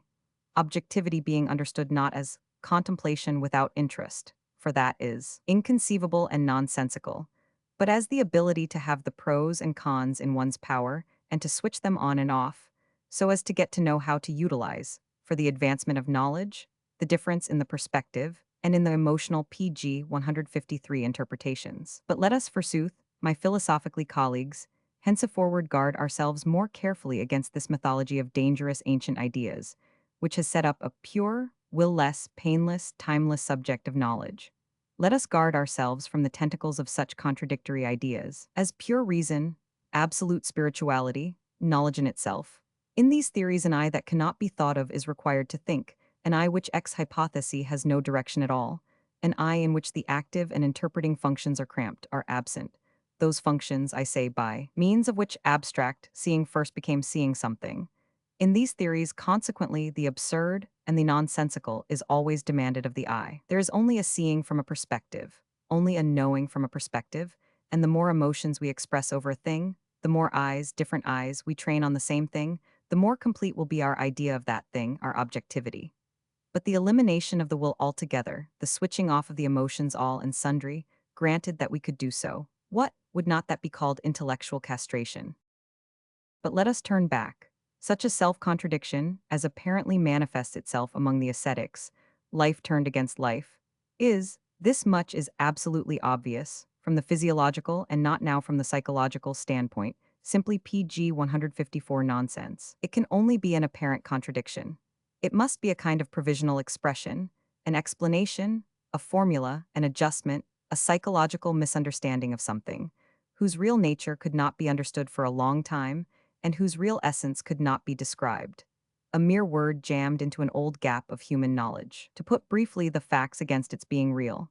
The ascetic ideal springs from the prophylactic and self-preservative instincts, which mark a decadent life, which seeks by every means in its power to maintain its position and fight for its existence. It points to a partial physiological depression and exhaustion, against which the most profound and intact life instincts fight ceaselessly with new weapons and discoveries. The ascetic ideal is such a weapon. Its position is consequently exactly the reverse of that which the worshippers of the ideal imagine. Life struggles in it, and through it with death and against death. The ascetic ideal is a dodge for the preservation of life. An important fact is brought out in the extent to which, as history teaches, this ideal could rule and exercise power over man, especially in all those places where the civilization and taming of man was completed. That fact is, the diseased state of man up to the present, at any rate of the man who has been tamed, the physiological struggle of man with death, more precisely, with the disgust with life, with exhaustion, with the wish for the end. The ascetic priest is the incarnate wish for an existence of another kind. PG 155, an existence on another plane. He is, in fact, the highest point of this wish, its official ecstasy and passion. But it is the very power of this wish which is the fetter that binds him here. It is just that which makes him into a tool that must labor to create more favorable conditions for earthly existence, for existence on the human plane. It is with this very power that he keeps the whole herd of failures, distortions, abortions, unfortunates, sufferers from themselves of every kind, fast to existence, while he as the herdsman goes instinctively on in front. You understand me already. This ascetic priest, this apparent enemy of life, this denier, he actually belongs to the really great conservative and affirmative forces of life. What does it come from, this diseased state? For man is more diseased, more uncertain, more changeable, more unstable than any other animal, there is no doubt of it. He is the diseased animal. What does it spring from? Certainly he has also dared, innovated, braved more, challenged fate more than all the other animals put together. He, the great experimenter with himself, the unsatisfied, the insatiate, who struggles for the supreme mastery with beast, nature, and gods. He, the as yet ever, uncompelled, the ever future, who finds no more any rest from his own aggressive strength, goaded inexorably on by the spur of the future dug into the flesh of the present. How should not so brave and rich an animal also be the most endangered, the animal with the longest and deepest sickness among all sick animals? Man is sick of it, oft pg 156 enough there are whole epidemics of this satiety, as about 1348, the time of the dance of death. But even this very nausea, this tiredness, this disgust with himself, all this is discharged from him with such force that it is immediately made into a new fetter. His neigh, which he utters to life, brings to light as though by magic an abundance of graceful yeas. Even when he wounds himself, this master of destruction, of self-destruction, it is subsequently the wound itself that forces him to live. The more normal is this sickliness in man, and we cannot dispute this normality. The higher honor should be paid to the rare cases of psychical and physical powerfulness, the windfalls of humanity, and the more strictly should the sound be guarded from that worst of air, the air of the sick room. Is that done? The sick are the greatest danger for the healthy. It is not from the strongest that harm comes to the strong, but from the weakest. Is that known? Broadly considered, it is not for a minute the fear of man, whose diminution should be wished for this fear forces the strong, to be at times terrible. It preserves in its integrity the sound type of man. What is to be feared, what does work with a fatality found in no other fate, is not the great fear of, but the great nausea with, man, and equally so the great pity for man. Supposing that both these things were one day to pg 157 espouse each other, then inevitably the maximum of monstrousness would immediately come into the world. The last will of man, his will for nothingness, nihilism.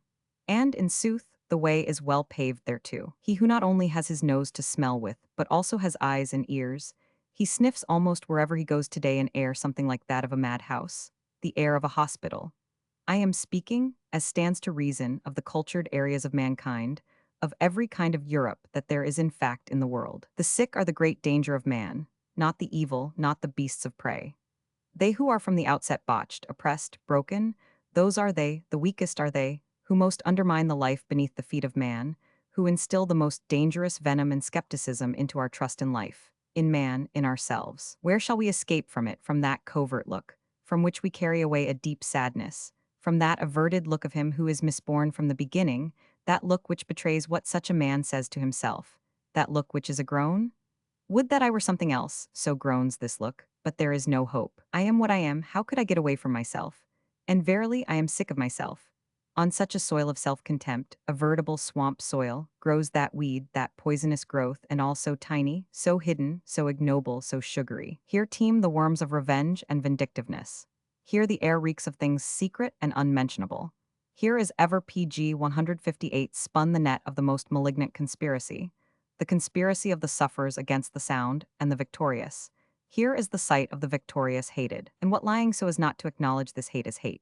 What a show of big words and attitudes, what an art of righteous calumniation, these abortions. What a noble eloquence gushes from their lips. What an amount of sugary, slimy, humble submission oozes in their eyes. What do they really want? At any rate to represent righteousness, love, wisdom, superiority. That is the ambition of these lowest ones, these sick ones.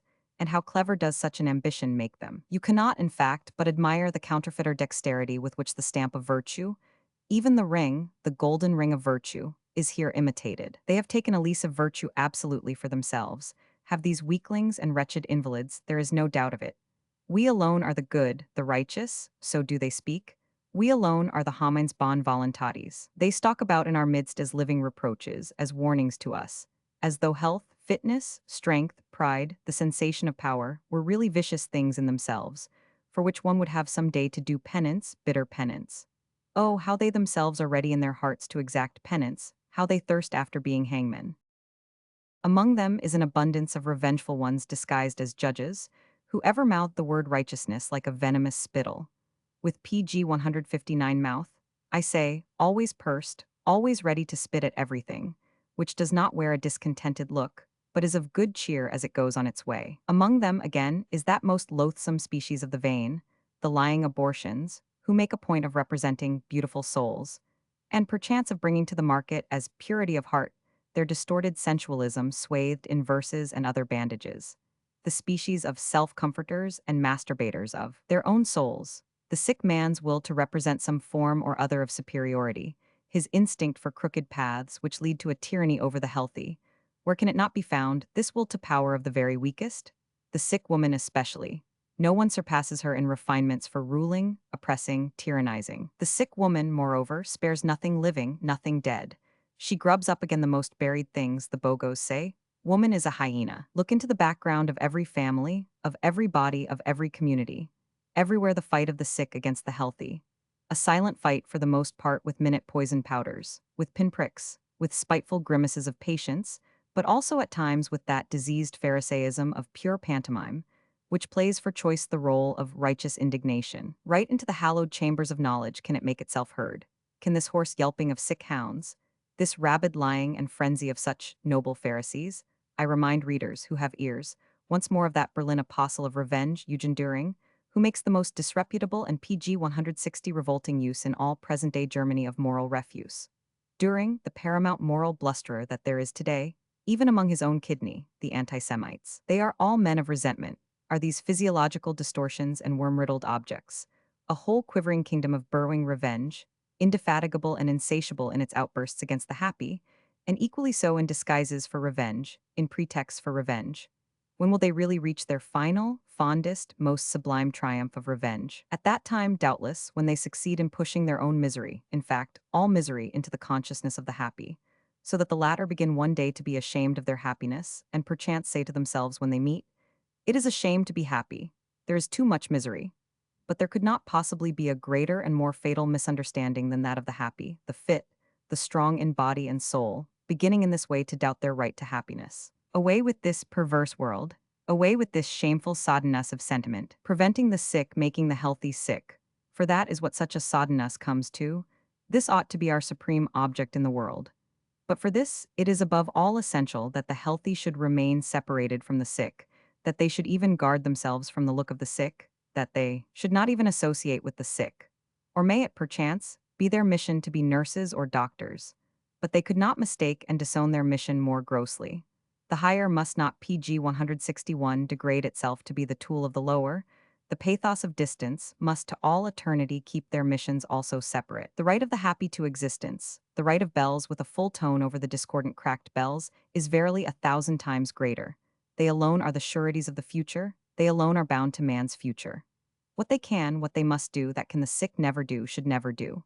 But if they are to be enabled to do what only they must do, how can they possibly be free to play the doctor, the comforter, the savior of the sick? And therefore good air, and away, at any rate, from the neighborhood of all the madhouses and hospitals of civilization, and therefore good company, our own company, or solitude, if it must be so. But away, at any rate, from the evil fumes of internal corruption and the secret worm-eaten state of the sick.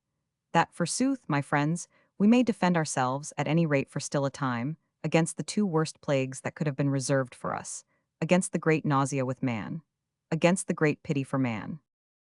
If you have understood in all their depths, and I demand that you should grasp them profoundly and understand them profoundly, the reasons for the impossibility of its being the business of the healthy to nurse the sick, to make the sick healthy, it follows that you have grasped this further necessity of doctors and nurses PG 162, who themselves are sick. And now we have and hold with both our hands the essence of the ascetic priest. The ascetic priest must be accepted by us as the predestined savior, herdsman, and champion of the sick herd. Thereby do we first understand his awful historic mission. The lordship over sufferers is his kingdom. To that points his instinct, in that he finds his own special art, his master skill, his kind of happiness. He must himself be sick. He must be kith and kin to the sick and the abortions so as to understand them, so as to arrive at an understanding with them. But he must also be strong, even more master of himself than of others, impregnable, forsooth, in his will for power, so as to acquire the trust and the awe of the weak, so that he can be their hold, bulwark, prop, compulsion, overseer, tyrant, God. He has to protect them, protect his herds. Against whom? Against the healthy, doubtless also against the envy towards the healthy. He must be the natural adversary and scorner of every rough, stormy, rainless, hard, violently predatory health and power. The priest is the first form of the more delicate animal that scorns more easily than it hates. He will not be spared the waging of war with the beasts of prey, a war of guile of spirit, rather than of force, as is self-evident. He will in certain cases find it necessary to conjure up out of himself, or at any rate to represent practically a new type of the beast of prey, a new animal monstrosity in which the polar bear, the supple, cold, crouching panther, and not least important, the fox, are joined together in a trinity as fascinating PG 163 as it is fearsome. If necessity exacts it, then will he come on the scene with bearish seriousness. Venerable, wise, cold, full of treacherous superiority, as the herald and mouthpiece of mysterious powers, sometimes going among even the other kind of beasts of prey, determined as he is to sow on their soil, wherever he can, suffering, discord, self-contradiction, and only too sure of his art, always to be lord of. Suffers at all times. He brings with him, doubtless, salve and balsam, but before he can play the physician he must first wound, so, while he soothes the pain which the wound makes, he at the same time poisons the wound. Well versed is he in this above all things, is this wizard and wild beast tamer, in whose vicinity everything healthy must needs become ill, and everything ill must needs become tame. He protects, in sooth, his sick herd well enough, does this strange herdsman. He protects them also against themselves, against the sparks, even in the center of the herd, of wickedness, knavery, malice, and all the other ills that the plaguey and the sick are heir to. He fights with cunning, hardness, and stealth against anarchy, and against the ever-imminent breakup inside the herd, where resentment, that most dangerous blasting stuff and explosive, ever accumulates and accumulates. Getting rid of this blasting stuff in such a way that it does not blow up the herd and the herdsman, that is his real feat, his supreme utility. If you wish to comprise in the shortest formula the value of the priestly life, it would be correct to say the priest is the diverter of the course of resentment. Every sufferer, in fact, searches PG 164 instinctively for a cause of his suffering. To put it more exactly, a doer. To put it still more precisely, a sentient responsible doer. In brief, something living, on which either actually or in effigy he can on any pretext vent his emotions. For the venting of emotions is the sufferer's greatest attempt at alleviation, that is to say, stupefaction, his mechanically desired narcotic against pain of any kind. It is in this phenomenon alone that is found, according to my judgment, the real physiological cause of resentment, revenge, and their family is to be found. That is, in a demand for the deadening of pain through emotion. This cause is generally, but in my view very erroneously, looked for in the defensive parry of a bare protective principle of reaction, of a reflex movement, in the case of any sudden hurt and danger, after the manner that a decapitated frog still moves in order to get away from a corrosive acid. But the difference is fundamental. In one case, the object is to prevent being hurt anymore. In the other case, the object is to deaden a racking, insidious, nearly unbearable pain by a more violent emotion of any kind whatsoever, and at any rate for the time being to drive it out of the consciousness. For this purpose, an emotion is needed, as wild an emotion as possible, and to excite that emotion some excuse or other is needed. It must be somebody's fault that I feel bad. This kind of reasoning is peculiar to all invalids, and is but the more pronounced, the more ignorant they remain of the real cause of their feeling bad, the physiological cause. The cause may lie in a PG 165 disease of the nervus sympathicus, or in an excessive secretion of bile, or in a want of sulfate and phosphate of potash in the blood, or in pressure in the bowels which stops the circulation of the blood, or in degeneration of the ovaries, and so forth. Ale sufferers have an awful resourcefulness and ingenuity in finding excuses for painful emotions. They even enjoy their jealousy, their broodings over base actions and apparent injuries. They burrow through the intestines of their past and present in their search for obscure mysteries, wherein they will be at liberty to wallow in a torturing suspicion and get drunk on the venom of their own malice. They tear open the oldest wounds. They make themselves bleed from the scars which have long been healed. They make evildoers out of friends, wife, child, and everything which is nearest to them. I suffer, it must be somebody's fault, so thinks every sick sheep. But his herdsman, the ascetic priest, says to him, quite so, my sheep, it must be the fault of someone. But thou thyself art that someone, it is all the fault of thyself alone. It is the fault of thyself alone against thyself. That is bold enough, false enough, but one thing is at least attained. Thereby, as I have said, the course of resentment is diverted.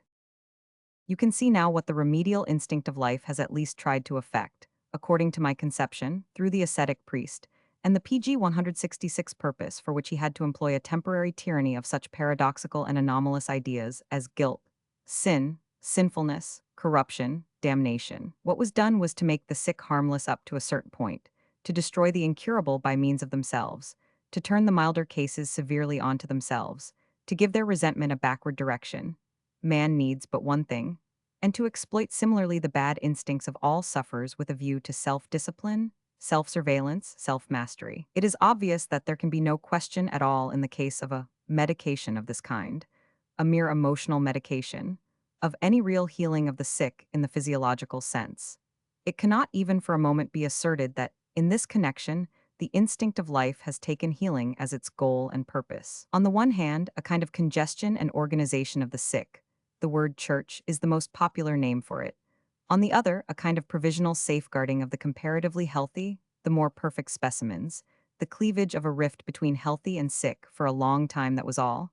And it was much, it was very much. I am proceeding, as you see, in this essay, from an hypothesis which, as far as such readers as I want are concerned, does not require to be proved.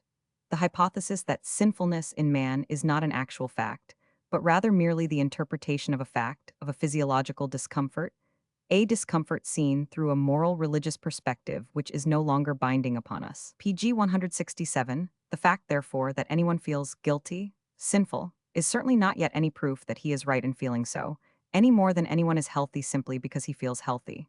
Remember the celebrated witch ordeals? In those days, the most acute and humane judges had no doubt but that in these cases they were confronted with guilt. The witches themselves had no doubt on the point, and yet the guilt was lacking. Let me elaborate this hypothesis. I do not for a minute accept the very pain in the soul as a real fact, but only as an explanation, a casual explanation of facts that could not hitherto be precisely formulated. I regard it therefore as something as yet absolutely in the air and devoid of scientific cogency, just a nice fat word in the place of a lean note of interrogation. When anyone fails to get rid of his pain in the soul, the cause is, speaking crudely, to be found not in his soul, but more probably in his stomach, speaking crudely, I repeat, but by no means wishing thereby that you should listen to me or understand me in a crude spirit. A strong and well-constituted man digests his experiences, deeds and misdeeds all included, just as he digests his meats, even when he has some tough morsels to swallow. If he fails to relieve himself of an experience, this kind of indigestion is quite as much physiological as the other indigestion, and indeed, in more ways than one, simply one of the results of the other. You can adopt such a theory, and yet intranous be nevertheless the strongest opponent of all materialism. PG 168. But is he really a physician, this ascetic priest?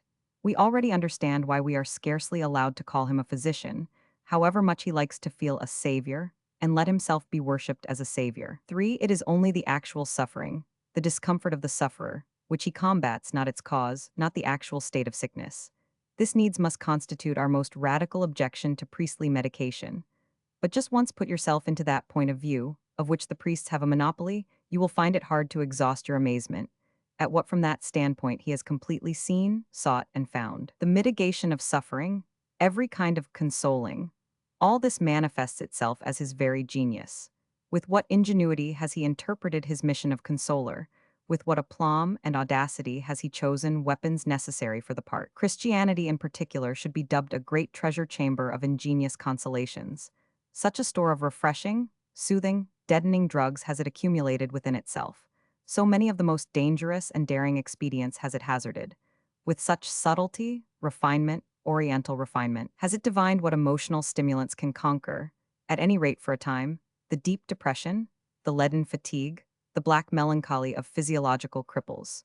For, speaking PG 169 generally, all religions are mainly concerned with fighting a certain fatigue and heaviness that has infected everything. You can regard it as prima facie probable that in certain places in the world, there was almost bound to prevail from time to time, among large masses of the population, a sense of physiological depression, which, however, owing to their lack of physiological knowledge, did not appear to their consciousness as such, so that consequently its cause and its cure can only be sought and essayed in the science of moral psychology. This, in fact, is my most general formula for what is generally called a religion. Such a feeling of depression can have the most diverse origins. It may be the result of the crossing of two heterogeneous races, or of classes. Genealogical and racial differences are also brought out in the classes. The European Weltschmerz, the pessimism of the 19th century, is really the result of an absurd and sudden class mixture. It may be brought about by a mistaken emigration, a race falling into a climate for which its power of adaptation is insufficient, the case of the Indians in India. It may be the effect of old age and fatigue, the Parisian pessimism from 1850 onwards. It may be a wrong diet, the alcoholism of the Middle Ages, the nonsense of vegetarianism, which, however, have in their favor the authority of Sir Christopher. In Shakespeare, it may be blood deterioration, malaria, syphilis, and the like German depression after the 30 Years' War, which infected half Germany with evil diseases. PG 170 and thereby paved the way for German servility, for German pusillanimity. In such a case, there is invariably recourse to a war on a grand scale with the feeling of depression. Let us inform ourselves briefly on its most important practices and phases. I leave on one side, as stands to reason, the actual philosophically war against the feeling of depression which is usually simultaneous. It is interesting enough, but too absurd, too practically negligible, too full of cobwebs, too much of a hole-in-corner affair, especially when pain is proved to be a mistake, on the naive hypothesis that pain must needs vanish when the mistake underlying it is recognized. But behold, it does anything but vanish. That dominant depression is primarily fought by weapons which reduce the consciousness of life itself to the lowest degree. Wherever possible, no more wishes, no more wants. Shun everything which produces emotion, which produces blood, eating no salt, the fakir hygiene. No love, no hate, equanimity. No revenge, no getting rich, no work, begging as far as possible, no woman or as little woman as possible. As far as the intellect is concerned, Pascal's principle, il faut es abatir, to put the result in ethical and psychological language. Self-annihilation, sanctification. To put it in physiological language, hypnotism.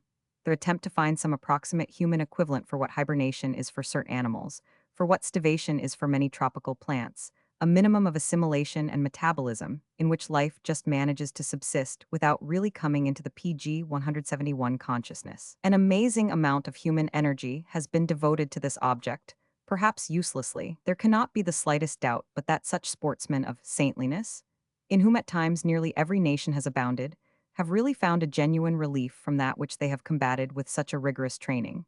In countless cases, they really escaped by the help of their system of hypnotism away from deep physiological depression. Their method is consequently counted among the most universal ethnological facts. Similarly, it is improper to consider such a plan for starving the physical element and the desires, as in itself a symptom of insanity, as a clumsy species of roast beef eating freethinkers and Sir Christophers are fain to do. All the more certain is it that their method can and does pave the way to all kinds of mental disturbances. For instance, inner lights, as far as the case of the hesychasts of Mount Athos, auditory and visual hallucinations, voluptuous ecstasies and effervescences of sensualism. The history of St. Teresa. The explanation of such events given by the victims is always the acme of fanatical falsehood. This is self-evident. Note well, however, the tone of implicit gratitude that rings in the very will for an explanation of such a character. The supreme state, salvation itself, that final goal of universal hypnosis and peace, is always regarded by them as the mystery of mysteries, which even the most supreme symbols are inadequate to express. It is regarded as an entry and homecoming to the essence of things, as a liberation from all PG 172 illusions, as knowledge, as truth, as being, as an escape from every end, every wish, every action, as something even beyond good and evil. Good and evil, quoth the Buddhists, both are fetters, the perfect man is master of them both. The done and the undone, quoth the disciple of the Vedanta, do him no hurt. The good and the evil he shakes from off him, sage that he is. His kingdom suffers no more from any act. Good and evil, he goes beyond them both. An absolutely Indian conception, as much Brahmanist as Buddhist. Neither in the Indian nor in the Christian doctrine is this redemption regarded as attainable by means of virtue and moral improvement, however high they may place the value of the hypnotic efficiency of virtue. Keep clear on this point. Indeed, it simply corresponds with the facts. The fact that they remain true on this point is perhaps to be regarded as the best specimen of realism in the three great religions, absolutely soaked as they are with morality, with this one exception. For those who know, there is no duty. Redemption is not attained by the acquisition of virtues, for redemption consists in being one with Brahman, who is incapable of acquiring any perfection, and equally little does it consist in the giving up of faults. For the Brahman, unity with whom is what constitutes redemption, is eternally pure. These passages are from the commentaries of the Kankara, quoted from the first real European expert of the Indian philosophy, my friend Paul Diusson. We wish, therefore, to pay honor to the idea of redemption, pg 173 in the great religions, but it is somewhat hard to remain serious in view of the appreciation meted out to the deep sleep by these exhausted pessimists who are too tired even to dream.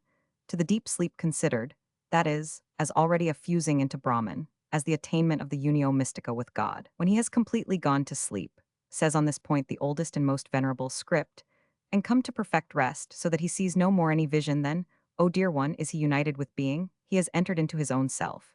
Encircled by the self with its absolute knowledge, he has no more any consciousness of that which is without or of that which is within. Day and night cross not these bridges, nor age, nor death, nor suffering, nor good deeds, nor evil deeds. In deep sleep, say similarly the believers in this deepest of the three great religions, does the soul lift itself from out this body of ours, enters the supreme light, and stands out therein in its true shape. Therein is it the supreme spirit itself, which travels about while it jests and plays and enjoys itself, whether with women, or chariots, or friends. There do its thoughts turn no more back to this appanage of a body, to which the prana, the vital breath, is harnessed like a beast of burden to the cart. None the less we will take care to realize, as we did when discussing redemption, that in spite of all its pomps of oriental extravagance, this simply expresses the same criticism on life as did the clear, cold, Greekly cold, but yet suffering Epicurus. The hypnotic sensation of nothingness, the peace pg 174 of deepest sleep, anesthesia in short, that is what passes with the sufferers and the absolutely depressed for, forsooth, their supreme good, their value of values. That is what must be treasured by them as something positive, be felt by them as the essence of the positive. According to the same logic of the feelings, nothingness is in all pessimistic religions called God. Such a hypnotic deadening of sensibility and susceptibility to pain, which presupposes somewhat rare powers, especially courage, contempt of opinion, intellectual stoicism, is less frequent than another and certainly easier training, which is tried against states of depression. I mean mechanical activity. It is indisputable that a suffering existence can be thereby considerably alleviated.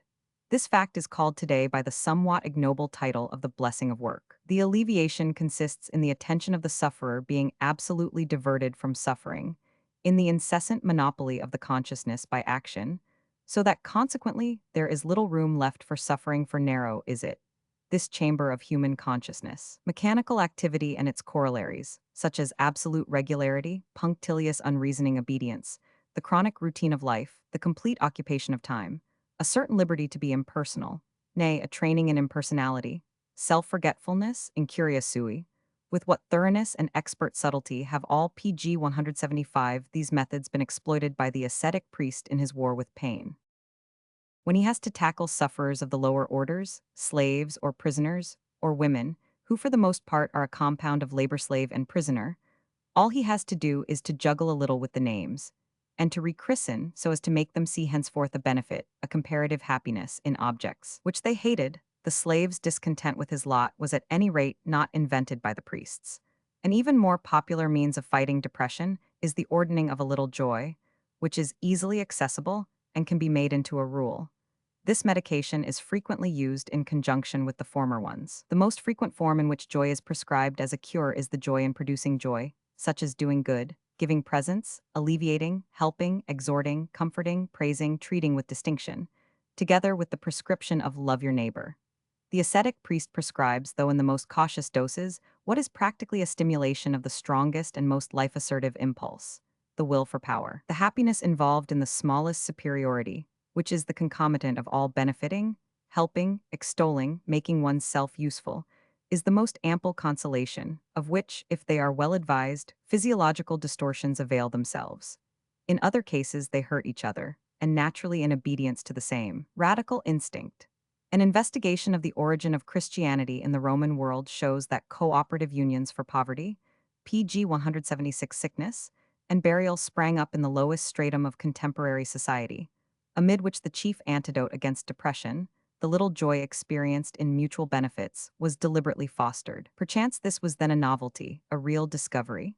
This conjuring up of the will for cooperation, for family organization, for communal life, for synecula, necessarily brought the will for power, which had been already infinitesimally stimulated, to a new and much fuller manifestation. The herd organization is a genuine advance and triumph in the fight with depression. With the growth of the community, there matures even to individuals a new interest, which often enough takes him out of the more personal element in his discontent, his aversion to himself, the despectus sway of Julinkeks. All sick and diseased people strive instinctively after a herd organization, out of a desire to shake off their sense of oppressive discomfort and weakness. The ascetic priest divines this instinct and promotes it. Wherever a herd exists, it is the instinct of weakness which has wished for the herd, and the cleverness of the priests which has organized it, for, mark this, by an equally natural necessity, the strong strive as much for isolation as the weak for union. When the former bind themselves, it is only with a view to an aggressive joint action and joint satisfaction of their will for power, much against the wishes of their individual consciences. The latter, on the contrary, range themselves together with positive delight in such a muster. Their instincts are as much gratified thereby as the instincts of the PG 177, born master. That is, the solitary beast of prey species of man, are disturbed and wounded to the quick by organization. There is always lurking beneath every oligarchy, such is the universal lesson of history, the desire for tyranny. Every oligarchy is continually quivering with the tension of the effort required by each individual to keep mastering this desire.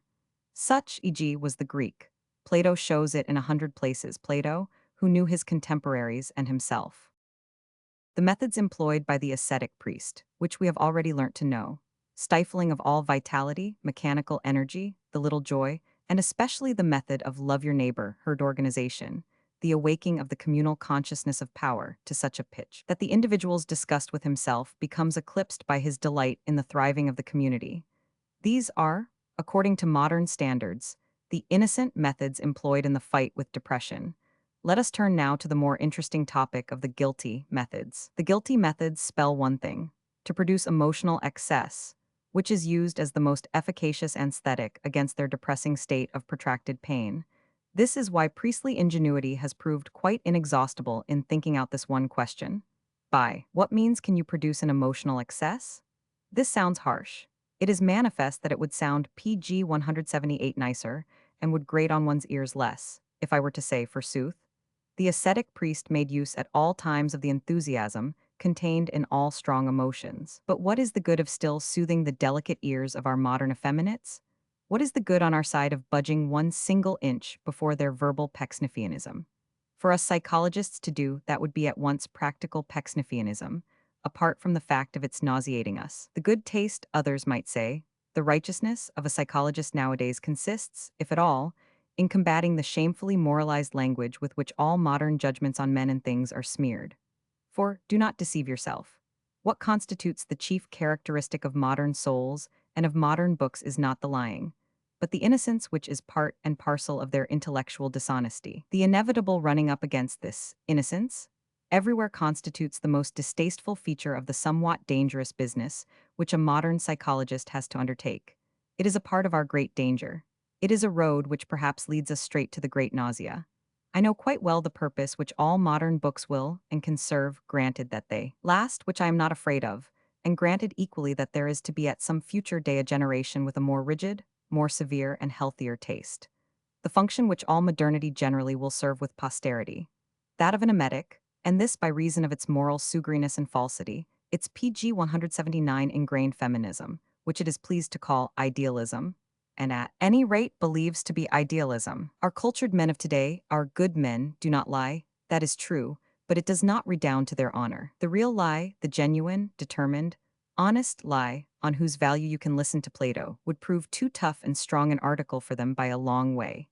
It would be asking them to do what people have been forbidden to ask them to do, to open their eyes to their own selves, and to learn to distinguish between true and false in their own selves. The dishonest lie alone suits them. Everything which feels a good man is perfectly incapable of any other attitude to anything than that of a dishonorable liar, an absolute liar, but none the less an innocent liar, a blue-eyed liar, a virtuous liar. These good men, they are all now tainted with morality through and through, and as far as honor is concerned, they are disgraced and corrupted for all eternity. Which of them could stand a further truth about man? Or, put more tangibly, which of them could put up with a true biography? One or two instances. Lord Byron composed a most personal autobiography, but Thomas More was too good for it. He burnt his friend's papers. Dr. Gwinner, Schopenhauer's executor, is said to have done the same, for Schopenhauer as well wrote much about himself, and perhaps also against himself. The virtuous American Thayer, Beethoven's biographer, suddenly stopped his work. He had come to a certain PG 180 point in that honorable and simple life, and could stand it no longer. Moral: what sensible man nowadays writes one honest word about himself? He must already belong to the order of holy foolhardiness. We are promised an autobiography of Richard Wagner. Who doubts but that it would be a clever autobiography? Think, forsooth, of the grotesque horror which the Catholic priest Jansen aroused in Germany with his inconceivably square and harmless pictures of the German Reformation. What wouldn't people do if some real psychologist were to tell us about a genuine Luther? Tell us, not with the moralist simplicity of a country priest, or the sweet and cautious modesty of a Protestant historian, but say with the fearlessness of a Taine, that springs from force of character, and not from a prudent toleration of force. The Germans, by the by, have already produced the classic specimen of this toleration. They may well be allowed to reckon him as one of their own, in Leopold Rank, that born classical advocate of every causa fortior, that cleverest of all the clever opportunists. But you will soon understand me. Putting it shortly, there is reason enough, is there not, for us psychologists nowadays never getting from a certain mistrust of our own selves. Probably even we ourselves are still too good for our work, probably, whatever contempt we PG 181 feel for this popular craze for morality, we ourselves are perhaps none the less its victims, prey, and slaves. Probably it infects even us. Of what was that diplomat warning us when he said to his colleagues, "Let us especially mistrust our first impulses, gentlemen. They are almost always good." So should nowadays every psychologist talk to his colleagues. And thus we get back to our problem, which in point of fact does require from us a certain severity, a certain mistrust especially against first impulses. The ascetic ideal in the service of projected emotional excess.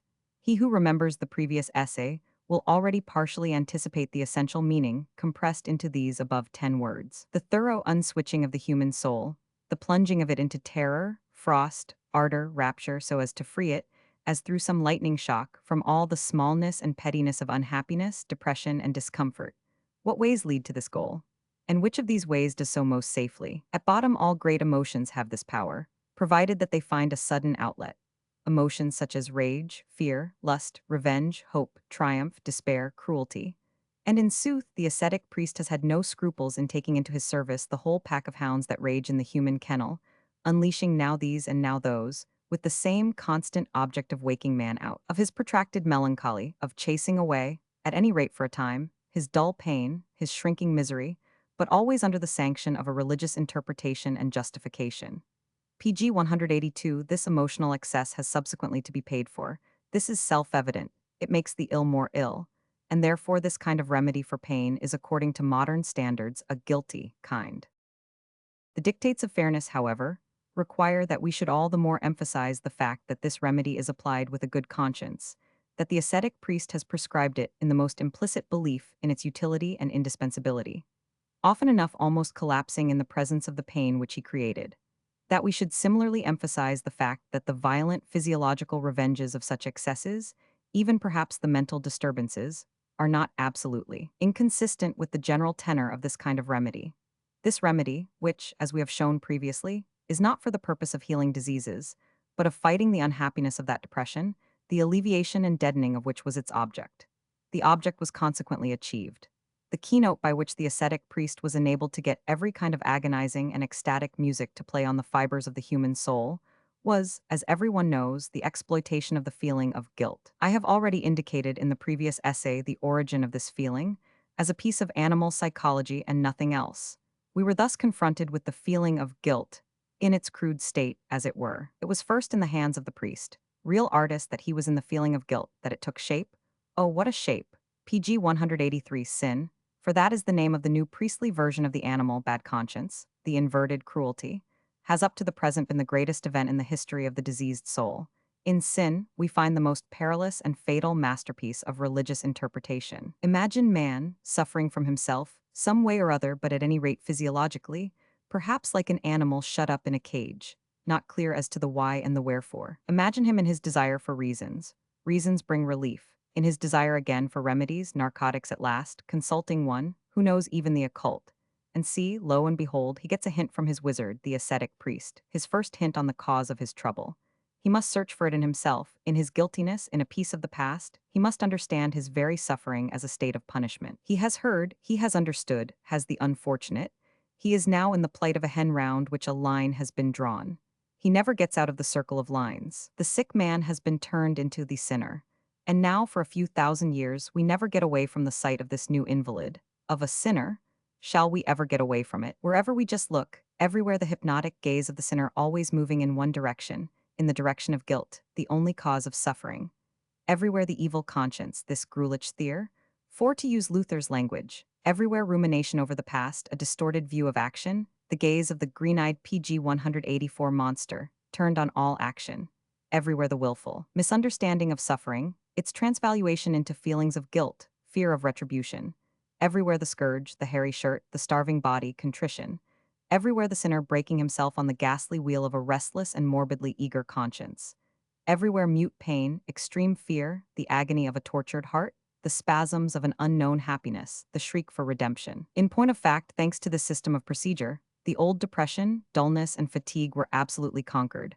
Life itself became very interesting again. Awake, eternally awake, sleepless, glowing, burnt away, exhausted, and yet not tired. Such was the figure cut by man, the sinner, who was initiated into these mysteries. This grand old wizard of an ascetic priest fighting with depression. He had clearly triumphed, his kingdom had come. Men no longer grumbled at pain, men panted after pain. More pain, more pain.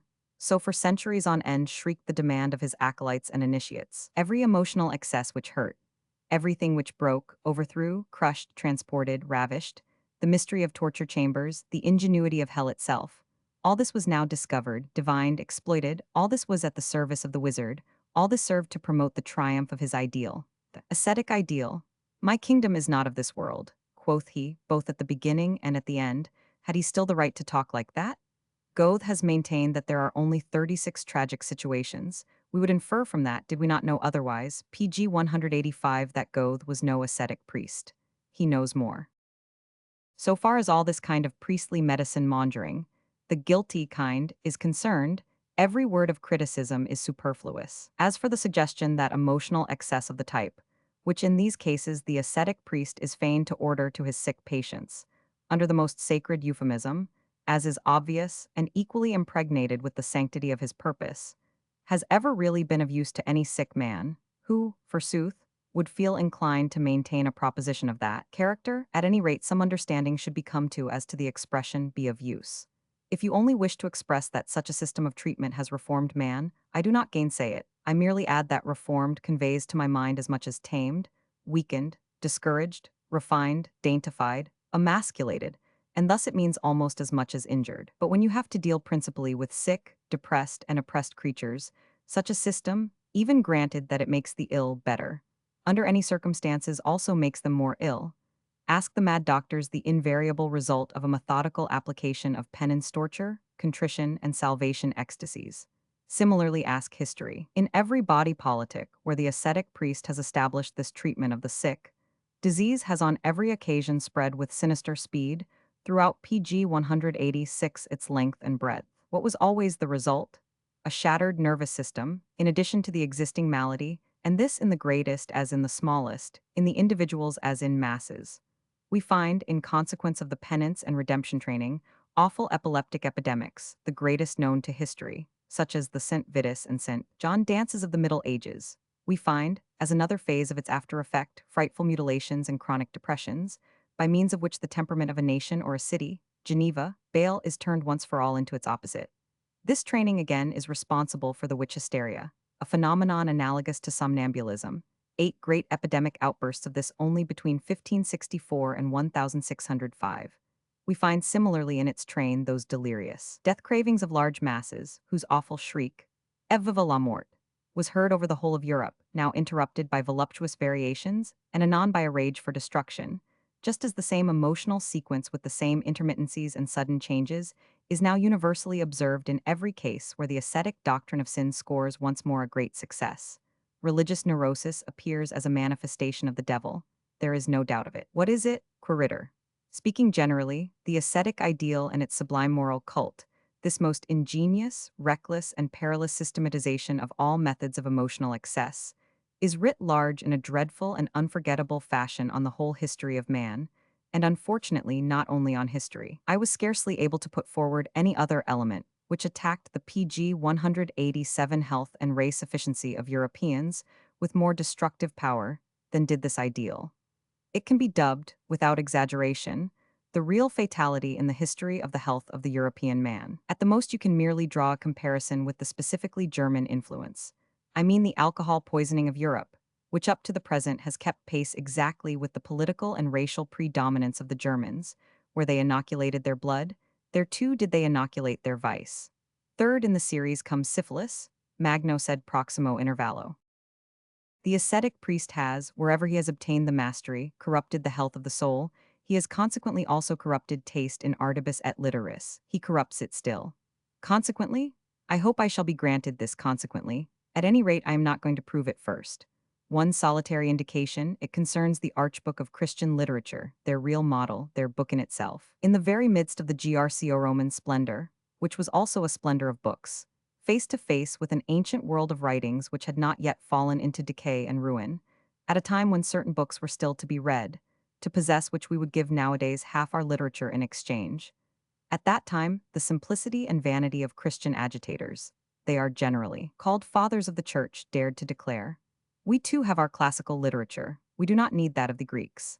And meanwhile they PG 188 proudly pointed to their books of legends, their letters of apostles, and their apologetic tractlets, just in the same way that today the English Salvation Army wages its fight against Shakespeare and other heathens with an analogous literature. You already guess it, I do not like the New Testament. It almost upsets me that I stand so isolated in my taste so far as concerns this valued, this overvalued scripture. The taste of 2,000 years is against me, but what boots it? Here I stand, I cannot help myself. 5. I have the courage of my bad taste. The Old Testament, yes, that is something quite different. All honor to the Old Testament. I find therein great men, an heroic landscape, and one of the rarest phenomena in the world, the incomparable naivete of the strong heart. Further still, I find a people. In the New, on the contrary, just a hostel of petty sects, pure rococo of the soul, twisting angles and fancy touches, nothing but conventicle air, not to forget an occasional whiff of bucolic sweetness which appertains to the epoch and the Roman province, and is less Jewish than Hellenistic. Meekness and braggadocio cheek by jowl, an emotional garrulousness that almost deafens, passionate hysteria but no passion, painful pantomime. Here manifestly every one lacked good breeding. How dare anyone make so much fuss about their little failings as do these pious little fellows? No one cares a straw about it. Let PG 189 alone, God. Finally, they actually wish to have the crown of eternal life. Do all these little provincials. In return for what, in sooth? For what end? It is impossible to carry insolence any further. An immortal Peter, who could stand him? They have an ambition which makes one laugh. The thing dishes up cut and dried his most personal life, his melancholies, and common or garden troubles, as though the universe itself were under an obligation to bother itself about them, for it never gets tired of wrapping up God himself in the petty misery in which its troubles are involved. And how about the atrocious form of this chronic hobnobbing with God? This Jewish, and not merely Jewish, slobbering and cloying importunacy towards God. There exist little despised heathen nations in East Asia, from whom these first Christians could have learnt something worth learning, a little tact in worshipping.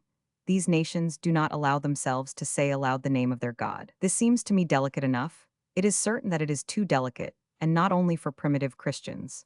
To take a contrast, just recollect Luther, the most eloquent and insolent peasant whom Germany has had. Think of the Lutheran tone, in which he felt quite the most in his element during his tete-a-tetes with God. Luther's opposition to the medieval saints of the Church, in particular, against that devil's hog, the Pope, was, there is no doubt, at bottom the opposition of a boor, who was offended at the good etiquette of the Church, that worship etiquette of the sacerdotal code, which only admits PG 190 to the Holy of Holies the initiated and the silent, and shuts the door against the boors. These definitely were not to be allowed a hearing in this planet, but Luther the peasant simply wished it otherwise.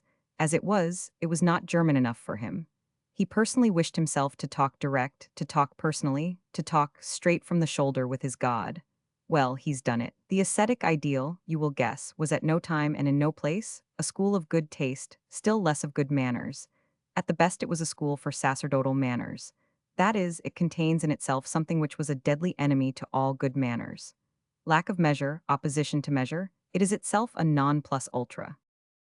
The ascetic ideal has corrupted not only health and taste, there are also third, fourth, fifth, and sixth things which it has corrupted. I shall take care not to go through the catalogue. When should I get to the end? I have here to expose not what this ideal affected, but rather only what it means, on what it is based, what lies lurking behind it and under it, that of which it is the provisional expression, an obscure expression bristling with queries and misunderstandings. And with this object only in view, I presumed, not to spare my readers a glance at the awfulness of its results, a glance at its fatal results. I did this to prepare them for the final and most awful aspect presented to me by the question of the significance of that PG 191 ideal. What is the significance of the power of that ideal, the monstrousness of its power? Why is it given such an amount of scope? Why is not a better resistance offered against it? The ascetic ideal expresses one will. Where is the opposition will, in which an opposition ideal expresses itself? The ascetic ideal has an aim. This goal is, putting it generally, that all the other interests of human life should, measured by its standard, appear petty and narrow. It explains epochs, nations, men in reference to this one end. It forbids any other interpretation, any other end. It repudiates, denies, affirms, confirms, only in the sense of its own interpretation. And was there ever a more thoroughly elaborated system of interpretation? It subjects itself to no power. Rather does it believe in its own precedence over every power. It believes that nothing powerful exists in the world that has not first got to receive from it a meaning, a right to exist, a value, as being an instrument in its work, a way and means to its end, to one end. Where is the counterpart of this complete system of will, end, and interpretation? Why is the counterpart lacking? Where is the other one aim? But I am told it is not lacking, that not only has it fought a long and fortunate fight with that ideal, but that further it has already won the mastery over that ideal in all essentials. Let our whole modern science attest this, that modern science, which, like the genuine reality philosophy which it is, manifestly believes in itself alone, manifestly has the courage to be itself, the will to be itself, and has got on well PG 192 enough without God, another world, and negative virtues. With all their noisy agitator babble, however, they affect nothing with me. These trumpeters of reality are bad musicians, their voices do not come from the deeps with sufficient audibility, they are not the mouthpiece for the abyss of scientific knowledge, for today's scientific knowledge is an abyss. The word science, in such trumpeter mouths, is a prostitution, an abuse, an impertinence. The truth is just the opposite from what is maintained in the ascetic theory. Science has today absolutely no belief in itself, let alone in an ideal superior to itself. And wherever science still consists of passion, love, ardor, suffering, it is not the opposition to that ascetic ideal, but rather the incarnation of its latest and noblest form. Does that ring strange? There are enough brave and decent working people, even among the learned men of today, who like their little corner, and who, just because they are pleased so to do, become at times indecently loud with their demand that people today should be quite content, especially in science, for in science there is so much useful work to do. I do not deny it, there is nothing I should like less than to spoil the delight of these honest workers in their handiwork, for I rejoice in their work. But the fact of science requiring hard work, the fact of its having contented workers, is absolutely no proof of science as a whole having today one end, one will, one ideal, one passion for a great faith. The contrary, as I have said, is the case. When science is not the latest manifestation of the ascetic ideal, but these PG 193 are cases of such rarity, selectness, and exquisiteness, as to preclude the general judgment being affected thereby. Science is a hiding place for every kind of cowardice, disbelief, remorse, despectio sway, bad conscience. It is the very anxiety that springs from having no ideal, the suffering from the lack of a great love, the discontent with an enforced moderation. Oh, what does all science not cover today? How much, at any rate, does it not try to cover? The diligence of our best scholars, their senseless industry, their burning the candle of their brain at both ends, their very mastery in their handiwork. How often is the real meaning of all that to prevent themselves continuing to see a certain thing? Science as a self-anesthetic, do you know that? You wound them, everyone who consorts with scholars experiences this. You wound them sometimes to the quick through just a harmless word. When you think you are paying them a compliment, you embitter them beyond all bounds, simply because you didn't have the finesse to infer the real kind of customers you had to tackle. The suffer kind, who won't own up even to themselves what they really are.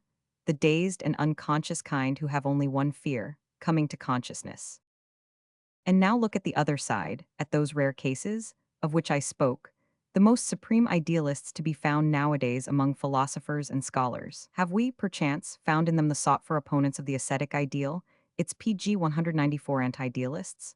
In fact, they believe themselves to be such, these unbelievers. For they are all of them that. It seems that this idea is their last remnant of faith, the idea of being opponents of this ideal. So earnest are they on this subject, so passionate in word and gesture. But does it follow that what they believe must necessarily be true? We, knowers, have grown by degrees suspicious of all kinds of believers. Our suspicion has step by step habituated us to draw just the opposite conclusions to what people have drawn before. That is to say, wherever the strength of a belief is particularly prominent, to draw the conclusion of the difficulty of proving what is believed, the conclusion of its actual improbability. We do not again deny that faith produces salvation. For that very reason, we do deny that faith proves anything. A strong faith, which produces happiness, causes suspicion of the object of that faith. It does not establish its truth. It does establish a certain probability of illusion. What is now the position in these cases? These solitaries and deniers of today, these fanatics in one thing in their claim to intellectual cleanness, these hard, stern, continent, heroic spirits who constitute the glory of our time, all these pale atheists, anti-Christians, immoralists, nihilists, these skeptics, affectics, and hectics of the intellect. In a certain sense, they're the latter, both collectively and individually. These supreme idealists of knowledge, in whom alone nowadays the intellectual conscience dwells and is alive. In point of fact, they believe themselves as far away as possible from the ascetic PG 195 ideal, do these free, very free spirits. And yet, if I may reveal what they themselves cannot see, for they stand too near themselves. This ideal is simply their ideal. They represent it nowadays and perhaps no one else. They themselves are its most spiritualized product, its most advanced picket of skirmishers and scouts, its most insidious, delicate, and elusive form of seduction. If I am in any way a reader of riddles, then I will be one with this sentence. For some time past there have been no free spirits, for they still believe in truth. When the Christian crusaders in the East came into collision with that invincible order of assassins, that order of free spirits par excellence, whose lowest grade lives in a state of discipline such as no order of monks has ever attained, then in some way or other they managed to get an inkling of that symbol and tally word that was reserved for the highest grade alone as their secretum. Nothing is true, everything is allowed. In sooth, that was freedom of thought, thereby was taking leave of the very belief in truth. Has indeed any European, any Christian freethinker, ever yet wandered into this proposition and its labyrinthine consequences? Does he know from experience the minotauros of this den? I doubt it, nay, I know otherwise. Nothing is more really alien to these monofanatics, these so-called free spirits, than freedom and unfettering in that sense. In no respect are they more closely tied. The absolute fanaticism of their belief in truth is unparalleled. I know all this perhaps too much from experience at close quarters. That dignified philosophically abstinence to which PG 196 a belief like that binds its adherents. That stoicism of the intellect, which eventually vetoes negation as rigidly as it does affirmation, that wish for standing still in front of the actual, the factum brutum, that fatalism in Petty's fates, see petty fatalism, as I call it, in which French science now attempts a kind of moral superiority over German, this renunciation of interpretation generally, that is, of forcing, doctoring, abridging, omitting, suppressing, inventing, falsifying, and all the other essential attributes of interpretation. All this, considered broadly, expresses the asceticism of virtue, quite as efficiently as does any repudiation of the senses. It is at bottom only a modus of that repudiation. But what forces it into that unqualified will for truth is the faith in the ascetic ideal itself, even though it take the form of its unconscious imperatives. Make no mistake about it. It is the faith, I repeat, in a metaphysical value, an intrinsic value of truth, of a character which is only warranted and guaranteed in this ideal. It stands and falls with that ideal. Judged strictly, there does not exist a science without its hypotheses. The thought of such a science is inconceivable, illogical. A philosophy, a faith, must always exist first to enable science to gain thereby a direction, a meaning, a limit and method, a right to existence. He who holds a contrary opinion on the subject, he, for example, who takes it upon himself to establish philosophy, upon a strictly scientific basis, has first got to turn upside down not only philosophy but also truth itself, the gravest insult which could possibly be offered to two such respectable PG 197 females. Yes, there is no doubt about it, and here I quote my joyful wisdom, CP, Book VAPH 344. The man who is truthful in that daring and extreme fashion, which is the presupposition of the faith in science, asserts thereby a different world from that of life, nature, and history. And in so far as he asserts the existence of that different world, come, must he not similarly repudiate its counterpart, this world, our world? The belief on which our faith in science is based has remained to this day a metaphysical belief. Even we knowers of today, we godless foes of metaphysics, we too take our fire from that conflagration which was kindled by 1,000-year-old faith, from that Christian belief, which was also Plato's belief, the belief that God is truth, that truth is divine. But what if this belief becomes more and more incredible? What if nothing proves itself to be divine, unless it be error, blindness, lies? What if God himself proved himself to be our oldest lie? It is necessary to stop at this point and to consider the situation carefully. Science itself now needs a justification, which is not for a minute to say that there is such a justification. Turn in this context to the most ancient and the most modern philosophers. They all fail to realize the extent of the need of a justification on the part of the will for truth. Here is a gap in every philosophy. What is it caused by?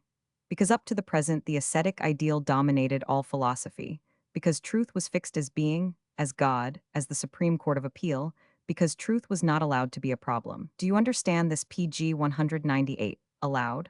From the minute that the belief in the God of the ascetic ideal is repudiated, there exists a new problem. The problem of the value of truth. The will for truth needed a critique.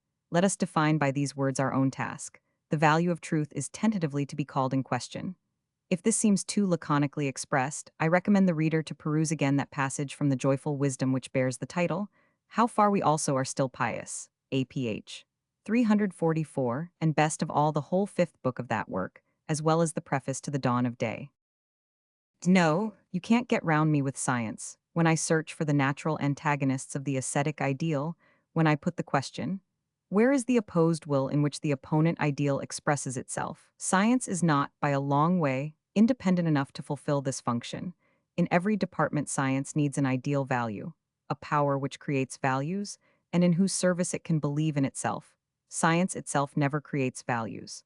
Its relation to the ascetic ideal is not in itself antagonistic. Speaking roughly, it rather represents the progressive force in the inner evolution of that ideal. Tested more exactly, its opposition and antagonism are concerned not with the ideal itself, but only with that ideal's outworks, its outer garb, its masquerade, with its temporary hardening, stiffening, and dogmatizing.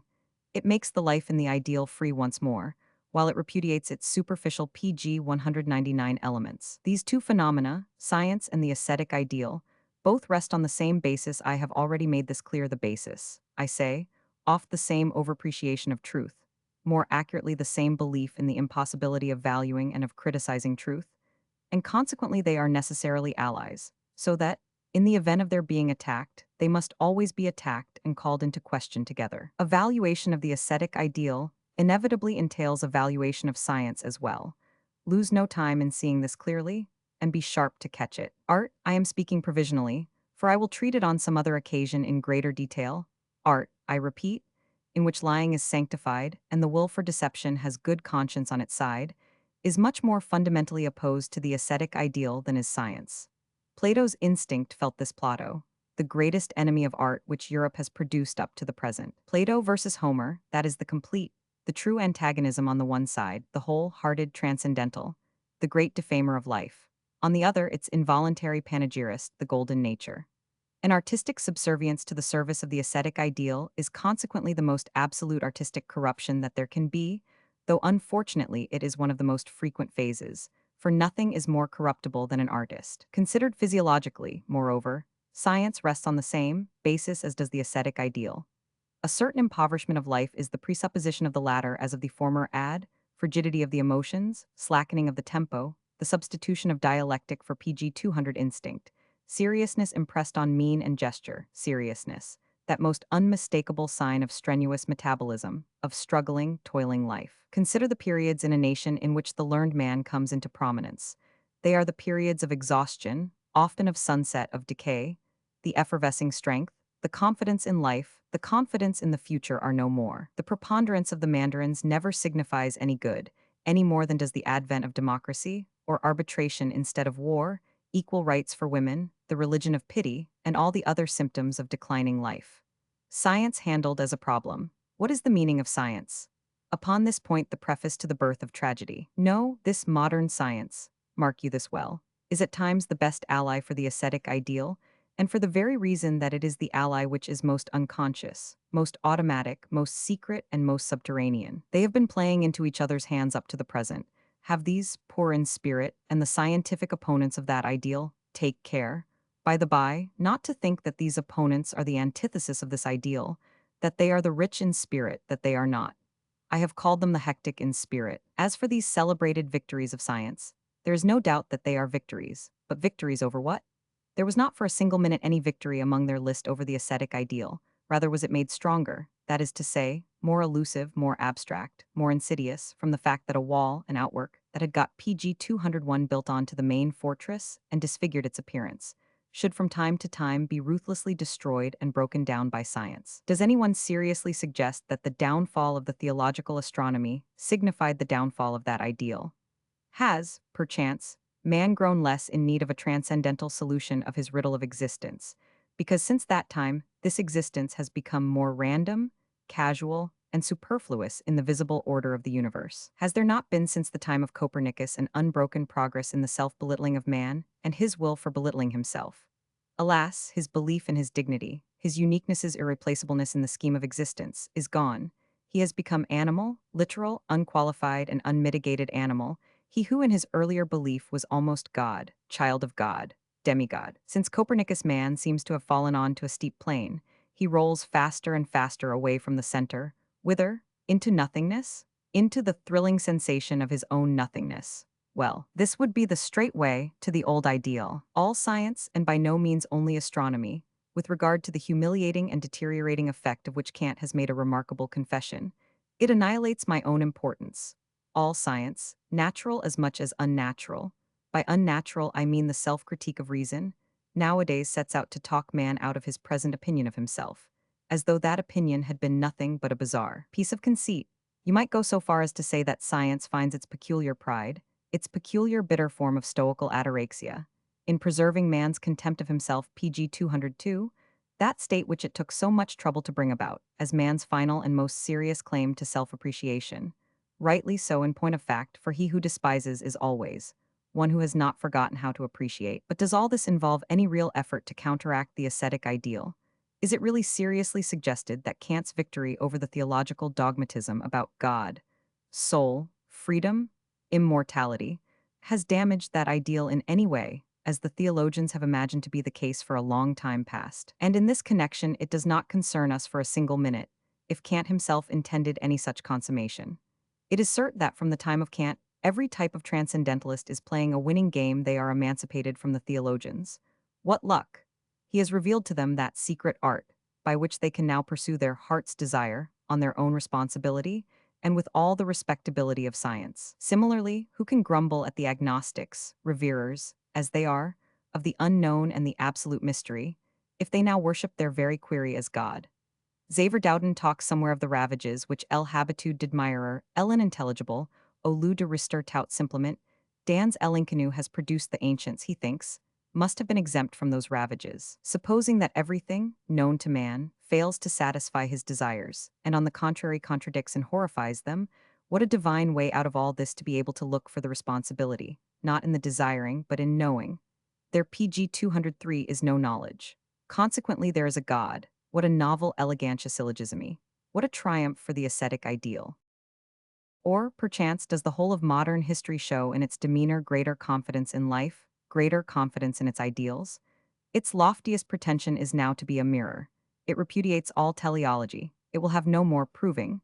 It disdains to play the judge, and thereby shows its good taste. It asserts as little as it denies. It fixes, it describes. All this is to a high degree ascetic, but at the same time, it is to a much greater degree nihilistic.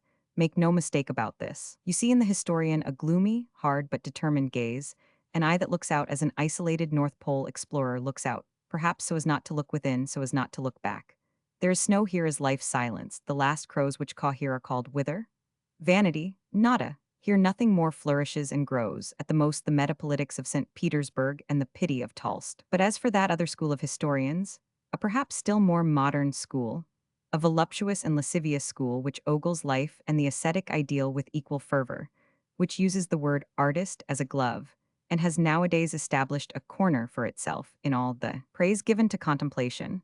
Oh, what a thirst do these sweet intellectuals excite even for PG 204 ascetics and winter landscapes. Nay, the devil take these contemplative folk. How much liefer would I wander with those historical nihilists through the gloomiest, gray, cold mist? Nay, I shall not mind listening, supposing I have to choose, to one who is completely unhistorical and anti-historical. A man, like Düring for instance, over whose periods a hitherto shy and unavowed species of beautiful souls has grown intoxicated in contemporary Germany, the species anarchistica within the educated proletariat. The contemplative are 100 times worse. I never knew anything which produced such intense nausea as one of those objective. Chairs 6 one of those scented mannequins about town of history. A thing half priest, half satyr, Renan Parfum, which betrays by the high, shrill falsetto of his applause what he lacks and where he lacks it, who betrays where in this case the fates have plied their ghastly shears, alas, in too certain like a fashion. This is distasteful to me and irritates my patience. Let him keep patient at such sights who has nothing to lose thereby. Such a sight enrages me, such spectators embitter me against the play, even more than does the play itself, history itself, you understand? Anacreontic moods imperceptibly come over me. This nature who gave to the steer its horn, to the lion its, for what purpose did nature give me my foot? To kick, bison. Anacreon, and not merely to run away. To trample on all the PG 205 wormy chairs, the cowardly contemplators, the lascivious eunuchs of history, the flirters with ascetic ideals, the righteous hypocrites of impotence. All reverence on my part to the ascetic ideal, in so far as it is honorable, so long as it believes in itself and plays no pranks on us. But I like not all these coquettish bugs who have an insatiate ambition to smell of the infinite, until eventually the infinite smells of bugs. I like not the whited sepulchres with their stagey reproduction of life. I like not the tired and the used up who wrap themselves in wisdom and look objective. I like not the agitators dressed up as heroes, who hide their dummy heads behind the stalking horse of an ideal. I like not the ambitious artists who would fain play the ascetic and the priest, and are at bottom nothing but tragic clowns. I like not, again, these newest speculators in idealism, the anti-Semites who nowadays roll their eyes in the pat Christianarian man of honor fashion, and by an abuse of moralist attitudes and agitation dodges, so cheap as to exhaust any patience, strive to excite all the blockhead elements in the populace. The invariable success of every kind of intellectual charlatanism in present-day Germany hangs together with the almost indisputable and already quite palpable desolation of the German mind, whose cause I look for in a too exclusive diet of papers, politics, beer, and Wagnerian music, not forgetting the conditioned precedent of this diet, the national exclusiveness and vanity, the strong but narrow principle, Germany, Germany above everything, 7 PG 206, and finally the paralysis agitans of modern ideas. Europe nowadays is, above all, wealthy and ingenious in means of excitement. It apparently has no more crying necessity than stimulantia and alcohol. Hence the enormous counterfeiting of ideals, those most fiery spirits of the mind. Hence, too, the repulsive, evil-smelling, perjured, pseudo-alcoholic air everywhere. I should like to know how many cargoes of imitation idealism, of hero costumes and high-falutin claptrap, how many casks of sweetened pity liqueur, firm, La Religion de la Souffrance, how many crutches of righteous indignation for the help of these flat-footed intellects, how many comedians of the Christian moral ideal would need today to be exported from Europe, to enable its air to smell pure again. It is obvious that, in regard to this overproduction, a new trade possibility lies open. It is obvious that there is a new business to be done in little ideal idols and obedient idealists. Don't pass over this tip. Who has sufficient courage? We have in our hands the possibility of idealizing the whole earth. But what am I talking about courage? We only need one thing here, a hand, a very free hand. Enough, enough. Let us leave these curiosities and complexities of the modern spirit, which excite as much laughter as disgust. Our problem can PG 207 certainly do without them. The problem of meaning of the ascetic ideal. What has it got to do with yesterday or today? Those things shall be handled by me more thoroughly and severely in another connection, under the title A Contribution to the History of European Nihilism. I refer for this to a work which I am preparing, The Will to Power, an attempt at a transvaluation of all values. The only reason why I come to allude to it here is this. The ascetic ideal has at times, even in the most intellectual sphere, only one real kind of enemies and damagers. These are the comedians of this ideal, for they awake mistrust. Everywhere otherwise, where the mind is at work seriously, powerfully, and without counterfeiting, it dispenses altogether now with an ideal. The popular expression for this abstinence is atheism, with the exception of the will for truth. But this will, this remnant of an ideal, is, if you will believe me, that ideal itself in its severest and cleverest formulation, esoteric through and through, stripped of all outworks, and consequently not so much its remnant as its kernel. Unqualified honest atheism, and its air only do we breathe. We, the most intellectual men of this age, is not opposed to that ideal, to the extent that it appears to be. It is rather one of the final phases of its evolution, one of its syllogisms and pieces of inherent logic. It is the awe-inspiring catastrophe of a 2,000-year training in truth, which finally forbids itself the lie of the belief in God. The same course of development in India, quite independently, and consequently PG 208 of some demonstrative value. The same ideal driving to the same conclusion, the decisive point reached 500 years before the European era, or more precisely at the time of Buddha. It started in the Sankhya philosophy, and then this was popularized through Buddha and made into a religion. What, I put the question with all strictness, has really triumphed over the Christian God? The answer stands in my joyful wisdom, APH. 357. The Christian morality itself, the idea of truth, taken as it was with increasing seriousness, the confessor subtlety of the Christian conscience, translated and sublimated into the scientific conscience, into intellectual cleanness at any price. Regarding nature as though it were a proof of the goodness and guardianship of God. Interpreting history in honor of a divine reason, as a constant proof of a moral order of the world and a moral teleology. Explaining our own personal experiences, as pious men have for long enough explained them, as though every arrangement, every nod, every single thing were invented and sent out of love for the salvation of the soul. All this is now done away with, all this has the conscience against it, and is regarded by every subtler conscience as disreputable, dishonorable, as lying, feminism, weakness, cowardice.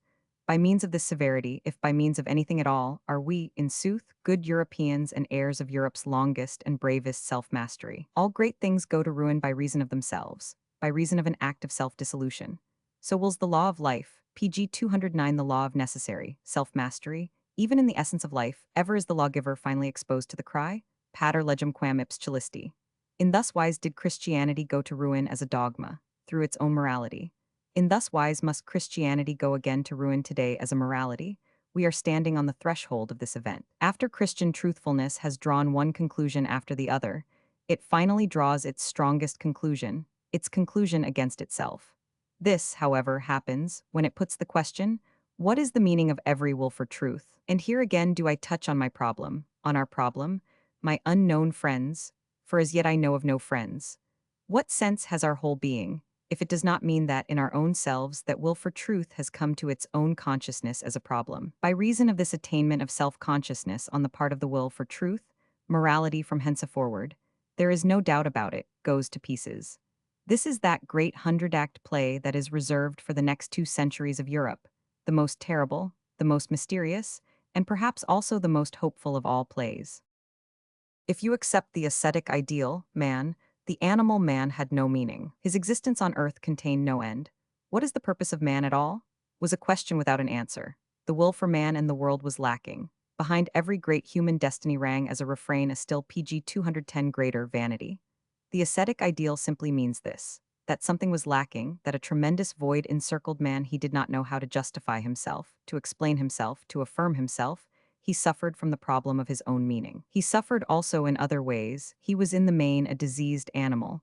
But his problem was not suffering itself, but the lack of an answer to that crying question, to what purpose do we suffer? Man, the bravest animal and the one most inured to suffering, does not repudiate suffering in itself. He wills it, he even seeks it out, provided that he is shown a meaning for it, a purpose of suffering. Not suffering, but the senselessness of suffering was the curse which till then lay spread over humanity, and the ascetic ideal gave it a meaning. It was up till then the only meaning, but any meaning is better than no meaning. The ascetic ideal was in that connection the faute de mieux par excellence that existed at that time. In that ideal suffering found an explanation. The tremendous gap seemed filled.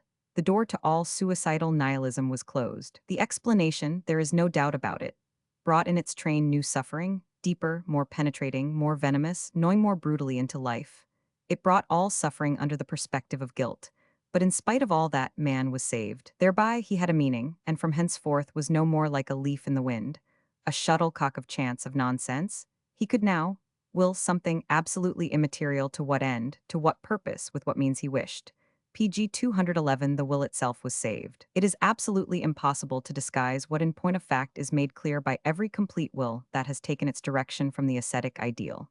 This hate of the human, and even more of the animal, and more still of the material, this horror of the senses, of reason itself, this fear of happiness and beauty, this desire to get right away from all illusion, change, growth, death, wishing, and even desiring. All this means, let us have the courage to grasp it.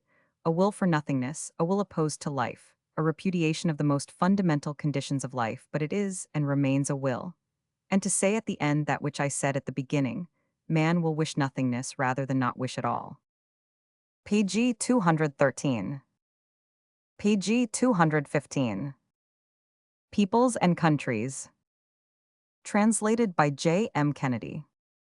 The following 27 fragments were intended by Nietzsche to form a supplement to chapter Roman 8 of Beyond Good and Evil, dealing with peoples and countries.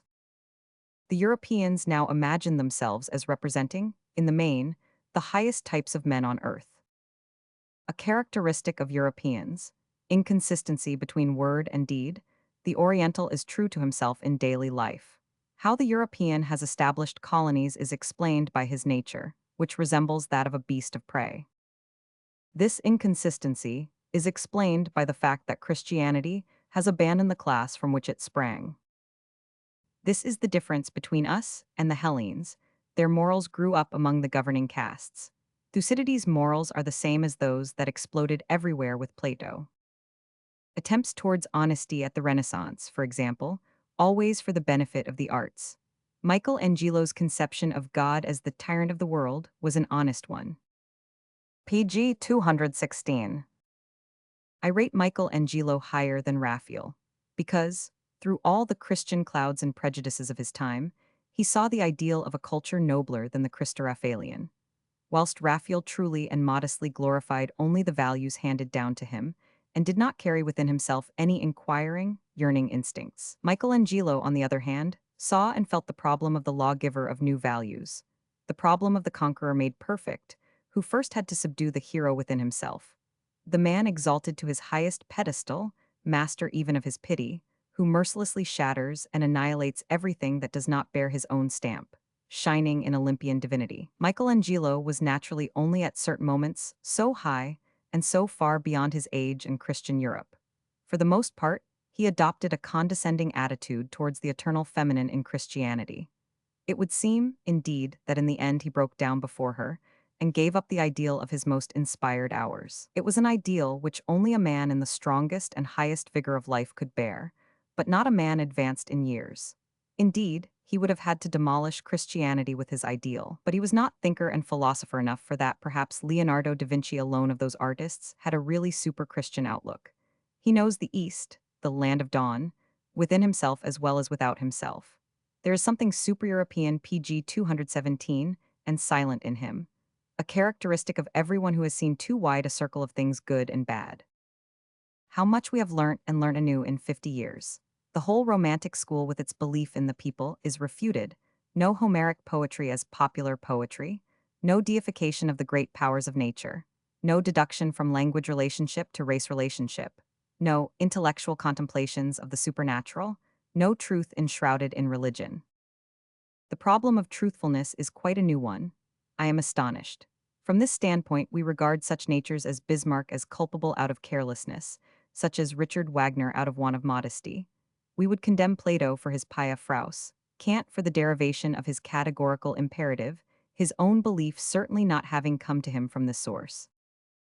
Finally, even doubt turns against itself, doubt in doubt, and the question as to the value of truthfulness and its extent lies there. What I observe with pleasure in the German is his Mephistophelian nature. But to tell the truth, one must have a higher conception of Mephistopheles than Goethe had, who found it necessary to diminish his Mephistopheles in order to magnify his inner Faust. The true German Mephistopheles PG 218 is much more dangerous, bold, wicked, and cunning, and consequently more open-hearted. Remember the nature of Friedrich the Great, or of that much greater Friedrich, the Hohenstaufen Friedrich Roman II. The real German Mephistopheles crosses the Alps and believes that everything there belongs to him. Then he recovers himself, like Wilhelm, like Mozart. He looks upon Faust and Hamlet as caricatures, invented to be laughed at, and upon Luther also. Goethe had his good German moments when he laughed inwardly at all these things, but then he fell back again into his cloudy moods. Perhaps the Germans have only grown up in a wrong climate. There is something in them that might be Hellenic, something that is awakened when they are brought into touch with the South. Wilhelm, Goethe, Mozart. We should not forget, however, that we are still young. Luther is still our last event, our last book is still the Bible. The Germans have never yet moralized.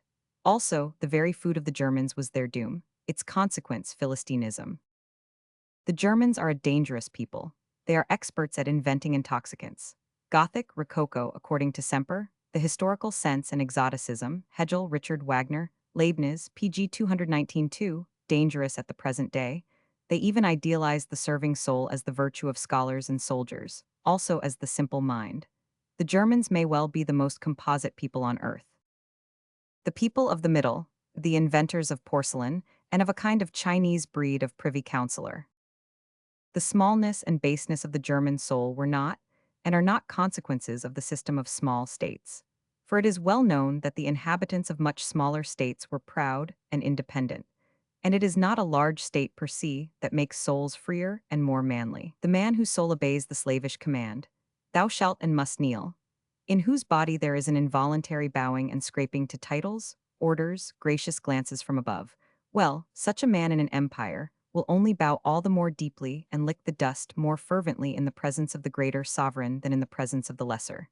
This cannot be doubted. We can still see in the lower classes of Italians that aristocratic self-sufficiency, manly discipline, and self-confidence still form a part of the long history of their country.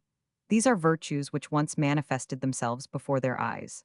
A poor Venetian gondolier makes a far better figure than a privy councillor from Berlin, and is even a better man in the end. Anyone can see this. Just ask the women. pg 220. Most artists, even some of the greatest, including the historians, have up to the present belonged to the serving classes, whether they serve people of high position or princes or women, or the masses. Not to speak of their dependence upon the church and upon moral law. Thus Rubens portrayed the nobility of his age, but only according to their vague conception of taste, not according to his own measure of beauty on the whole, therefore, against his own taste. Van Dyck was nobler in this respect, who in all those whom he painted added a certain amount of what he himself most highly valued. He did not descend from himself, but rather lifted up others to himself when he rendered.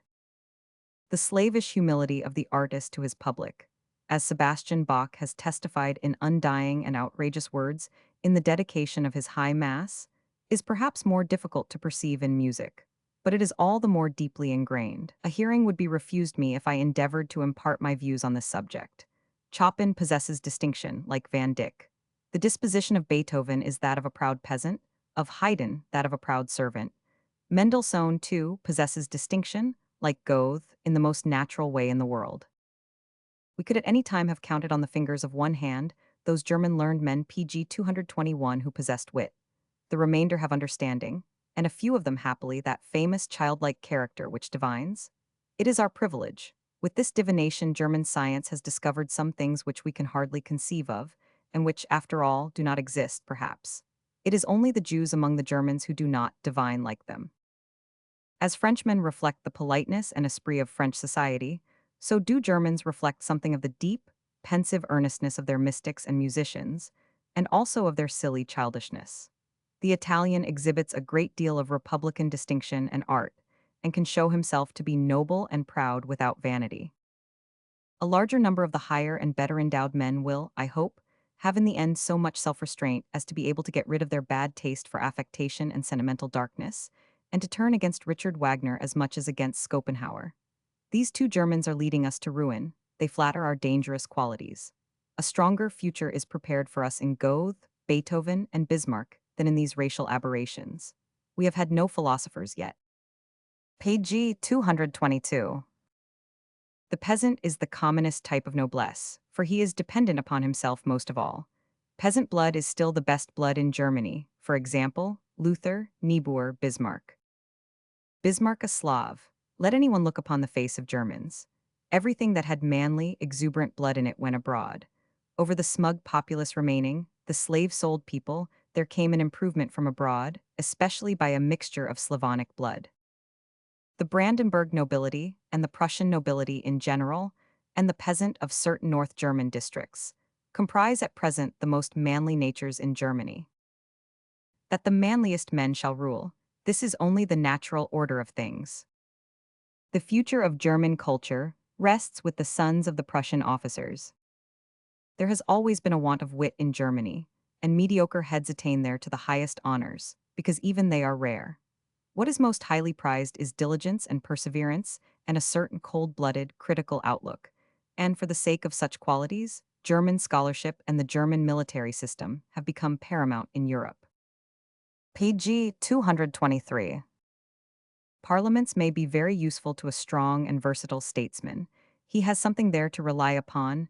Every such thing must, however, be able to resist, upon which he can throw a great deal of responsibility. On the whole, however, I could wish that the counting mania and the superstitious belief in majorities were not established in Germany, as with the Latin races, and that one could finally invent something new even in politics. It is senseless and dangerous to let the custom of universal suffrage, which is still but a short time under cultivation, and could easily be uprooted, take a deeper root. Whilst, of course, its introduction was merely an expedient to steer clear of temporary difficulties. Can anyone interest himself in this German empire? Where is the new thought? Is it only a new combination of power? All the worse, if it does not know its own mind. Peace and laissez aller are not types of politics for which I have any respect. Ruling and helping the highest thoughts to victory. The only things that can make me interested in Germany. England's small-mindedness is the great danger now on earth. I observe more inclination towards greatness in the feelings of the Russian nihilists than in those of the English utilitarians. We require an intergrowth of the German and Slav races, and pg 224 we require, too, the cleverest financiers, the Jews, for us to become masters of the world. A. The sense of reality. B. A giving up of the English principle of the people's right of representation. We require the representation of the great interests. C. We require an unconditional union with Russia, together with a mutual plan of action which shall not permit any English schemata to obtain the mastery in Russia. No American future.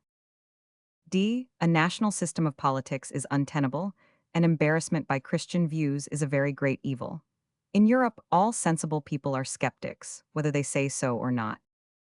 I see over and beyond all these national wars, new empires, and whatever else lies in the foreground. What I am concerned with, for I see it preparing itself slowly and hesitatingly, is the united Europe.